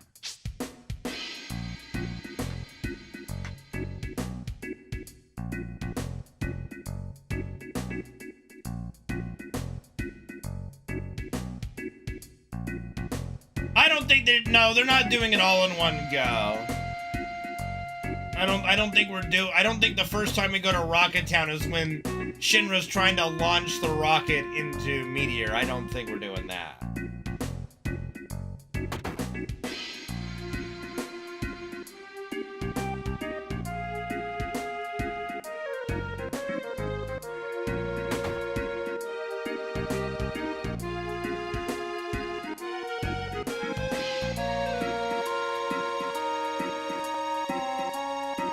Oh, bro, Shara is gonna be really fucking hot. We know that. She's probably hot in, she's hot in this, alright?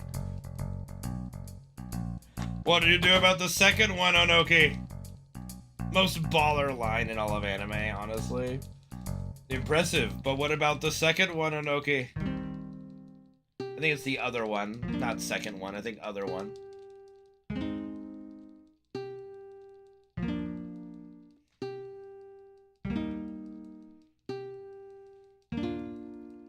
Dude, Myrna, like every Final Fantasy VII chick is fucking hot. Elena is smoking hot. The Commander!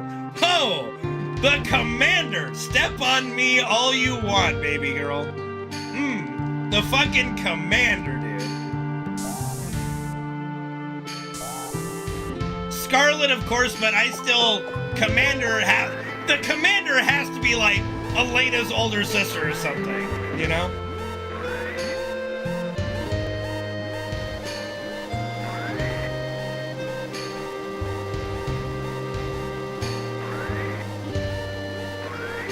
Like, even like, they made Jessie super hot too. Okay, look, I'll bet you Tifa's landlady in her prime was hot.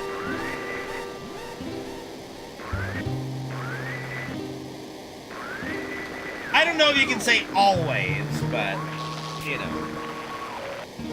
They definitely did not skimp on the hotness with the ladies. Cisne, hello? You mean you love thirsty characters, Solar, that are ready to jump on that D the moment you say hi. Hi, I'm Cloud.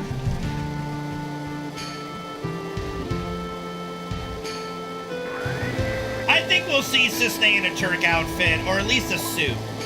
I mean, I guess a suit is just a Turk outfit, but yeah. Oh, no.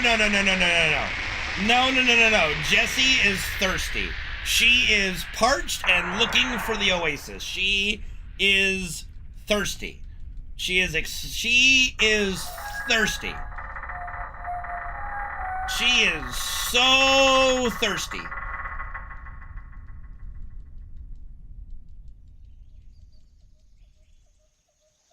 She was thirsty.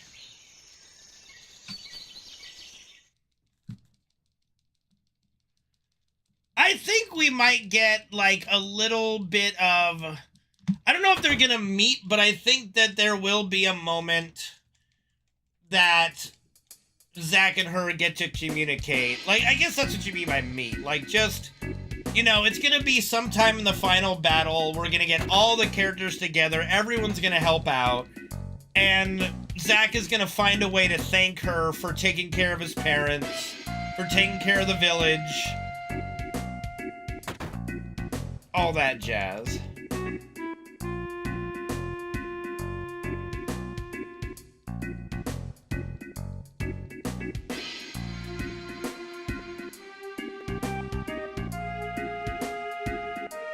We're not getting that, Solar. Honestly, we don't need that. It would be interesting, but we don't need that. I'm sure that someone will come out with some mods to play as the other characters, if they haven't already. I'll bet someone's already modded Cisne into being a playable character or something.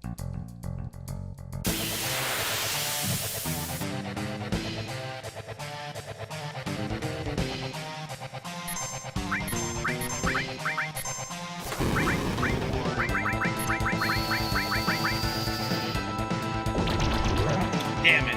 Didn't get that on-point poison. That would have been nice. Boy, we're not getting to take advantage of this. Come on. Sucky butts, dude. Sucky fucking butts.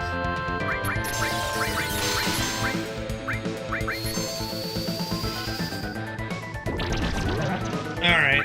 Better late than never, I guess.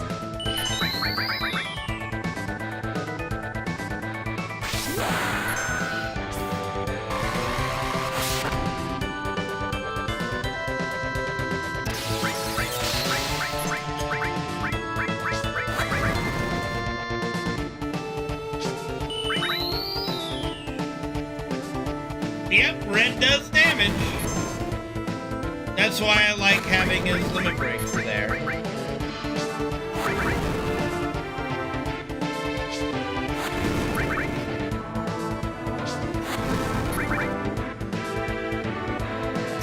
Well, we're out of Molotovs, but he should be dead soon.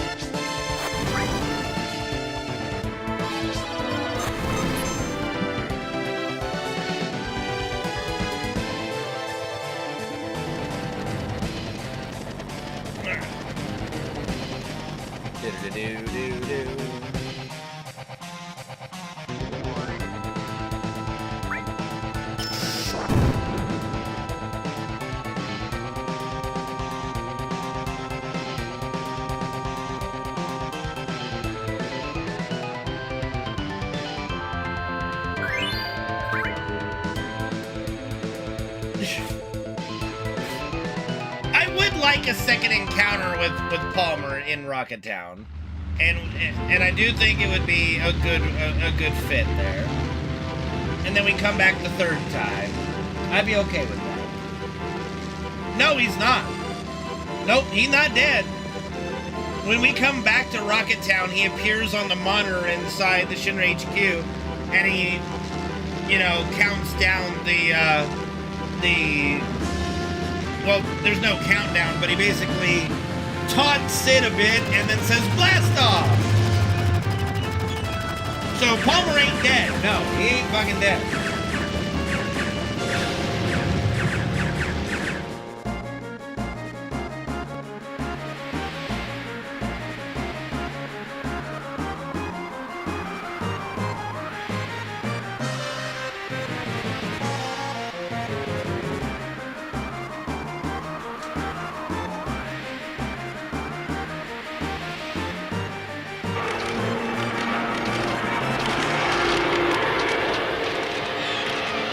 I mean, they just got another room. I'm sure. Like, fuck, he's a Shinra executive. They'll be like, okay, well, we'll have another room.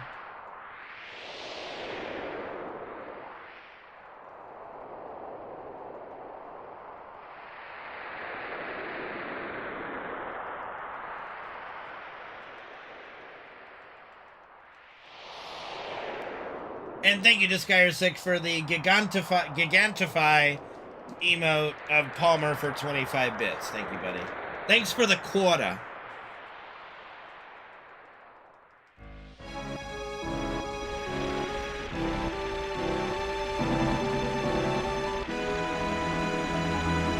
Where am I going? Where am I going? There we go. I had a brain fart for a second. There we go.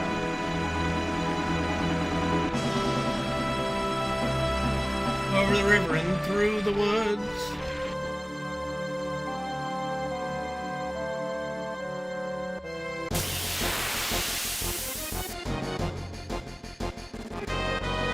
Oh dear.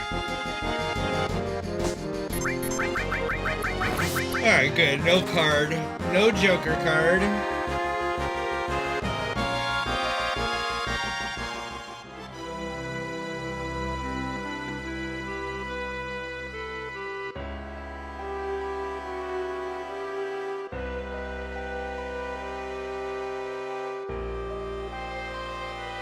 Alright, one encounter, that's good.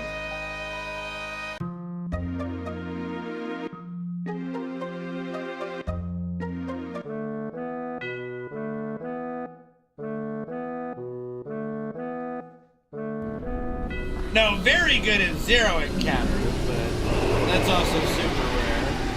One encounter, though, is pretty good.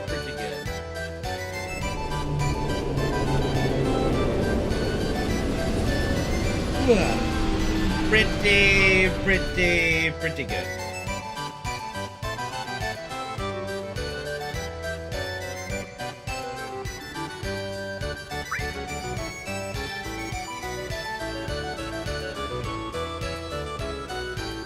I mean, you can do what you want, Solar.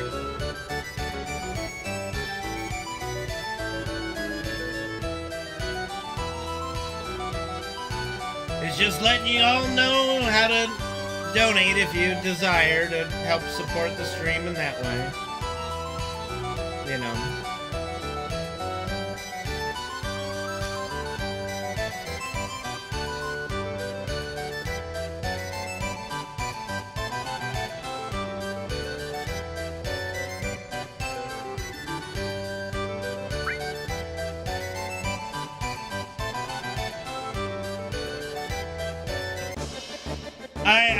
I have no desire to play 13 for a good while. I have no desire to play 13 for a good while.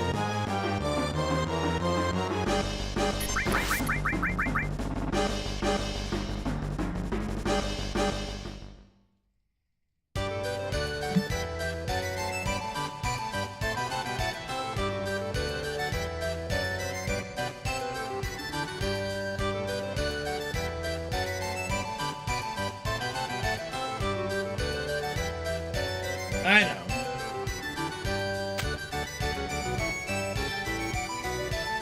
That's because of the auto battle system built into it. Solar, yeah. You spend a lot of the game just spamming auto battle.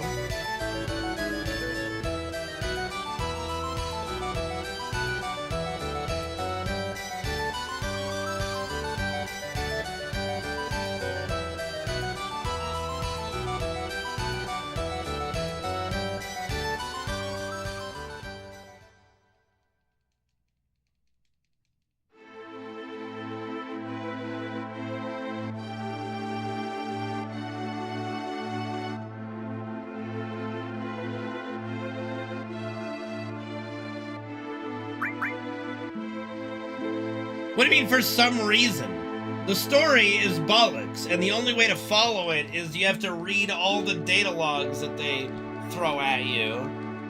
The FF13's biggest issue, and why I rate it so low, because story is the #1 for me, is it does the worst job in any Final Fantasy game of telling you what the fuck is going on, what anything is, and what the story is. It is so horrible at that. For like an HD PS3 next gen entry, for it to put so much of the important parts of the story into these data logs you gotta read is bollocks. I mean, not everybody has good taste, Gary. It is what it is. That's just the fact of life. There's no explaining that. Some people are just wrong. It's okay. So some people are just wrong. And that's quite all right.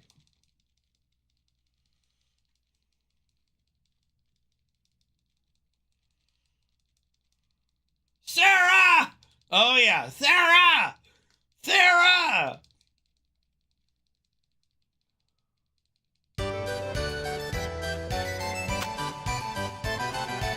(13.3) is the best of the three.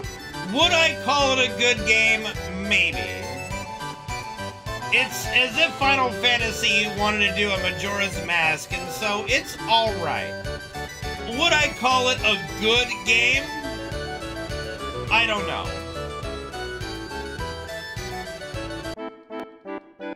It's definitely not fucking hot garbage like FF13 and FF13-2.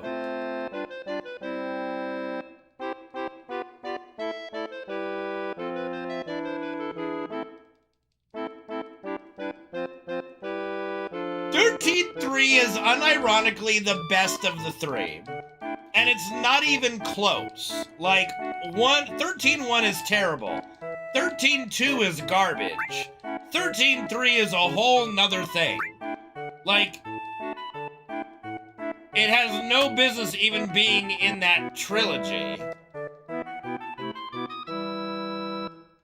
So, if you have any inkling, give 13.3 a shot.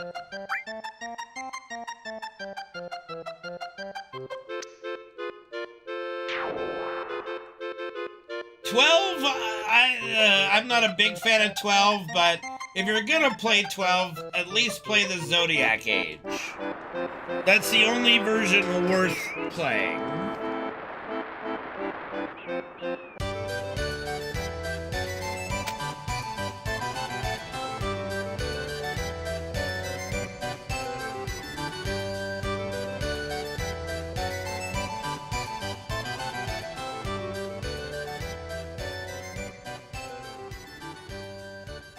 Is there an FF11? Yeah, it's an MMO. Hello, Chris in DC. It's been a little while. How you doing?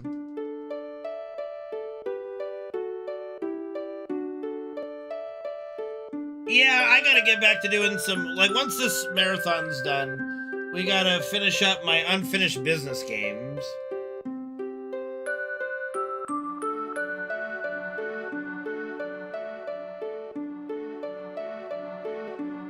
I'm doing good, Chris. I'm doing good. It's good to see you again.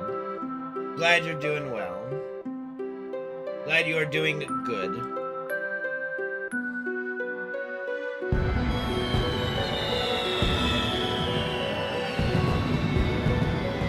FF13 is called Lightning Returns Final Fantasy 13. Literally, Lightning Returns is top billing. Final Fantasy 13 is the subtitle.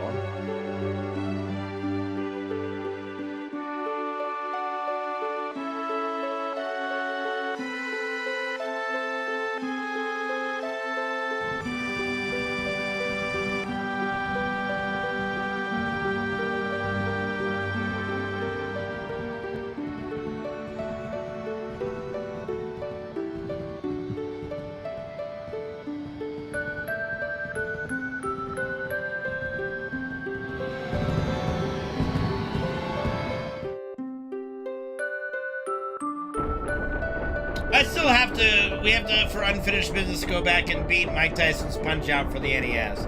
I am not looking forward to that one. Yes, people still play FF11, yeah.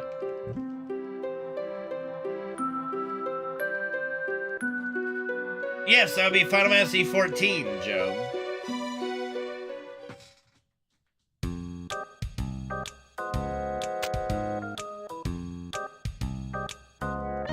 You know, the MMO I've played on my stream a lot.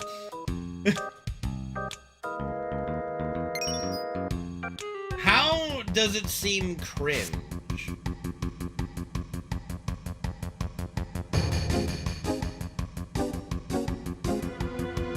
Like, that's... What do you mean? It is a... What? Bro. Clearly you've never seen anything of FF14. 14 had, like... Do you think MMOs have no story? What? Joe! Joe, please. Please, Joe. Talk to me, Joe. What the hell are you talking about?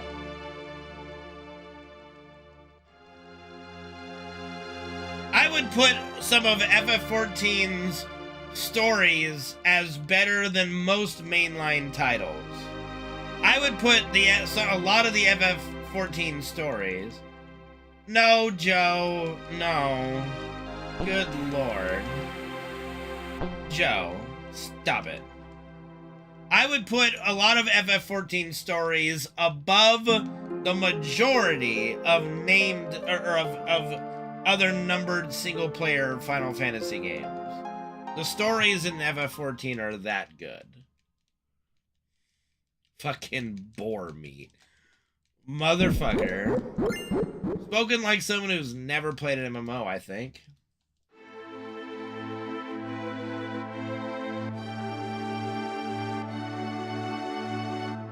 It's not really dropping hardened players.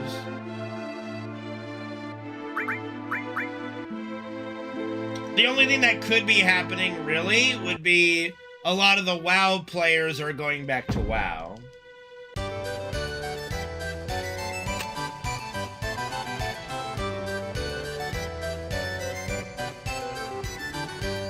Look, I don't think Luke Lamont's that bad. I don't think Dawn Trail's that bad. Do I want Luke Lamont to continue being a prominent character? No. No, I do not.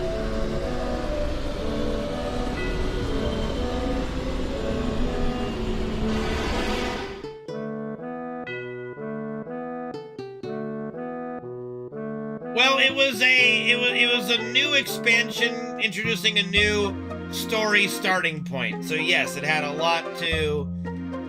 It was already basically doomed in that regard. And again, like, if you look at FF14, I don't think people are sitting there touting, oh yeah, A Realm Reborn is one of the best stories ever. No.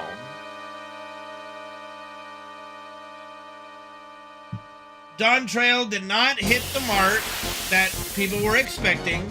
People did not appreciate the sidelining of the Scions as much as people hoped that they would. And Yoshi P has already said that they're course correcting. Essentially.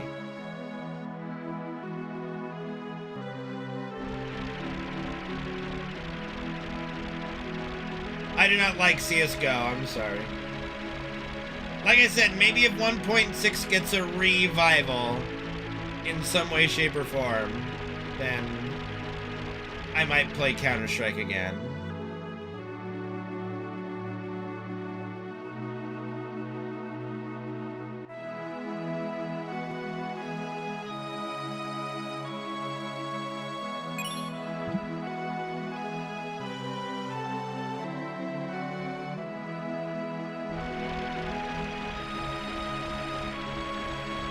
I mean, I thought the same thing for a long time, Penguin. When I was mainly PvPing in World of Warcraft, I made fun of those that raided, and I was like, you're just playing against a computer. You know, I looked at PvP as the ultimate experience because you're playing against real people. Having now raided in WoW for a long time, it is a lot of fun, and it is very challenging. And it's not that they're all choreographed fights, because they're not. There are patterns to learn, and the satisfaction you get from learning the patterns and understanding how the fight works and being able to adapt and to do the fights is very, very satisfying. I don't know what other kind of games you enjoy, Penguin, but it would be akin to learning Guitar Hero or Dance Dance Revolution or being good at Rock Band, anything like that, you know? Oh, it's even better as with groups of friends. There's nothing quite like progressing with your friends and achieving something together.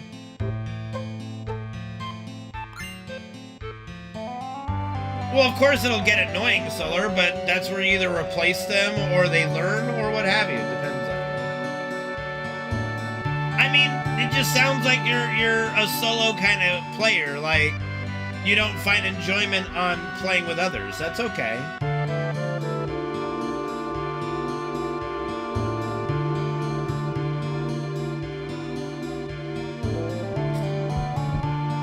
Like, that's just part and parcel of the experience. Like, I know that the majority of the time when I play a multiplayer game, and this is not to toot my own horn a little bit, but it's just been my experience, whether it be friends, online, whatever, I'm usually the best in the group in a lot of scenarios.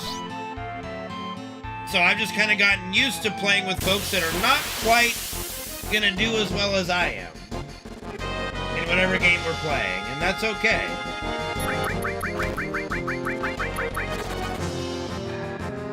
Part of the fun is helping them get better and to succeed together. You know, I didn't play Ark with Nick because he was amazing at Ark. I played Ark with Nick because it's just fucking fun to play Ark with Nick. Even though he would get all these dinosaurs that I spent hours upon hours getting for us, and within an instant, they're dead.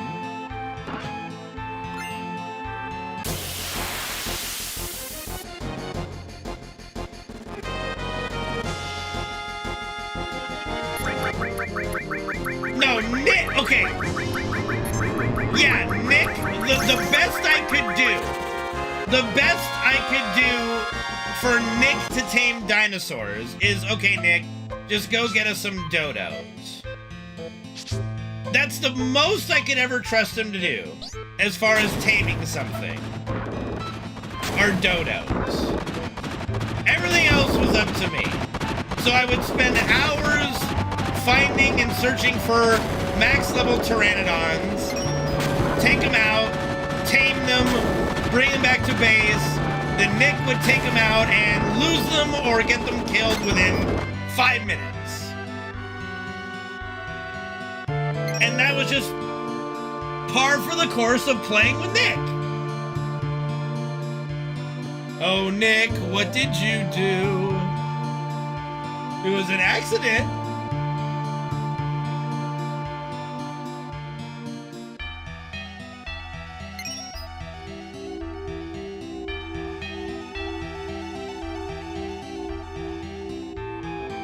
Hear me out. I mean, it's not for everybody, Penguin, for sure. I'm not a big fan of Mythic Plus. I don't find Mythic Plus fun, I'll be honest. And again, Penguin, I used to be in your shoes until I started raiding. It's the best experience in MMOs, is doing the raids with a group. It's the best MMO experience. Bar none.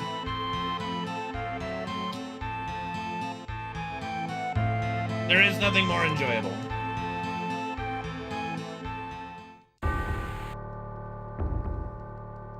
Well, that's pretty limiting. That is pretty limiting.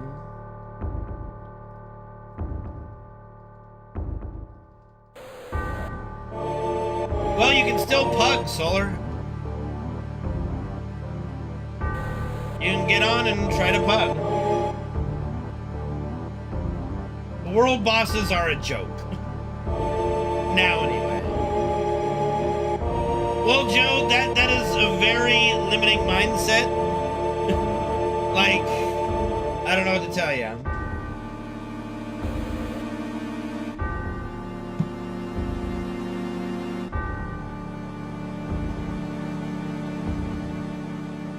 And that's fair, Solar. I'm just saying, like, that's the other options.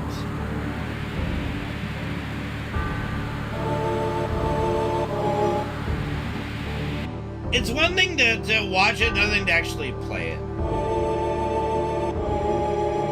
And I don't have the best perspective to see a raid from a entertainment standpoint, since I am the tank and the raid leader. So you're not gonna get the most out of watching me.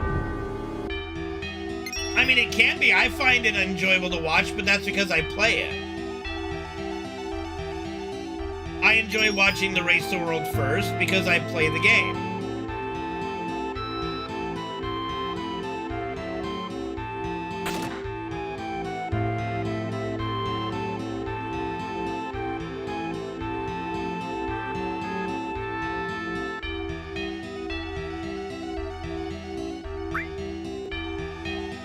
I'm just saying that my perspective, if you're looking for peak fun factor and enjoyment, is not going to be the one, because I am a tank.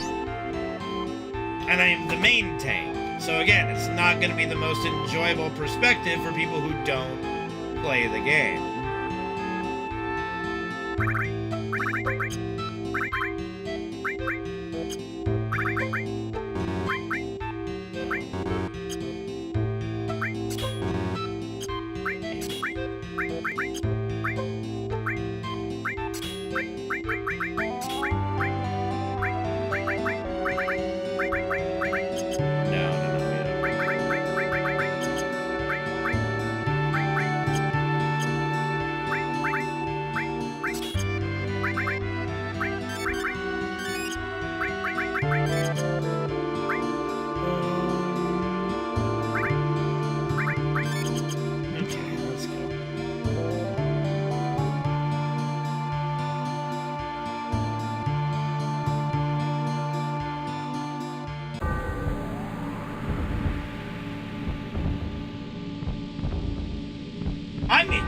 Okay, so I tank because I find it very enjoyable.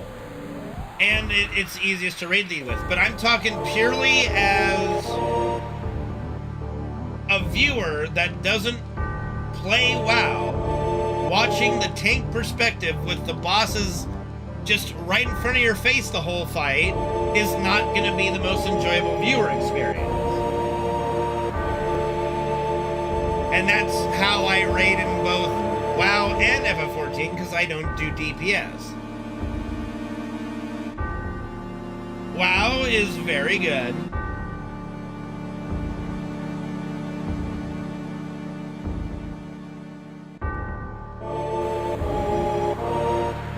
Very good. And sucking dick. Sucking dick! You know all about that, wouldn't you, Holy?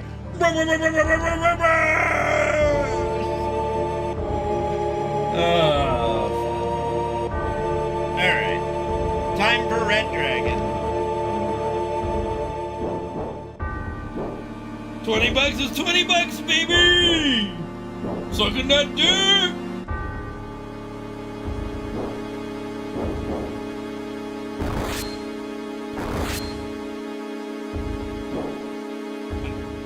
No, I can't see that. All I see is this. This.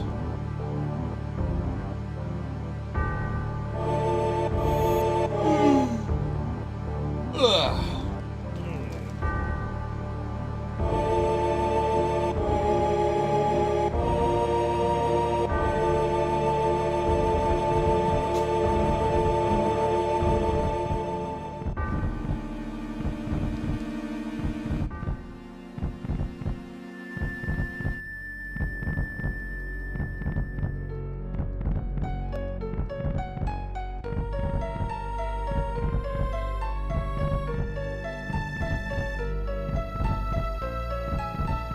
Yeah. Not for very long, though. Paladin and Priest were the only ones I played quite a bit back in Cataclysm during PvP. But once I played Blood Decay, that was it. Blood Decay is just so much fun.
Alright, good red dragon fight.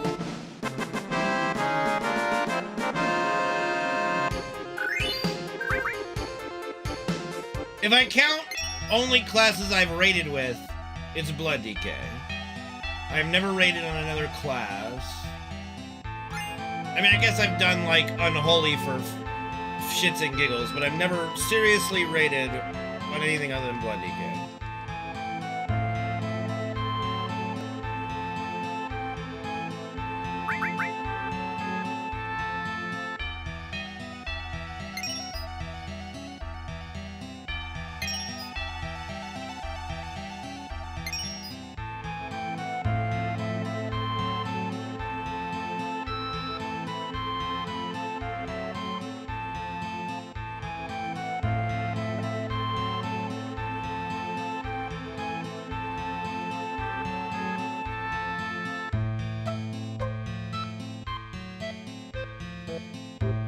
Gotcha. I have made no secret that I can only play Blood Decay. If there is ever a point where Blood Decay is literally unplayable in a raid, I will 21st man. I cannot play another class. That's it. I don't care to. I don't want to. No. Must you? I must.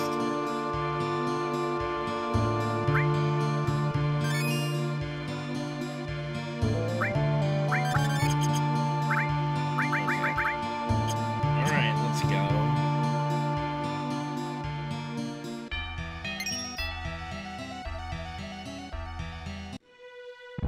What could I possibly be forgetting here? Like that. Why did I get a gold split for that? I hope I don't find out the hard way. I don't think there's anything I need to do.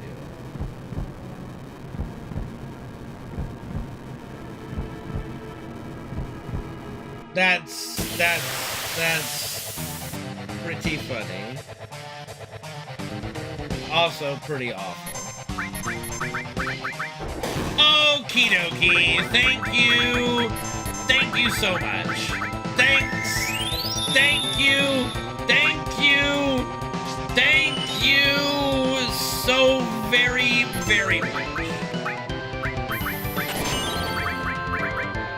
And you crit, Eric?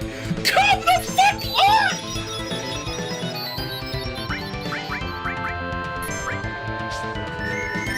This is so stupid.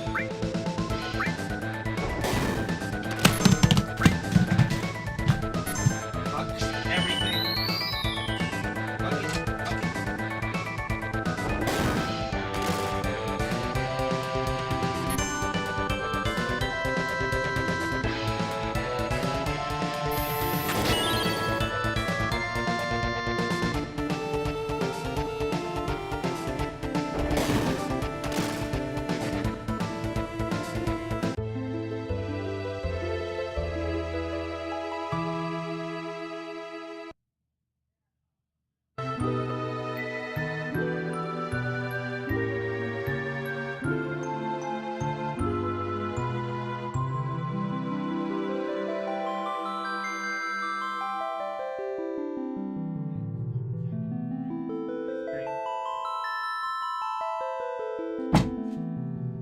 Oh, there's... See? This anyone who fucking tells you that, you know, Glitchless, you know, makes Demon's Gate, like, no problem, is full of fucking shit.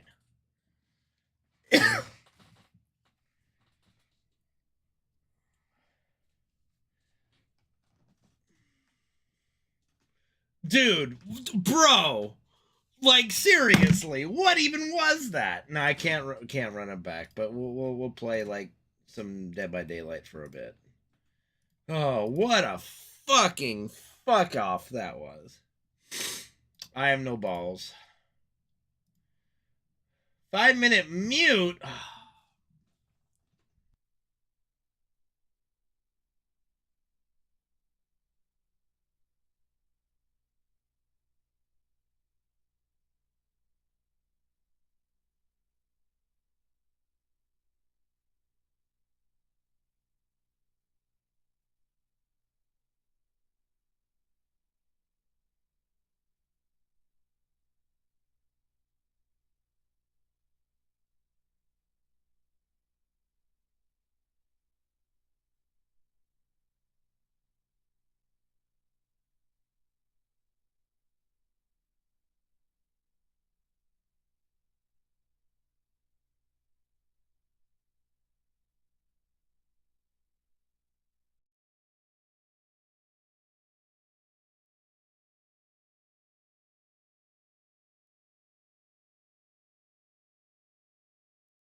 You died a stupid death.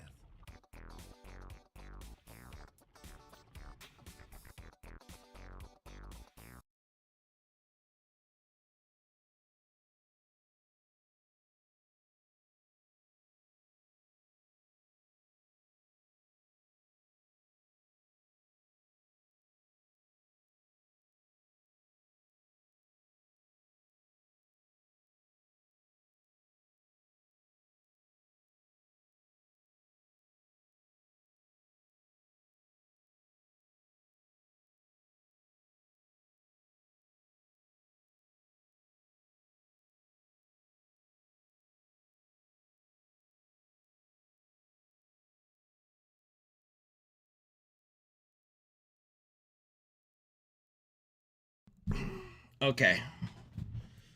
All right. I'll try Reno's meme game, and then we'll do a mean. We'll try some Mean Bean Machine speed runs, and then we'll finish it off with some Dead by Daylight. Let's see what this meme game. What happened? Well, the fight started off with him crit killing Tifa, revived her, healed her. Then he crit with Icicle Drop that hits all three, crit killed Aerith. And then and then I revived her, healed her, and he killed Cloud, and so I was done. There's no recovering after that. You know, I wish that were possible. The thing is, because of Demon's Gate's level, he has basically the highest chance in the game to crit us. I don't like how when I go to add the source in XSplit, the name of it is the Troll Game. Keep in mind, this is a game that Reno gifted to me. Okay? Keep that in mind.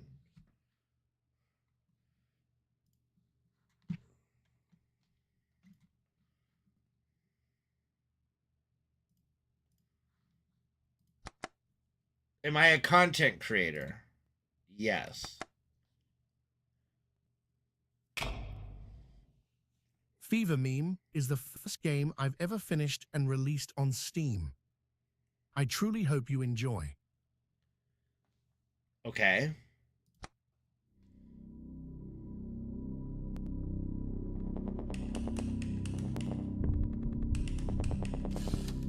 Okay.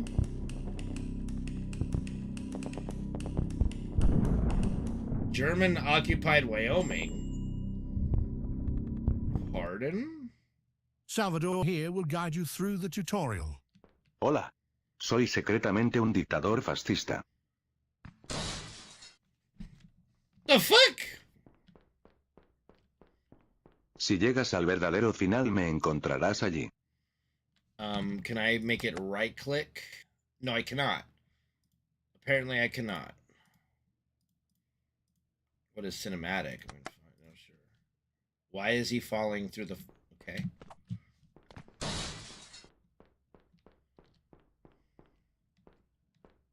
Vine a advertirte que hay más en este juego de lo que parece. Hay múltiples finales y si no tienes cuidado tu copia del juego se destruirá por completo. Bro, I don't know. All right, the first actual map of the game. Good luck. Have fun. Can't crouch.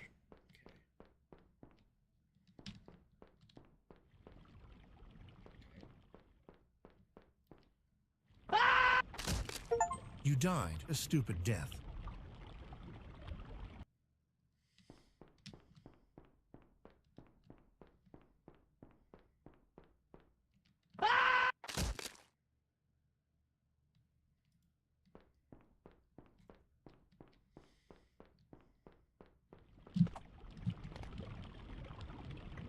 Oh. Invisible platforms, okay. Suck my dick, game! I didn't even get a chance to read that.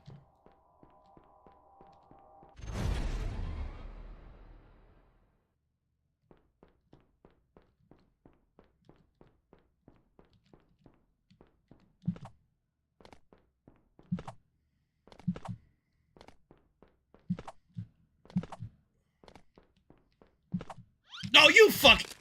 Come now, you really should have seen that coming.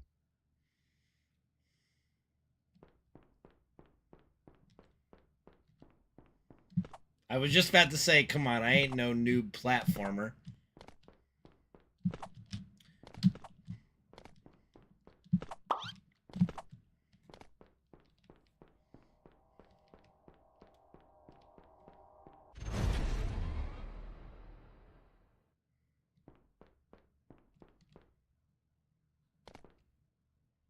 That's gonna come at me. You were impaled by a flying bed of spikes. How quirky. What are you talking about? Did that...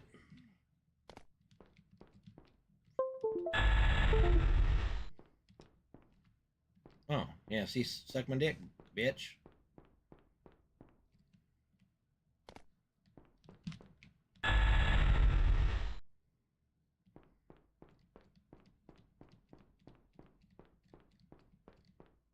Let's see, I'm not that dumb.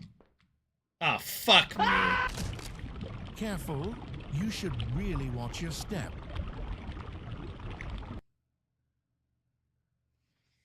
Okay. Okay, Penguin.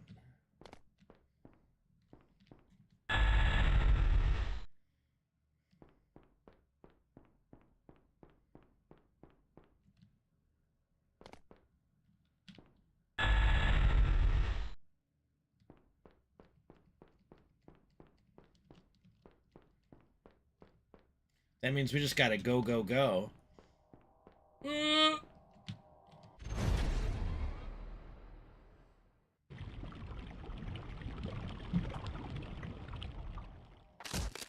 Whoops, I had the gravity turned off.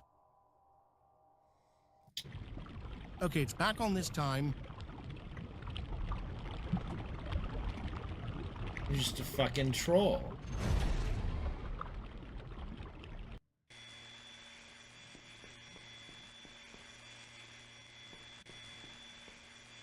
Game's quiet? There.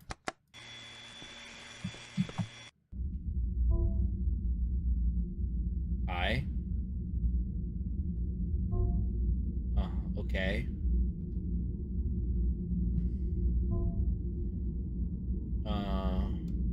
Okay.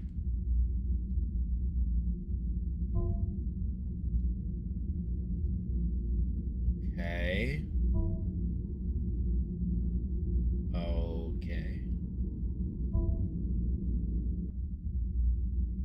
Okay.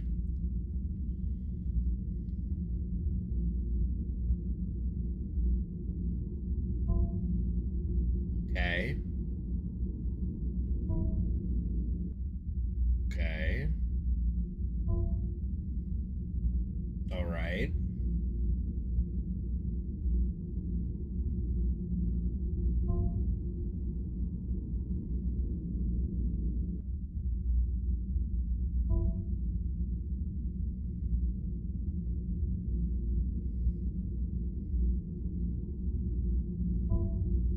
Okay. I got it. You're welcome.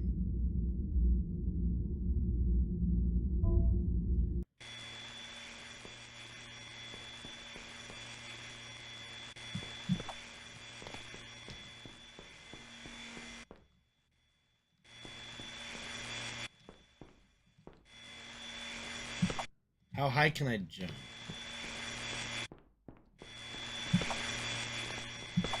Oh! It is heavily implied that you were eviscerated by a saw blade. Ow. Thank you.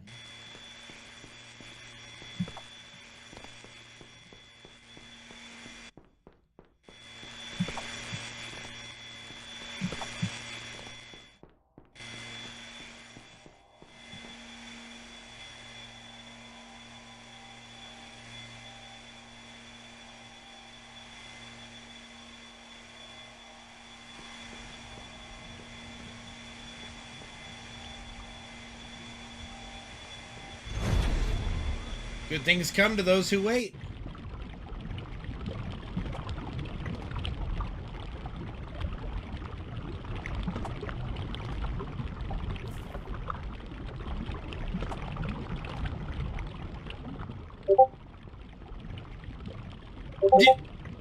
Is it literally doing Discord notifications to me? In the game? And disconnect sounds. Jesus.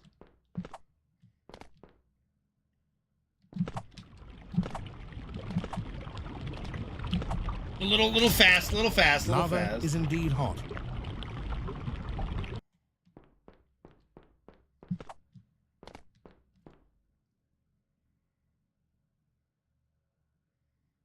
I did not get disconnected. You're fucking with me right now. Yeah, we're fine. Fuck you. Making me check that shit. God damn it.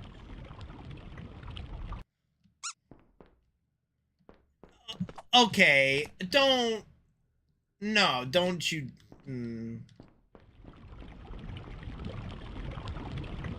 Don't you dare give me this. Fuck you.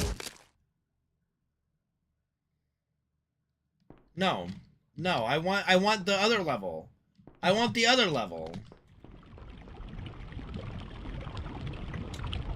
That was doable, okay? I don't need you fucking doing...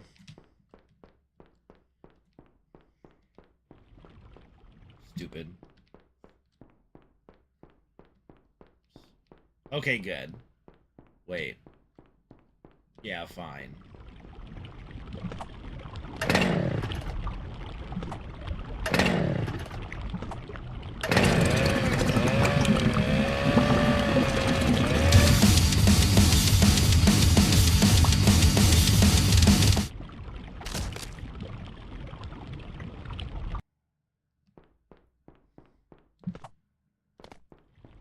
I thought I had to jump into the... Never mind. It's fine.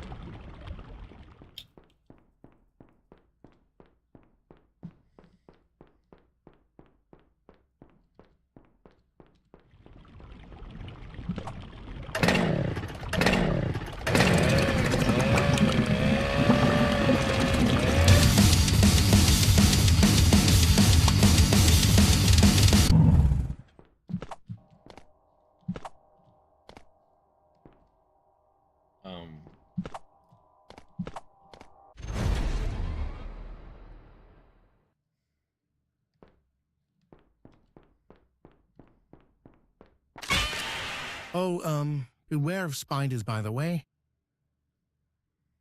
That was random. Why does it sound like Godzilla?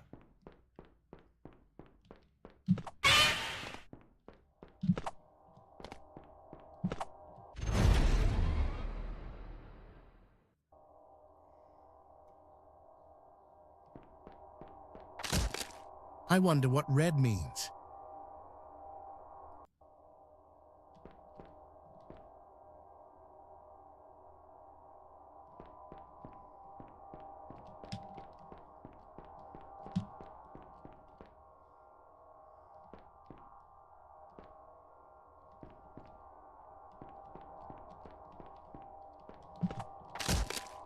I have played I Want to Be the Bashi.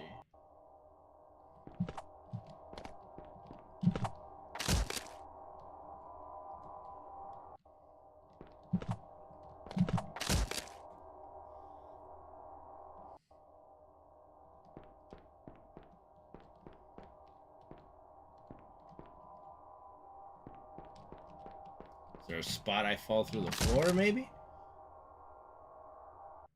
Man, I don't remember that. It's been so long since I played that game.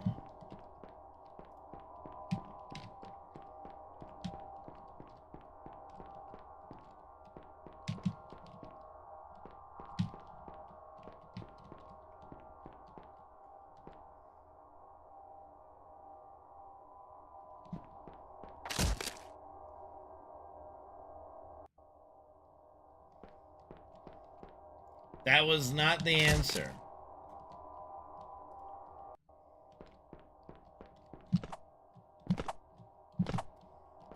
There's gotta be like an invisible wall or something.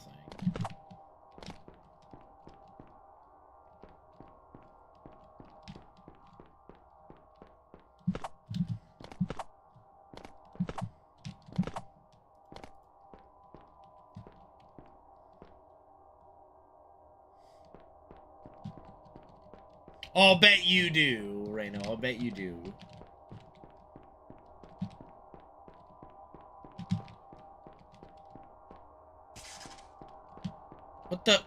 What the fuck?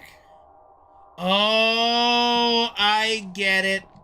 I get it. I understand. I understand.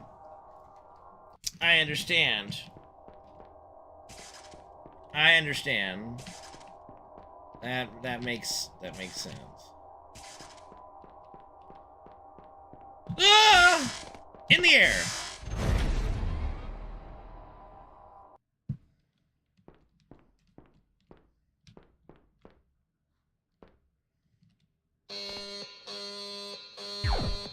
Oh!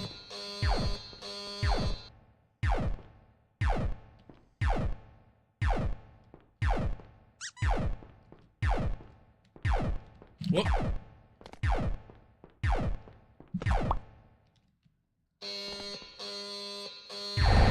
Whoa! Okay.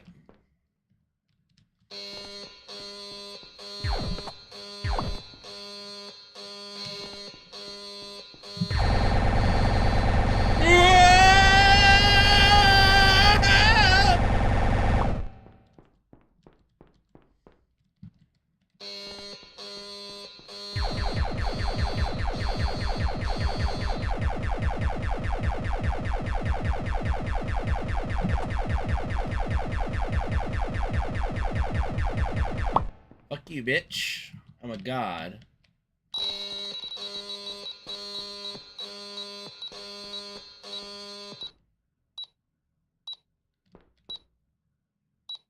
What's happening?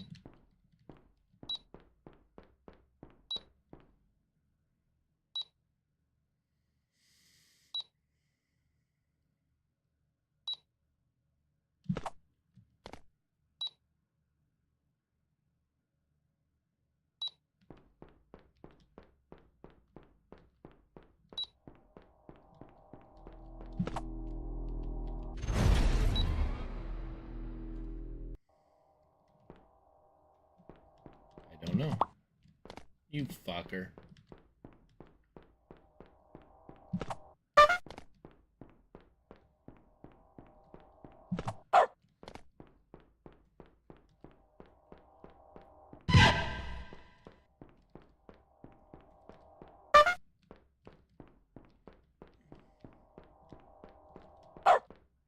What?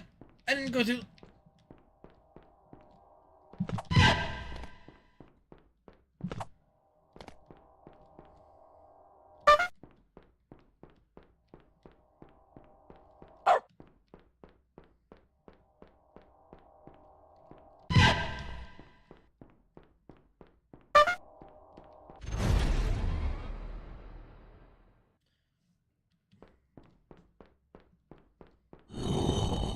I didn't get a chance to read that.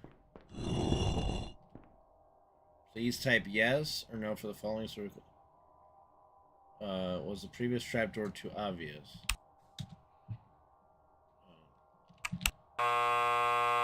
Did your first... No. Yes. Yes. Yes. Yes.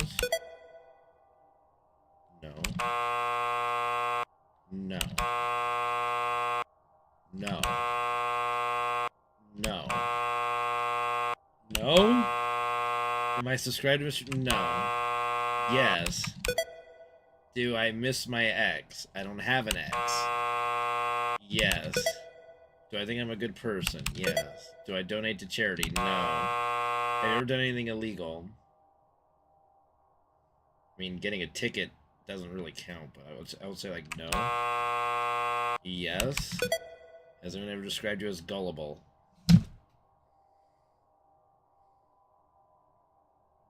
I take baths!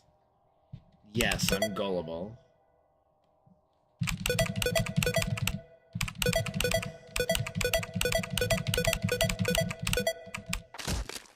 Okay, now you've got to admit, I kinda cooked there.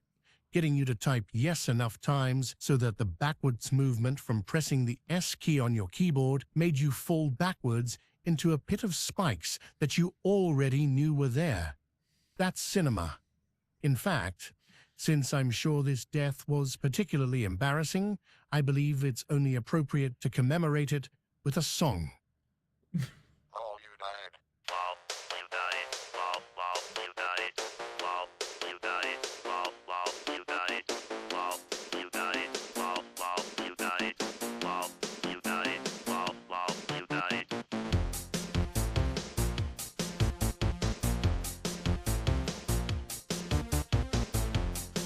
I knew that was happening. I'll be honest. I allowed it to happen. So it's only fair. But I wanted to see what happened. I knew what was happening there, Holy.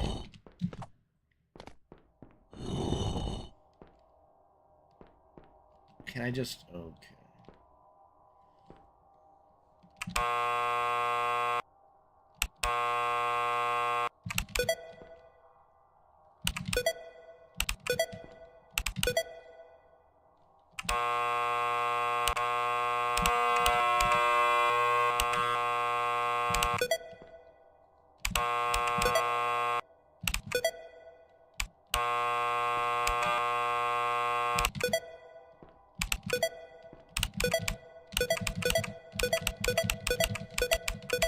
It was like at 14.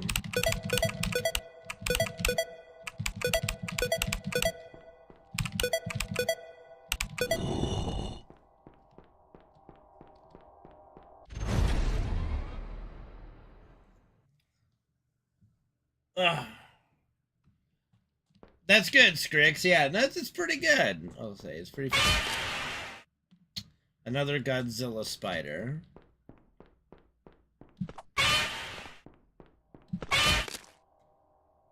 Okay, that one okay.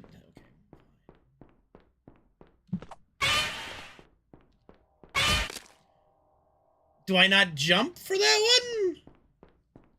Like I did. You jumped the first one. Maybe I needed to. No, jumping doesn't work. Maybe I have to like go at the side. I did jump the first time. The second time, because it looks like it was higher, so I thought.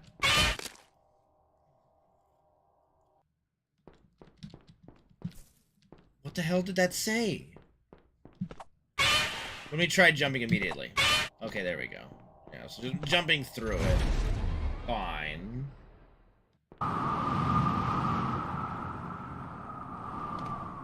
Okay.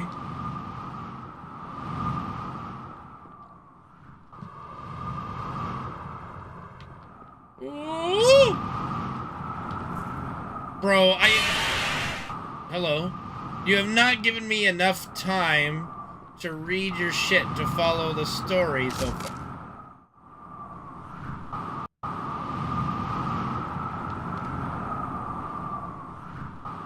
Lol, you died. Lol, lol, you died. Lol, you died. Lol, lol, you died. Oh, shit. Wait, this looks like it's changed. I could be wrong, but...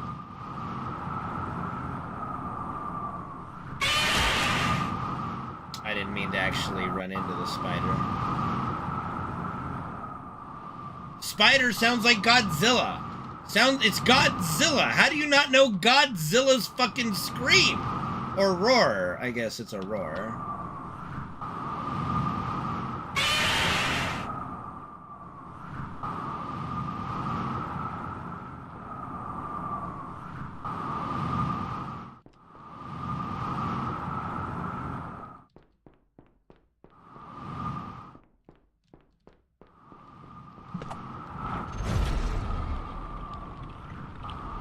For legal reasons, I have to specify that this is Steamboat Willie, not the other guy. Okay. Oh, okay. I never saw... What's it? The show. I don't remember what it's called. But I know what's going on here. Squid Game. That's what it is. Squid Game.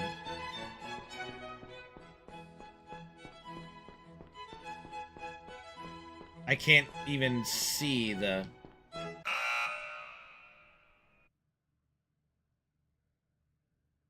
Looking at you.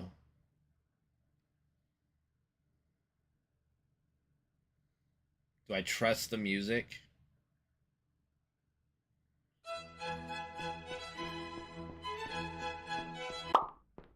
Okay. That was fun.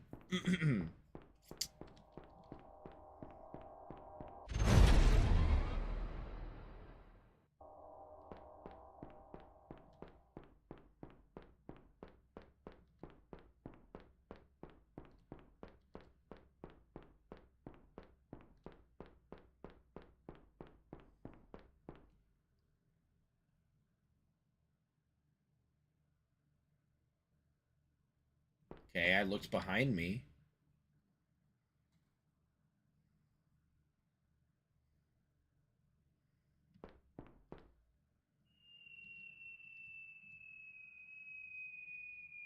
I don't even know what that said. Can't just throw text at me.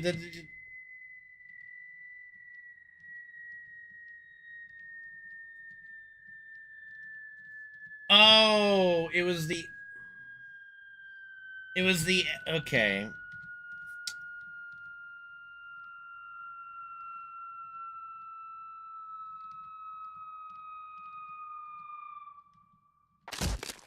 Well, that was certainly an elaborate way to die, wasn't it?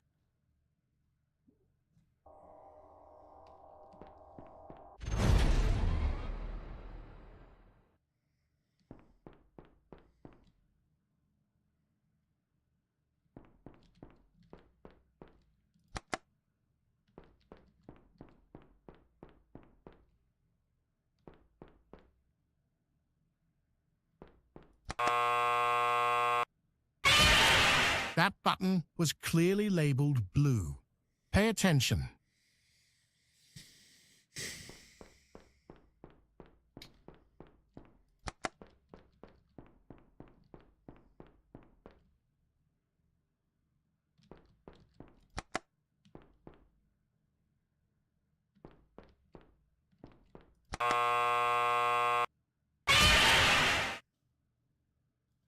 Ow.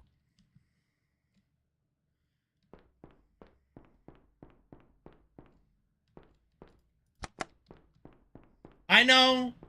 I know. I know.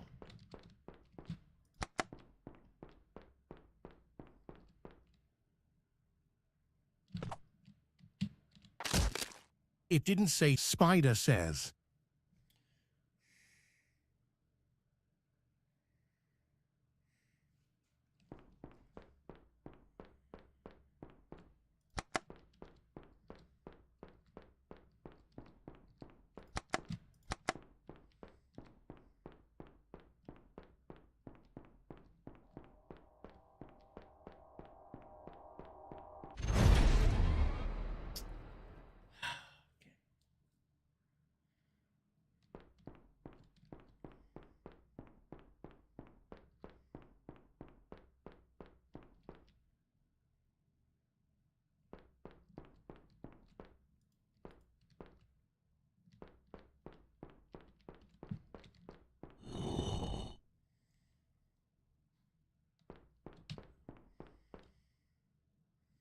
A lot of leaves.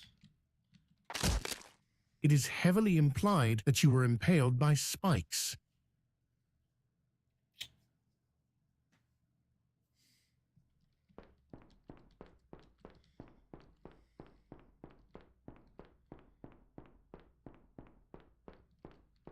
Okay, this time it's a lot less. 1, 2, 3, 4. Oh, hold on.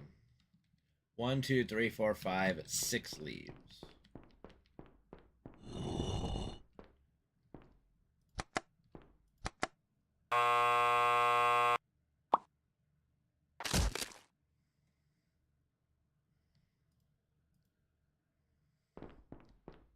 That definitely looked like 6 to me.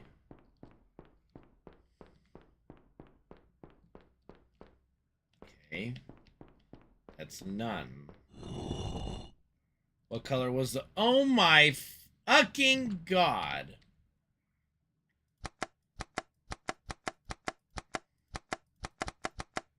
Burgundy's mahogany.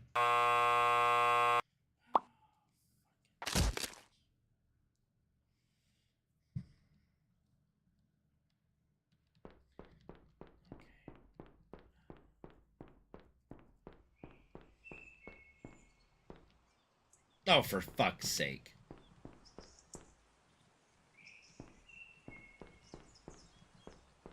Alright, what's the question this time?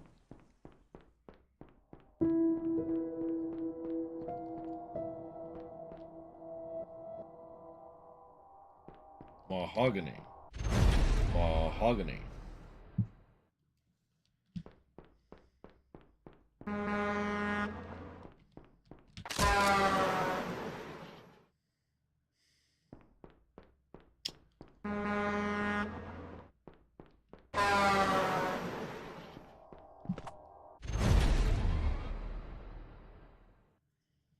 Ah, yes. The obligatory maze level. No game would be complete without them. Always Or am I thinking hug the of left water wall, levels? right? Hmm. That's how mazes work. Always hug the left wall. That's the trick to mazes, right?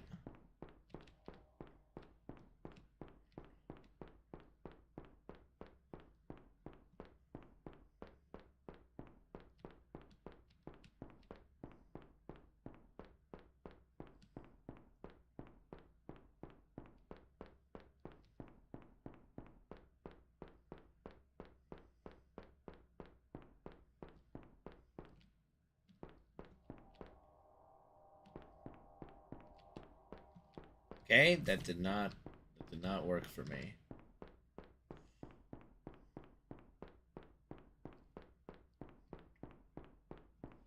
There was only one way to go. Like, wasn't a lot of. I just left was the incorrect direction.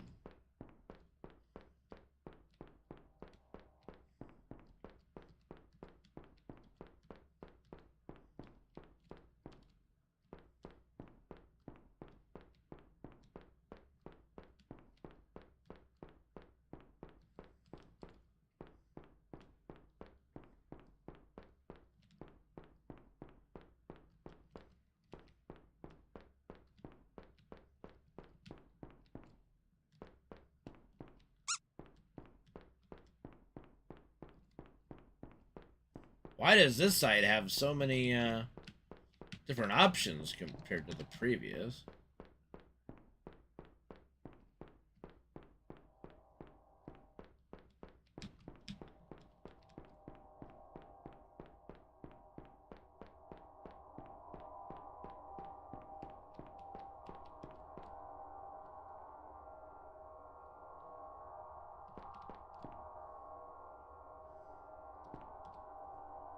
That's a red. I can't.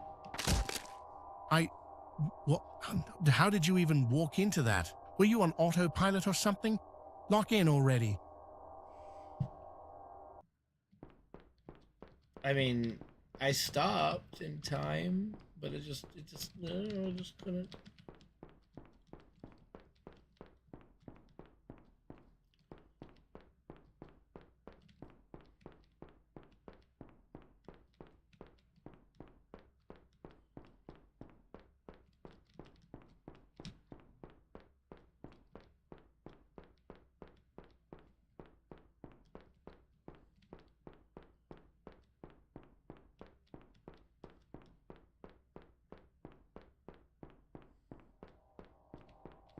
I like how he's using the Stanley Parable voice too.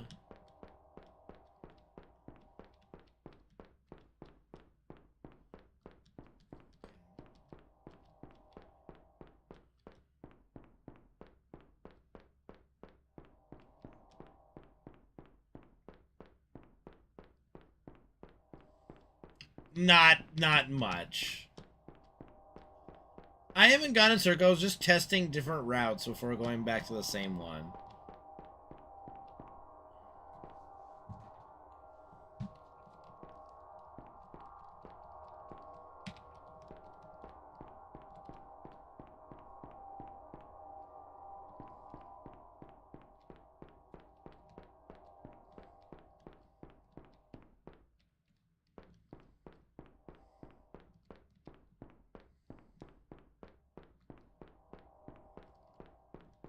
Yes, but there is a Stanley Parable text-to-speech equivalent now, since Stanley Parable came out. It is a quite common text-to-speech feature on a lot of things, including Streamlabs.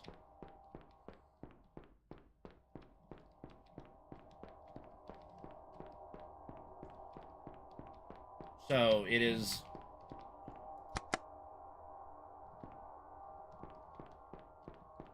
definitely the Stanley Parable.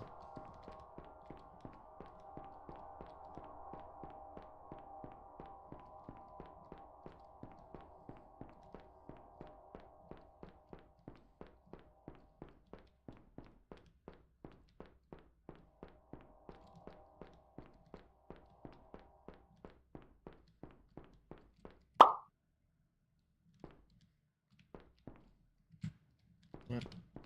I don't want X-ray mode. No! No, I don't want this anymore. Oh god. Okay. I'm fine. I remember the pathing. Kind of.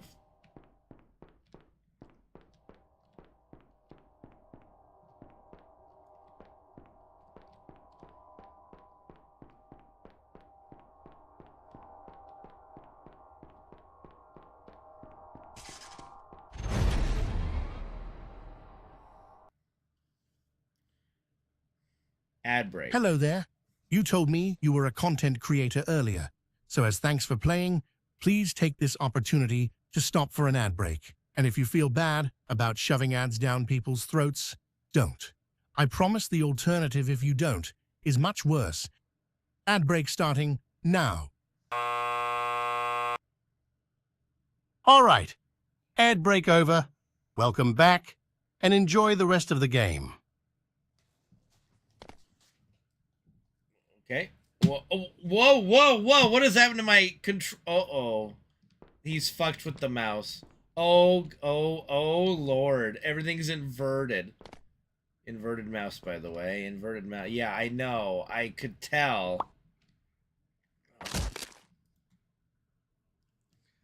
Alright, take it easy, Penguin. What psychopath would invert mouse?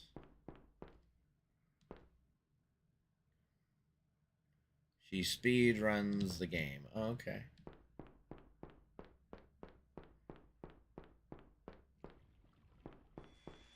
Oh, you fucker.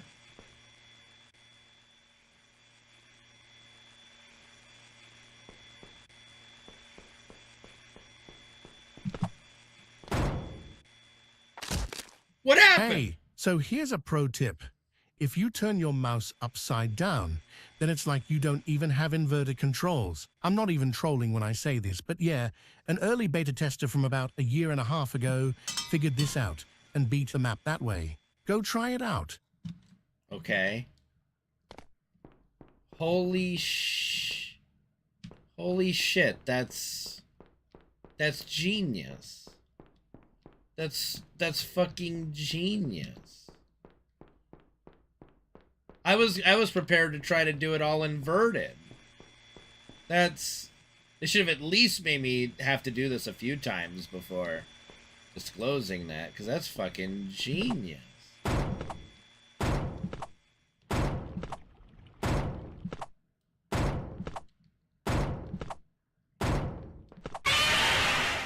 Whoa, what? Oh, now, wait. Now we've re-inverted it. Or we put it back to normal.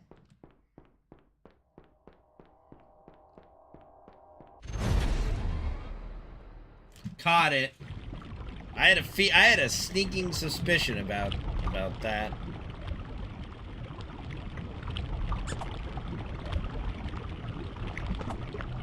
Why is that so laggy to jump over? Oh my... Okay, this is on purpose. Or my graphics just suck. Are you good? You seem to be lagging a bit. Oh, okay. Yeah. That's what I thought.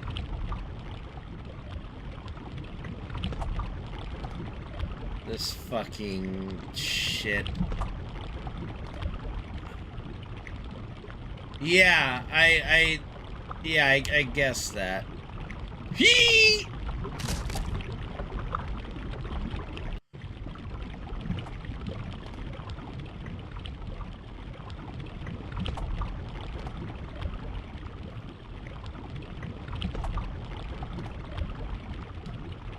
We're just going too early.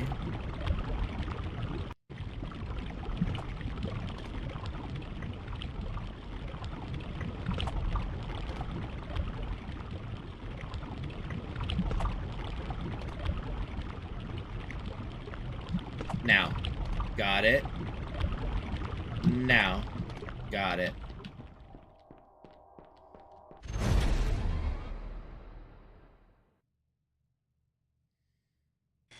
Motherfucker, I played Counter-Strike on such low FPS and ping. You think a little bit of frame loss is gonna affect me? Don't know me. What was that? Pick my favorite color. Definitely... Okay, it's either that green... It's kind of the same green... Right? Like... It's this green. This is my favorite color. Now pick my least favorite color. Fucking yellow. Or... Hold on, is there like a really... Hold on. Shit, my least favorite color. Fucking... This. This shit color. Seizure warning, by the way. Seizure warning? Truly beautiful.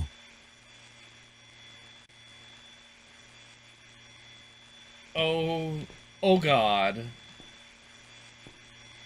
Oh, what have I done?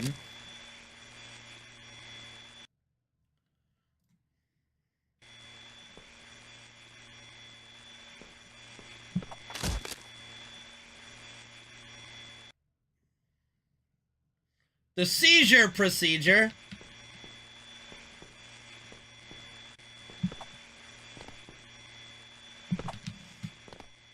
Okay, this isn't as bad, but this is going really fast now. Well, on the bright side, at least we get to spend longer in this beautifully constructed room.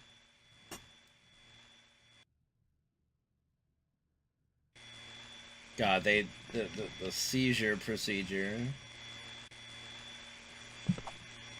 Okay, I'm honestly getting a headache watching this. Next. Thank you.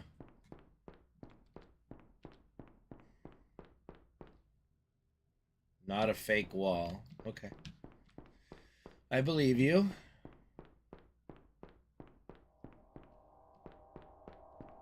Okay, I'm genuinely curious.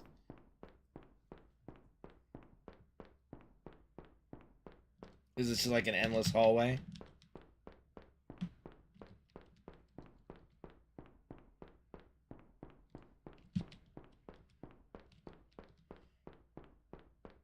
Okay, there's text up ahead, so we're gonna see what that says.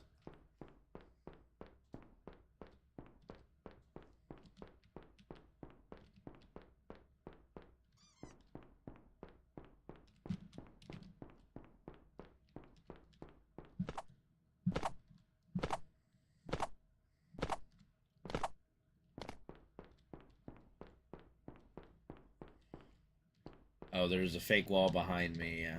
Okay.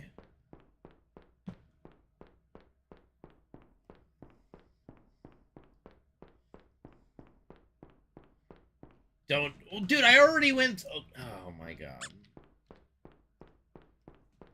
Commit to the bit. Fine.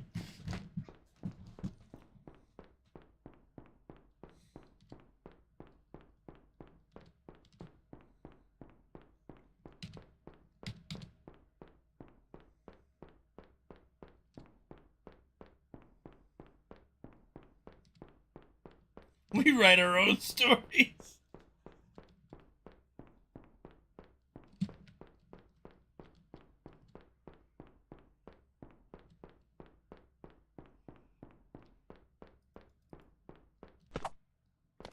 How is this like FF10?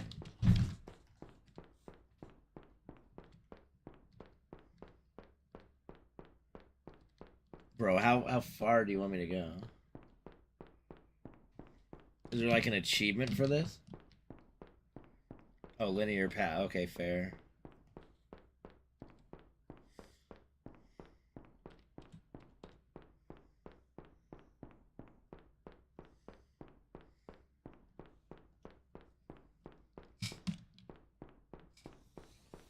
I put a golf ball on my W key.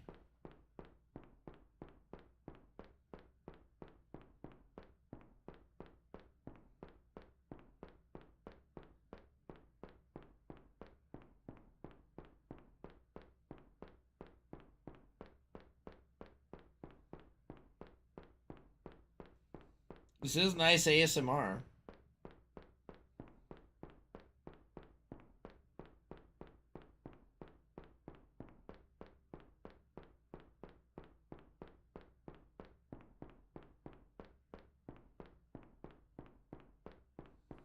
How far is it, Reno? How an hour?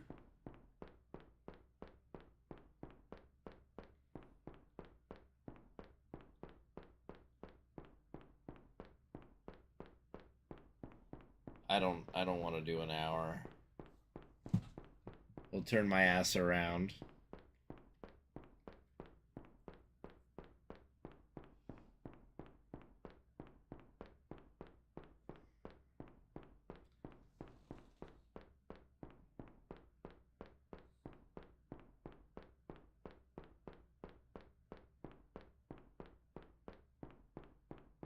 Of course there's an achievement for it.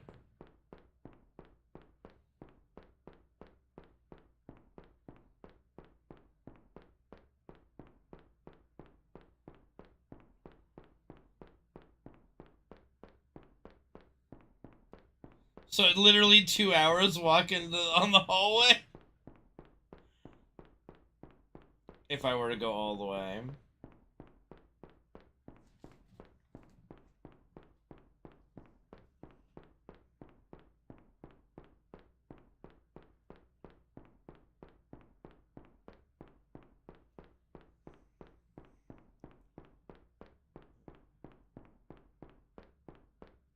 Edge.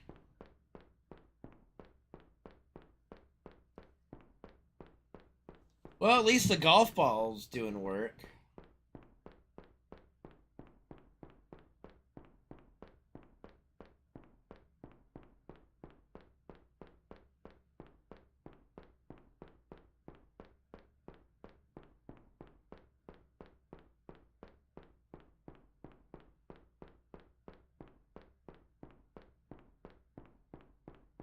Yep, hallway simulator. 42. You should have told me it was this kind of game, Reno. We would have kept track on stream the amount of deaths. That's okay though.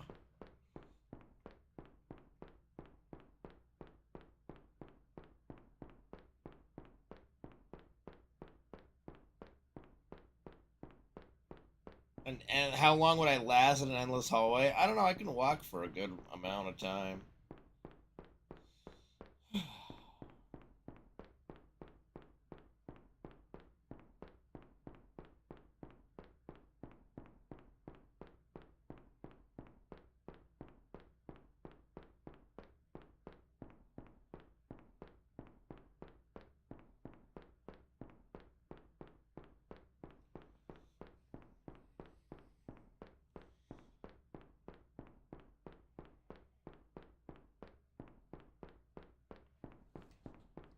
Thank you, golf ball.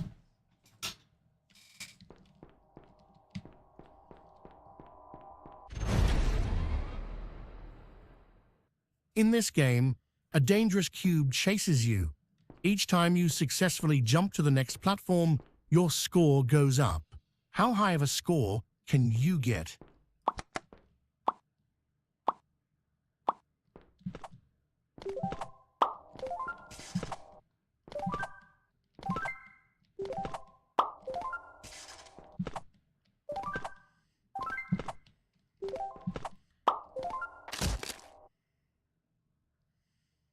In this game, a dangerous cube chases you. Each time you successfully jump to the next platform, your score goes up. How high of a was score walking. can In this game, a dangerous cube chases you. Each time you successfully jump to the next platform, your score goes up. How high of a score can you get? Oh, I guess I can't jump. In this game, a dangerous cube chases you. Each time you successfully jump to the next platform, your score goes up. How high of a score can you? In this game, a dangerous cube chases you. Each time you successfully Demon's jump to Gate the next crit the shit out of platform, me. That's your what score happened. goes up. Fuck. How high of a score I can believe you in you. get? Truly, I mean it. I think if you can manage to get to 100 points, you'll get... You cut yourself off there, Chief.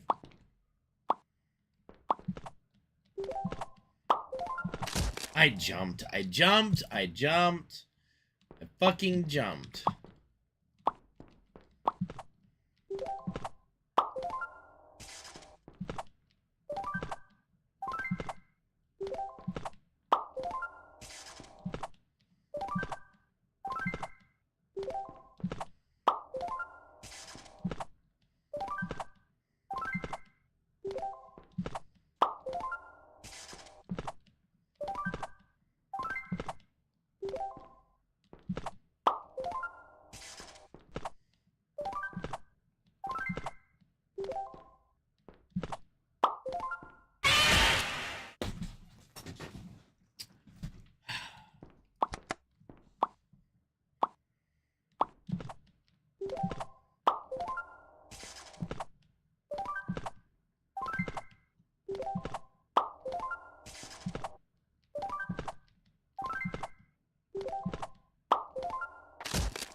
How you doing, Suede?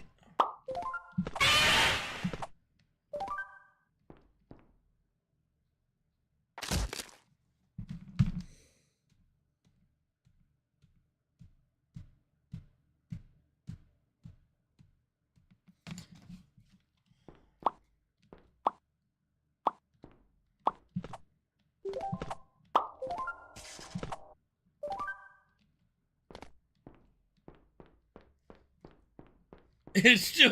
I did look down. You broke out already? I honestly thought that would have taken you longer to figure out.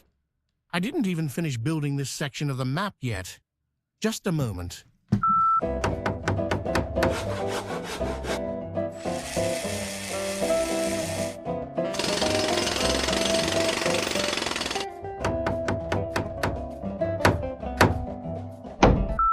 All right, there we go.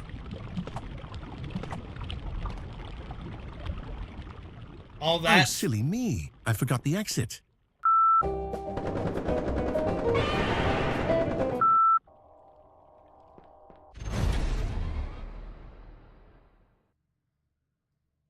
Hey, we need to have a talk. You're playing through this game way too fast. It's hard to believe you're taking anything in at the pace you're going at. So with that in mind, here is a door that will only open 4 hours from now. You'll thank me later.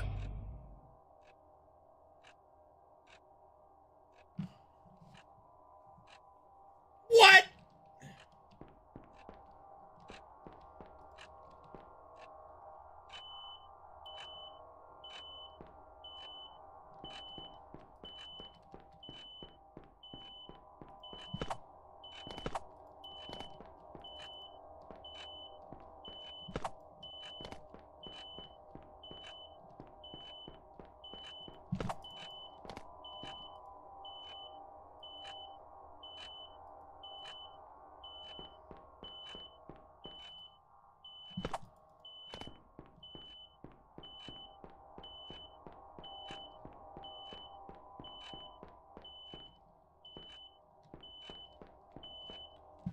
No way am I'm actually changing my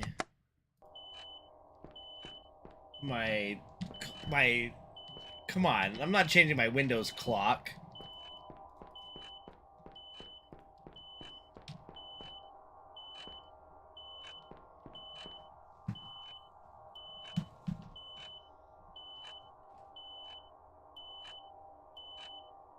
You're fucking with me.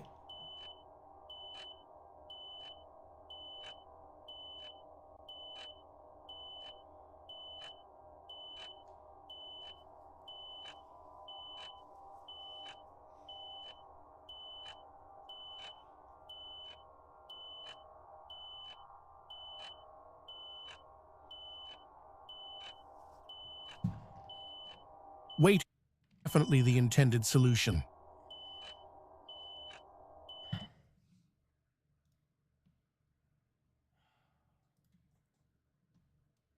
Making me adjust the fucking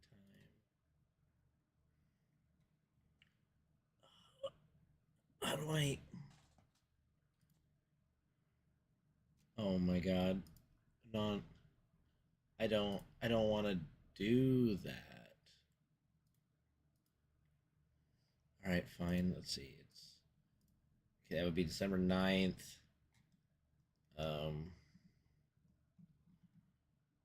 1 a.m.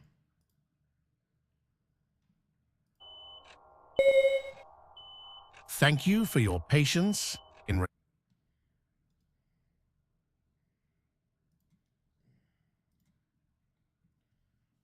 Fucking pace. So are we still just waiting for the door to open? Goddamn. And now without further ado, the next addition to the game. Are you ready?